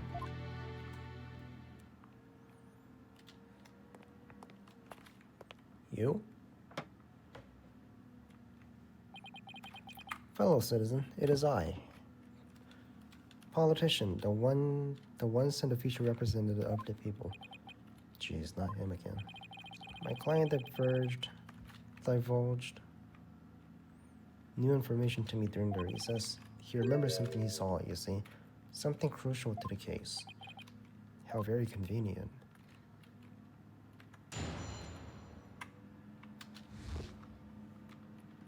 That's clean. It was around 11 at night. I saw Dr. Buff being murdered from the outside of the study window. I was looking up into a choice suitcase. Big, strong man like him could easily swing a heavy suitcase into someone's head. Alright, so I found two contradictions. And you're telling us now because... I saved the best for last. It's technically known to all political greats. The murder weapon was a complete mystery, but my client's eyewitness account has finally brought it to light. According to the autopsy report, he was struck in the head by the corner of some object. I suppose that could very well be this way. What corner? There's no sharp angles. But it isn't the same as hard evidence. Oh, I wouldn't worry about that if I were you. What's that supposed to mean? Physical evidence too. Luminal test revealed.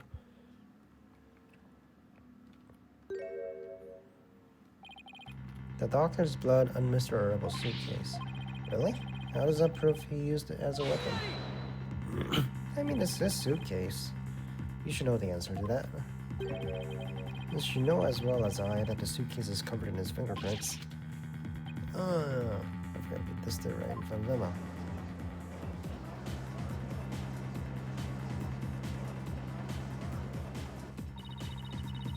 Turnabout terror strikes again. This is making the testimony nevertheless. Nevertheless, we will proceed with the cross-examination.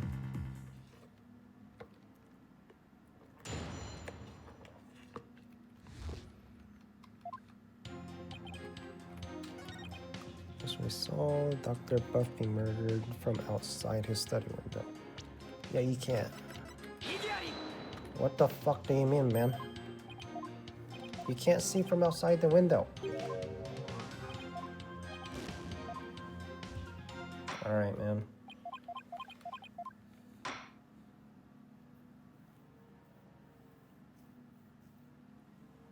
I should have pressed first. Like, this is why I always press.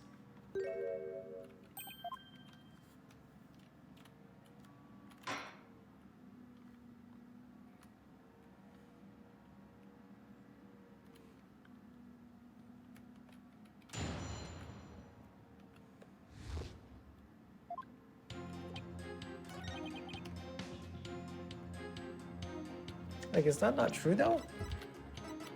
You can't see from there. Like, were you flying around on a drone? You can't see from there.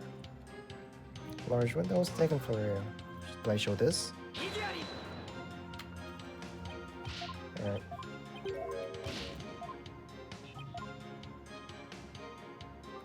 So...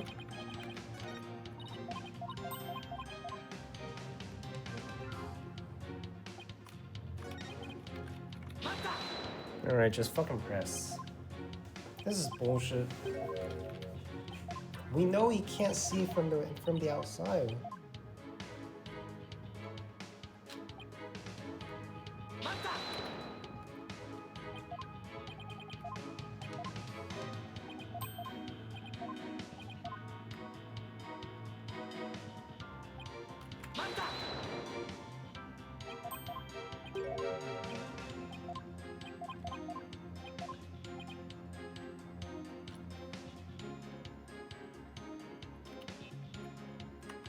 The crime was clearly visible? What do you mean? From outside the window. That the crime was clearly visible. That's what I pointed to.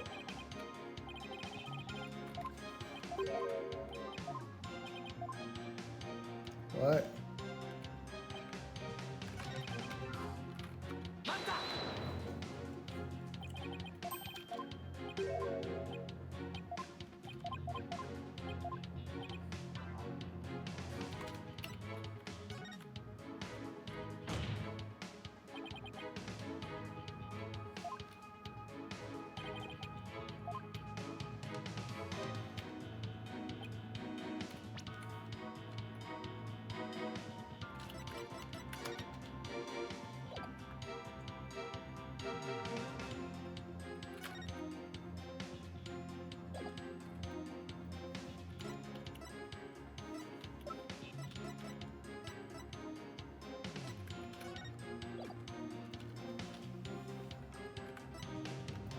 was struck in the time attack between them.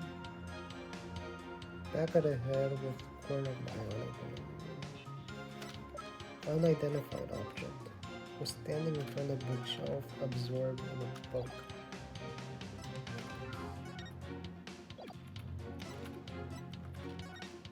In front of the bookshelf. Was standing in front of the bookshelves, absorbed in a book.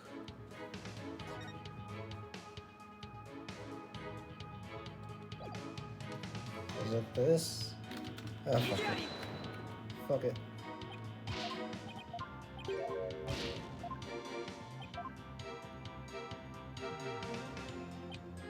I don't fucking get this game, bro. Like, there's plenty of contradictions.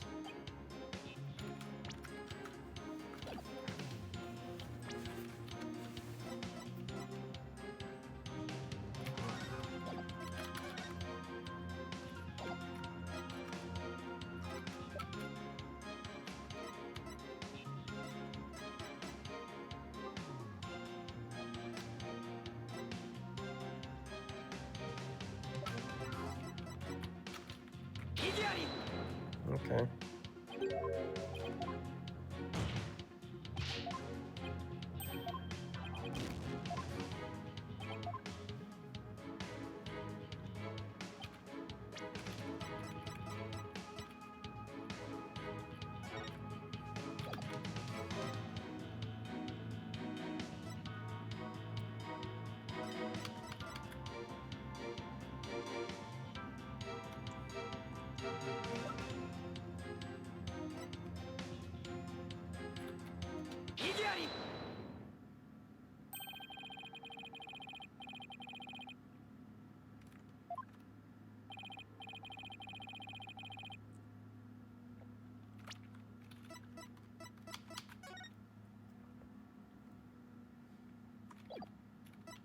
You gotta be fucking kidding me. If that's what the glasses were for. Not the fact that he couldn't see from the outside because it was too high up. Right?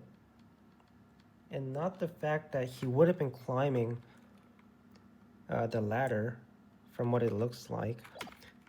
It's the fucking glasses. Like, how do you know he didn't just read it from far out? I challenge you to rely on anything but 100% reliable. This is why this game is bullshit. Lately, it seems that Doctor's eye had gotten so bad he needed reading glasses. However, it recently got bad, right? Lately, it seems the Doctor's eyes had gotten so bad he needed reading glasses. So he just got them, which means he didn't use it like a few days ago or a few weeks ago. Maybe he was still trying to read it. Maybe it was out of habit. I'm gonna have to ask you to explain this with you to the voting public. You know what?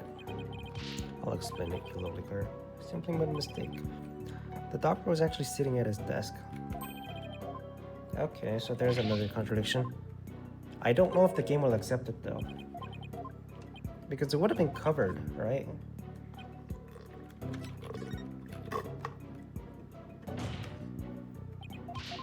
There is a problem. I don't know, but is the game gonna accept it?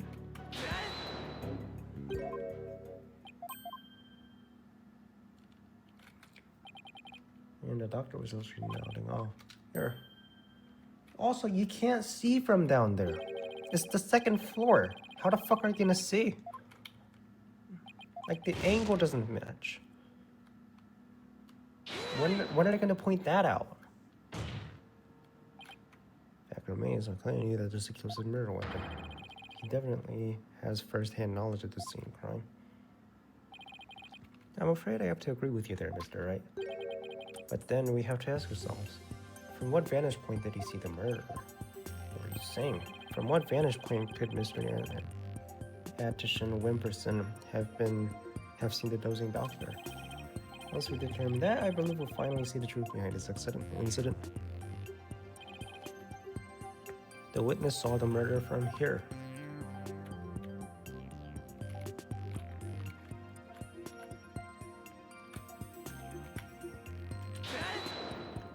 inside somewhere, right?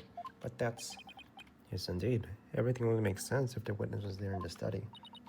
In the study, but that's the scene of the crime. I know. Mr. Addison Wimperson, the man who claims to be a witness to the murder, was most certainly in that room. Paulo, are you suggesting? Mr. Addison Wimperson, weren't you the one who actually swung that suitcase? What you're proposing is ludicrous. My client is a small, thin man, whereas Mr. Rebel is a muscular to pull it off. Muscle to pull it off. He has a point. I gave up trying to lift that thing after one go. That's right. He's the only one who could have lifted such a heavy object. Now, do you understand? The rebel that's a rebel is the doctor's killer. As long as the suitcase is a murder weapon, the suspicion falls entirely on that. You have to poke a hole in Mr. R's argument somehow. I will. And it don't take me for all this. If Mr.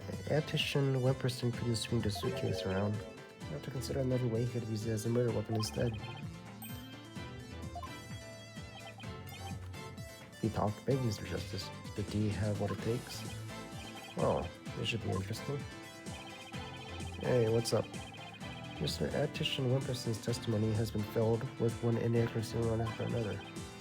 First, he states that Dr. Buff was in front of the bookshelves. Now he claims the doctor was sitting at this desk. So, where was the victim really when he was killed? Also, where was his killer? And how was the murder weapon really used? The important thing here is the position of the victim and the killer relative to each other. Yes, Your Honor. If you're positioned to add a certain way, it would be possible to use the suitcase as a weapon without lifting a finger. Can't mean. I would ask the court to recall the study's layout. It's quite distinctive, as you can see. Now, if Dr. Bell was sitting on a certain spot, and his killer was at a certain other spot, the suitcase would become a weapon anyone could use. Very well.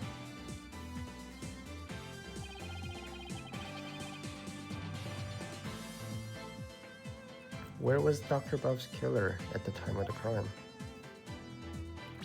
What are they talking about? If they were positioned in a certain way, it would be possible to use this key as a weapon without lifting a finger. You can't mean. I would ask the court to recall the study's layout, as distinctive as you can see. If Dr. Buff was sitting in a certain spot, and the killer was at a certain other spot,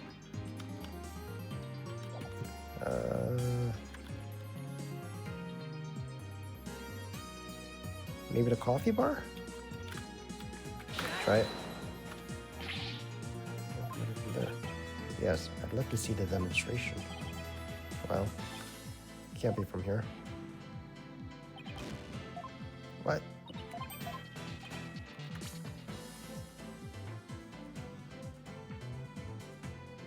So, are you saying he fell onto the suitcase?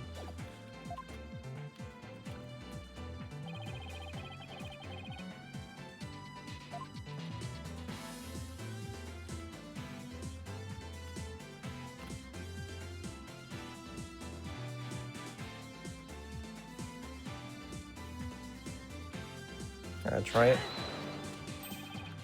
There. Oh, this should wrap things up nice and pretty for you. I'd ask the court to recall the study's layout. This time, instead of thinking 2 dimensions, think in 3. Only then can we clearly see the killer's method at work. Huh? The killer didn't have to swing the suitcase.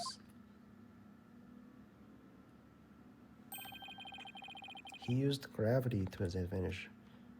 Okay, how was I supposed to know it looks like this?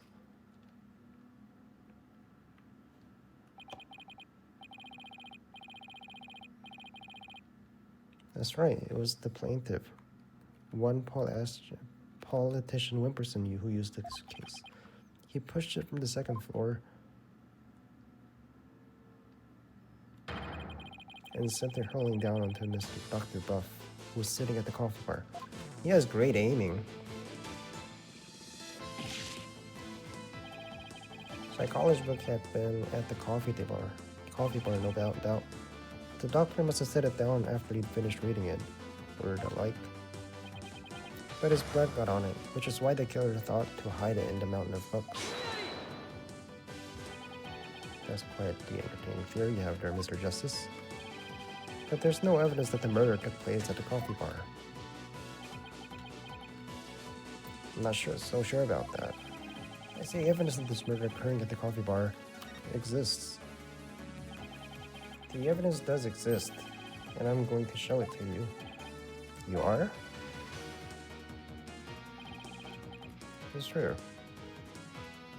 The proof is the murder book at the coffee bar. This book right here. The brown stain was determined to be coffee. What's more, it was still a bit damp. Ah. One look at this book's volumes, I'm afraid. It tells us Doctor was having a cup of coffee at the coffee bar. That's when the suitcase came hurling down, causing both of his blood and his coffee to splatter onto it. Wow, Mr. Ashton Anderson. What motive could I possibly have to kill Dr. Buff? There it is. Final excuse cornered killers are self-found of. Well, the doctor never returned your crystal to you, did he? Instead, he hid it in the cave ruins. Telling him that the different dragons were dangerous bunch was a huge blunder. All it did was make him hide the orb. Your lie came back to bite you in the end.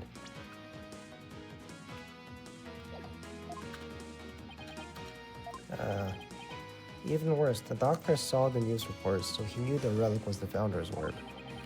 Being the conscientious researcher he was, he knew he had to return it to his rightful place, and that meant keeping it out of your hands. You were so angry he refused to return the relic to you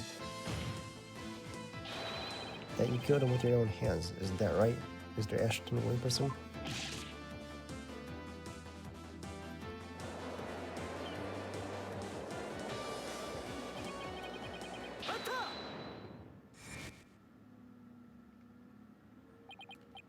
Apollo, please don't accuse my client of murder.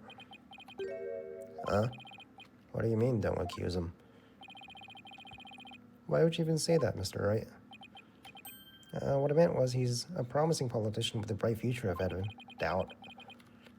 It's in our nation's best interest to avoid burdening him with talent of skin. It's not your country, though. He's from Japan. You're technically in America. Say what?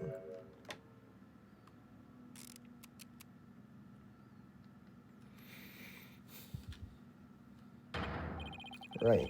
You'd better do something to change your current court climate, or I'll be charged with murder. And you know what will happen to her if that happens. What's he talking about? He's talking about Maya.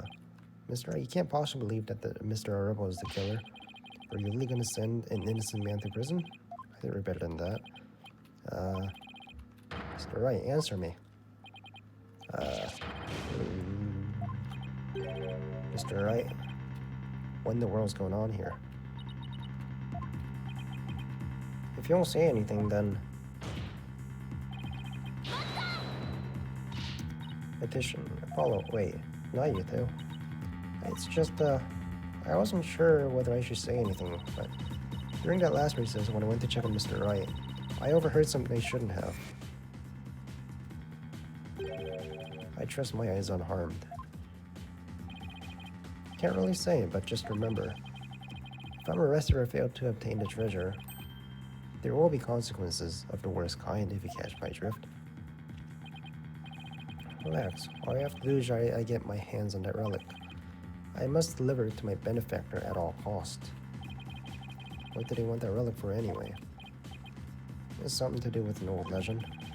My patron seeks the great power said to be granted to whoever solves his secret.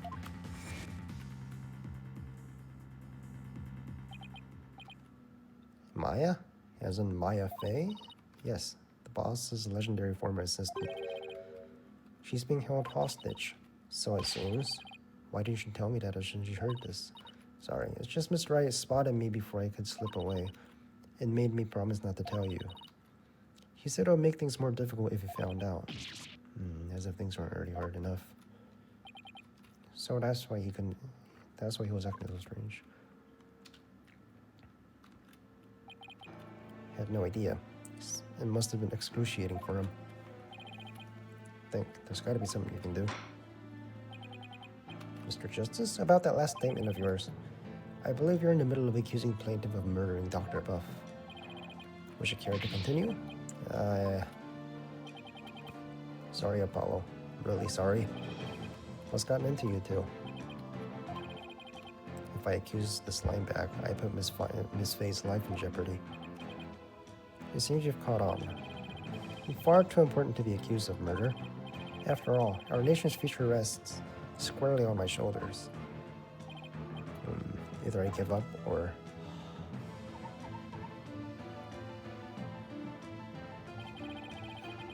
Once I present the goods from my patron, my victory is assured.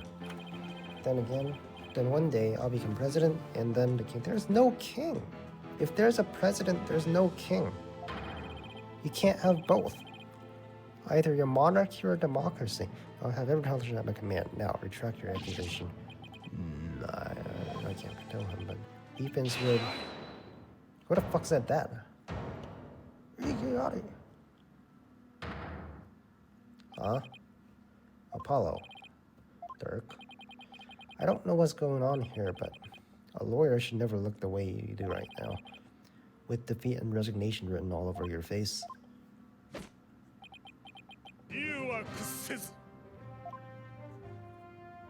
You gotta stop doing that, though. The first was fine, but like, if you keep doing it, it's just cringe. And even when wounded, a dragon bites down hard and never lets go of its dying breath. It glares, it roars, and it latches its jaws, following onto its prey till the bitter end. That's what we need to do to get to the truth. Dirk, dragon never yields. He's right. It's all over if I give up now. If Mr. Wright's hands are tied, it's up to me to do what must be done. He's saved my neck so many times. Like twice. Maybe. Now, it's my turn to save his.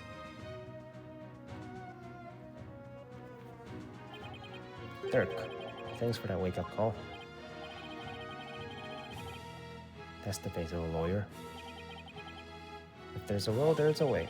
And I'm gonna find a way to save Miss Faye and see that justice is served. A chain of logic.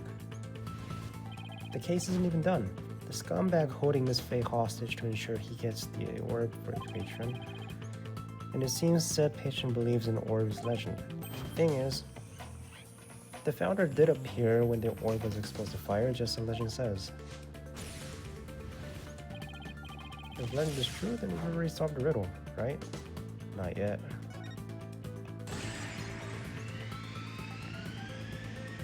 We have not solved the riddle yet. The legend says the founder will bestow great spiritual power when she returns. If that's true, it means we haven't solved the whole riddle yet. How can that be? Are we missing something? Wait, maybe. Maybe the part about the founder returning should be taken literally. It's channeling, right? How could it be possible? Channeling. So they need Maya. They can't do anything to her.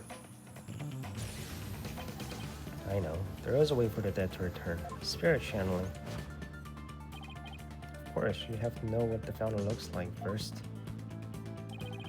But the orb has revealed her face, so what if it's a sign that we should channel her? Given that, in order to solve the riddle and receive the founder's power, I'd need a spirit medium.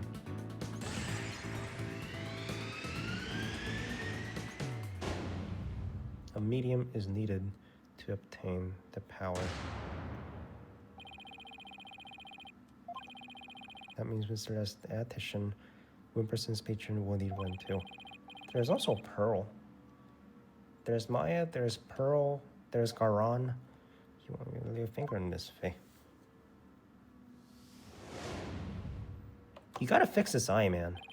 That looks silly. Everything's gonna be okay, Mr. Wright, because Mr. Paul Ashton can't afford to harm a hair in Miss Faye's head. Huh? Mr. Attishan? Seems you've chosen the wrong person to take hostage. What do you mean? Your patron seeks to solve the orb's riddle, and thereby receive great spiritual power. However, only Maya Fey can truly give them what they truly want. She can? What do you mean, only Maya Fey? Think about what Return of the Founder really means. We should have considered it more literally. After all, the orb was made in the Kingdom of Karine, the birthplace of spirit mediums. Huh. You didn't get this before? You were there for 2 weeks. You need to know what the deceased looks like in order to channel them. But in Cryonism, depicting the face of a founder is a taboo. So you can channel them. Her true face was hidden in the orb. So maybe the orb is telling us to try channeling the founder. Exactly. Through a spirit medium, the founder can quite literally return. And if the legend is true, the founder just might bestow spiritual power on someone when she does. Like when Pearl imbued my Magatama with spiritual power. If a human could be imbued with such power in a similar manner, it is said the founder possesses immense spiritual power. Such a great feat would not necessarily be beyond her. Wait a second, the legend is true. Do you understand now, Mr. Attention 1%? You're holding hostage the final key to unlocking the orb's secret. And if anything were to happen to her, the riddle would remain unsolved forever.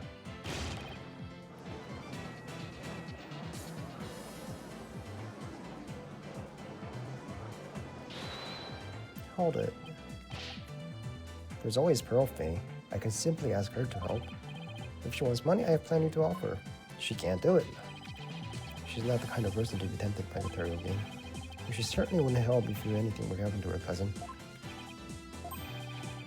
Or maybe you'd like to go ask the Queen of Karine to channel the founder for you. He could, but he'd probably get executed for requesting such a thing.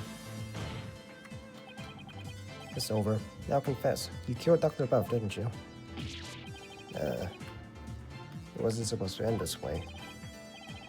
Are you admitting to committing the crime? You're my lawyer, right? Do something. It's true that I'm your lawyer, and as such, it's my job to defend you. However, defending my client isn't the only duty a lawyer has. There's always something else that's equally as important. And that is finding the truth. No, it's not. It's your job to defend the client. What? Mr. Attention 1%, you have sought to discover the truth 30th of ways.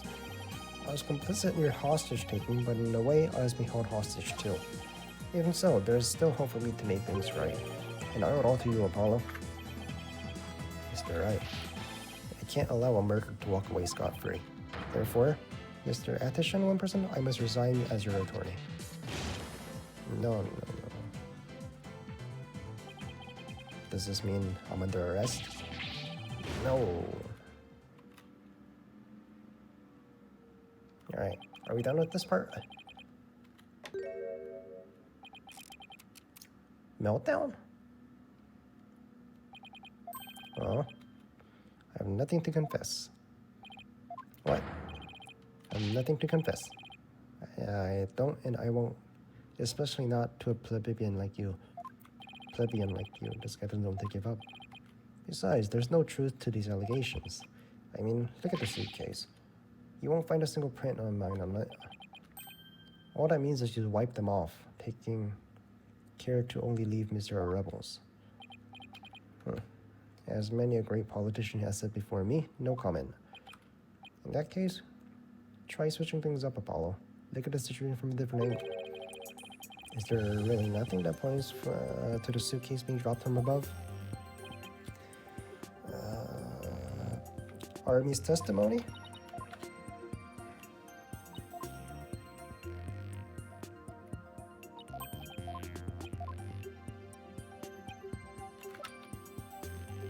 Army statement. That appears to be his statement, but how is this related to the case? On the night of murder, Your Honor, Miss Army-Buff physically left her room. That's when she saw the doctor burning the orb and subsequently passed out, right above the coffee bar. But with her there in her wheelchair, the killer wouldn't have been able to drop the suitcase down on the doctor. Good point. However, according to Sarge, she woke up just as someone was trying to move her in a wheelchair. Someone was pushing my wheelchair. What? I was scared. I beat a hasty retreat as fast as my wheels could take me. She must have been the killer's way and had to be moved. Isn't that right, Mr. Additional 1%? Do you lock the door? Do these people lock their doors at all? And if the killer had pushed the wheelchair with his bare hands, we may find the conclusive evidence we need. Exactly. Fortunately for us, that evidence slipped right through the killer's fingers. If only he'd been able to hold on to it just a little tighter. But now, he was neither able to discard nor alter it. Honestly, that piece of evidence wasn't even supposed to be there in the courtroom today. And yet, it looks like sometimes things do get better. But this wasn't supposed to happen. No? Well, too bad, because the evidence that's sped away from you that night has come back to haunt you, right here at this very trial. Your Honor, the defense's final piece of evidence is on this person. It's the wheelchair, right? That's... On the night of the murder, Sarge passed out, only to come and find someone was pushing her wheelchair. That's when she fled back to her room. She didn't physically see a single soul after that. Not until Athena drew her out through that therapy session, that is.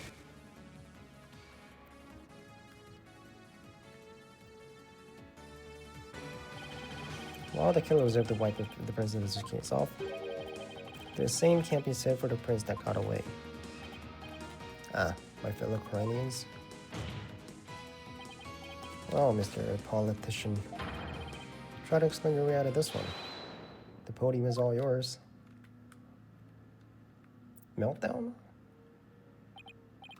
Ah, politician, save your crying. I'm not a crook. Political career. Can't live like this. I'm not a crook. That's something Nixon said. It's a nightmare. Oh. Election results. Wait, really? Winner. This is his meltdown. Banzai! Arrested on murder charges and stripped of his electoral. No, please. Wait, don't go. No, please. Grandpa.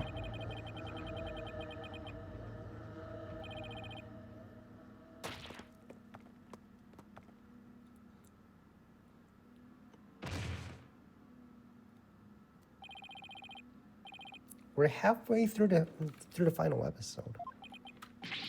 Bailiff, get him to the first aid station on the double.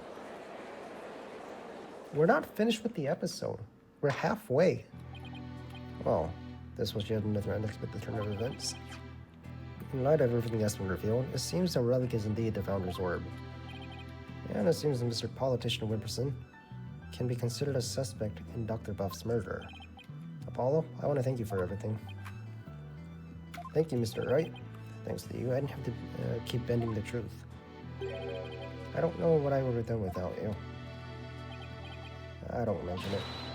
You're amazing today, Apollo. Oh, I couldn't have done it without Dirk. Really? Alright, man. Stop. Stop. Even when wounded, a dragon bites down hard and never... A dragon never yields. Even a lawyer should take that to heart. It seems both sides have no further objections. Would Dirk Sudmari please take to the stand? This court awards the orb to the Defiant Dragons per the stated transfer agreement.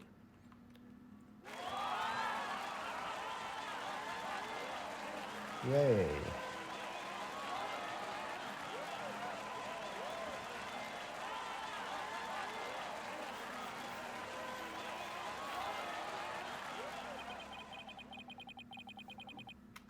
Should the Kingdom of Crying claim the ownership, the matter may have to be delivered in court all over again.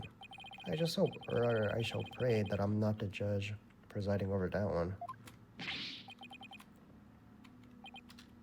A trial like that might spark an international incident. Still, there are bigger and more momentous things stir in the air. The revolution. He's serious about this. Court is adjourned. That's the first half of the episode. Nice work, son. Finally broken through the last obstacle. Revolution. It just doesn't seem real. Yes, well, to think you actually defeated the Fighting Phoenix. All I can say is that's my boy. No, you didn't. He had his hands tied, right? Who knows if I would have won if I lived to fight me head on. I see more like you saved him, Mr. Wright. Saved him? Yeah, remember what he said? He didn't have to bend the truth anymore. It was all thanks to you. Still, I guess it is kind of nice to be appreciated. Mr. Dirk, out of the Holy Mother's face hasn't revealed. Are you gonna have a spirit medium try to channeling her? I, for one, would love to see the return of the legendary founder. Yeah, just think about it. Being able to speak to someone right out of the history books. Unfortunately, it's not that easy. Why? Face isn't enough. You need the true name of the person you're attempting to channel. Do you know her name? The founder's true name is only known to the priestess who's been crowned queen. In short, the only person living who knows it is the current king. In short, the only living person who knows it is the current queen of Crying, Daran. Without her help, we won't be seeing the founder anytime soon. That's no fun. So, what will you do now? First, I'll start by tracing the route by which the orb came into Dr. Buff's hands. Since we now know it was Paul, politician that asked the doctor to study it, isn't he the one who stole it? No, a political nobody like him couldn't get anywhere near the orb, let alone steal it. He must have had inside help. My money is somewhat connected to the whole family. It's Inga! Right, you said something about that back in the cave. It's Inga! Where is it? And what is Miles doing? Whoever it may be, we need to expose their dirty scheme. Well, I'm sure Mr. Wright has plenty of information courtesy of his dirty client. He might be able to shed some light on this. Private Justice? Hello. That was fine work you did at the trial. You did your sergeant proud. Back at you, Sarge. Took real courage for you to leave the room like that. But thanks to you and Corpswoman Sykes. With my siege defense over, I can finally sell it forth. But the battle's only just begun. One for me and me alone to fight. What is she gonna do? Mother and then your father. Right. Why don't you just come to the agency? Yeah, and being wheelchair bound doesn't help. Come to the agency. Private Justice? I've been thinking. It's about time I stood up on my own 2 feet. After all, I no longer have Papa to coddle me. Hopefully I don't follow. Take a good look, soldier. This is one small step for a man. Oh, jeez. All these references to America. Oh, one small step for a man. That's the NASA program, the moon landing, right? And one giant leap for me. Hold my drone for me, would you, Private Justice? Yes, sir.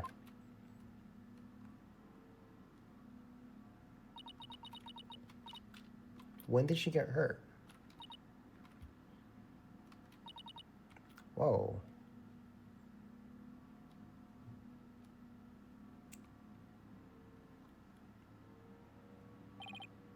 She's standing. What's this? You mean your legs? They're... The doctor told me I was ready to walk again months ago. But if I admitted I could walk, I knew I'd have to leave the house. So I faked it. Makes sense, but I kept pretending I couldn't walk. But I knew Papa was watching over me, and I'd hate to disappoint him. So from this day forth, I'm gonna march forth on my own 2 feet. What a brave kid, trying to move forward like this. Must be so hard. After her father's death. Don't ever stop. You just keep on walking, comrade. Stay brave, because there will always be days when you'll want to stop. But I have faith you'll find a way to muster the strength to push through them. You can do it. Hey, Daddy's back.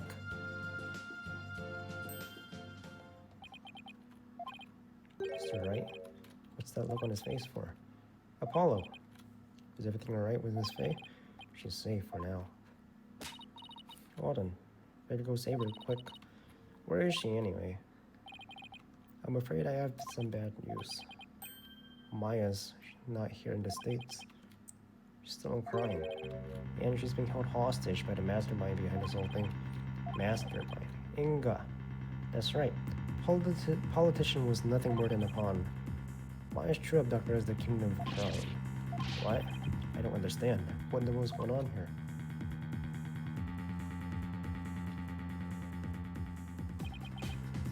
But as shocking as that news was, it was only the beginning. The beginning of something big. Big enough to shake crime to its very core. Revolution. I was being swept away in a mighty wave that nothing could stop. Of course, at the time, I had no idea what the days ahead of us had in store for us.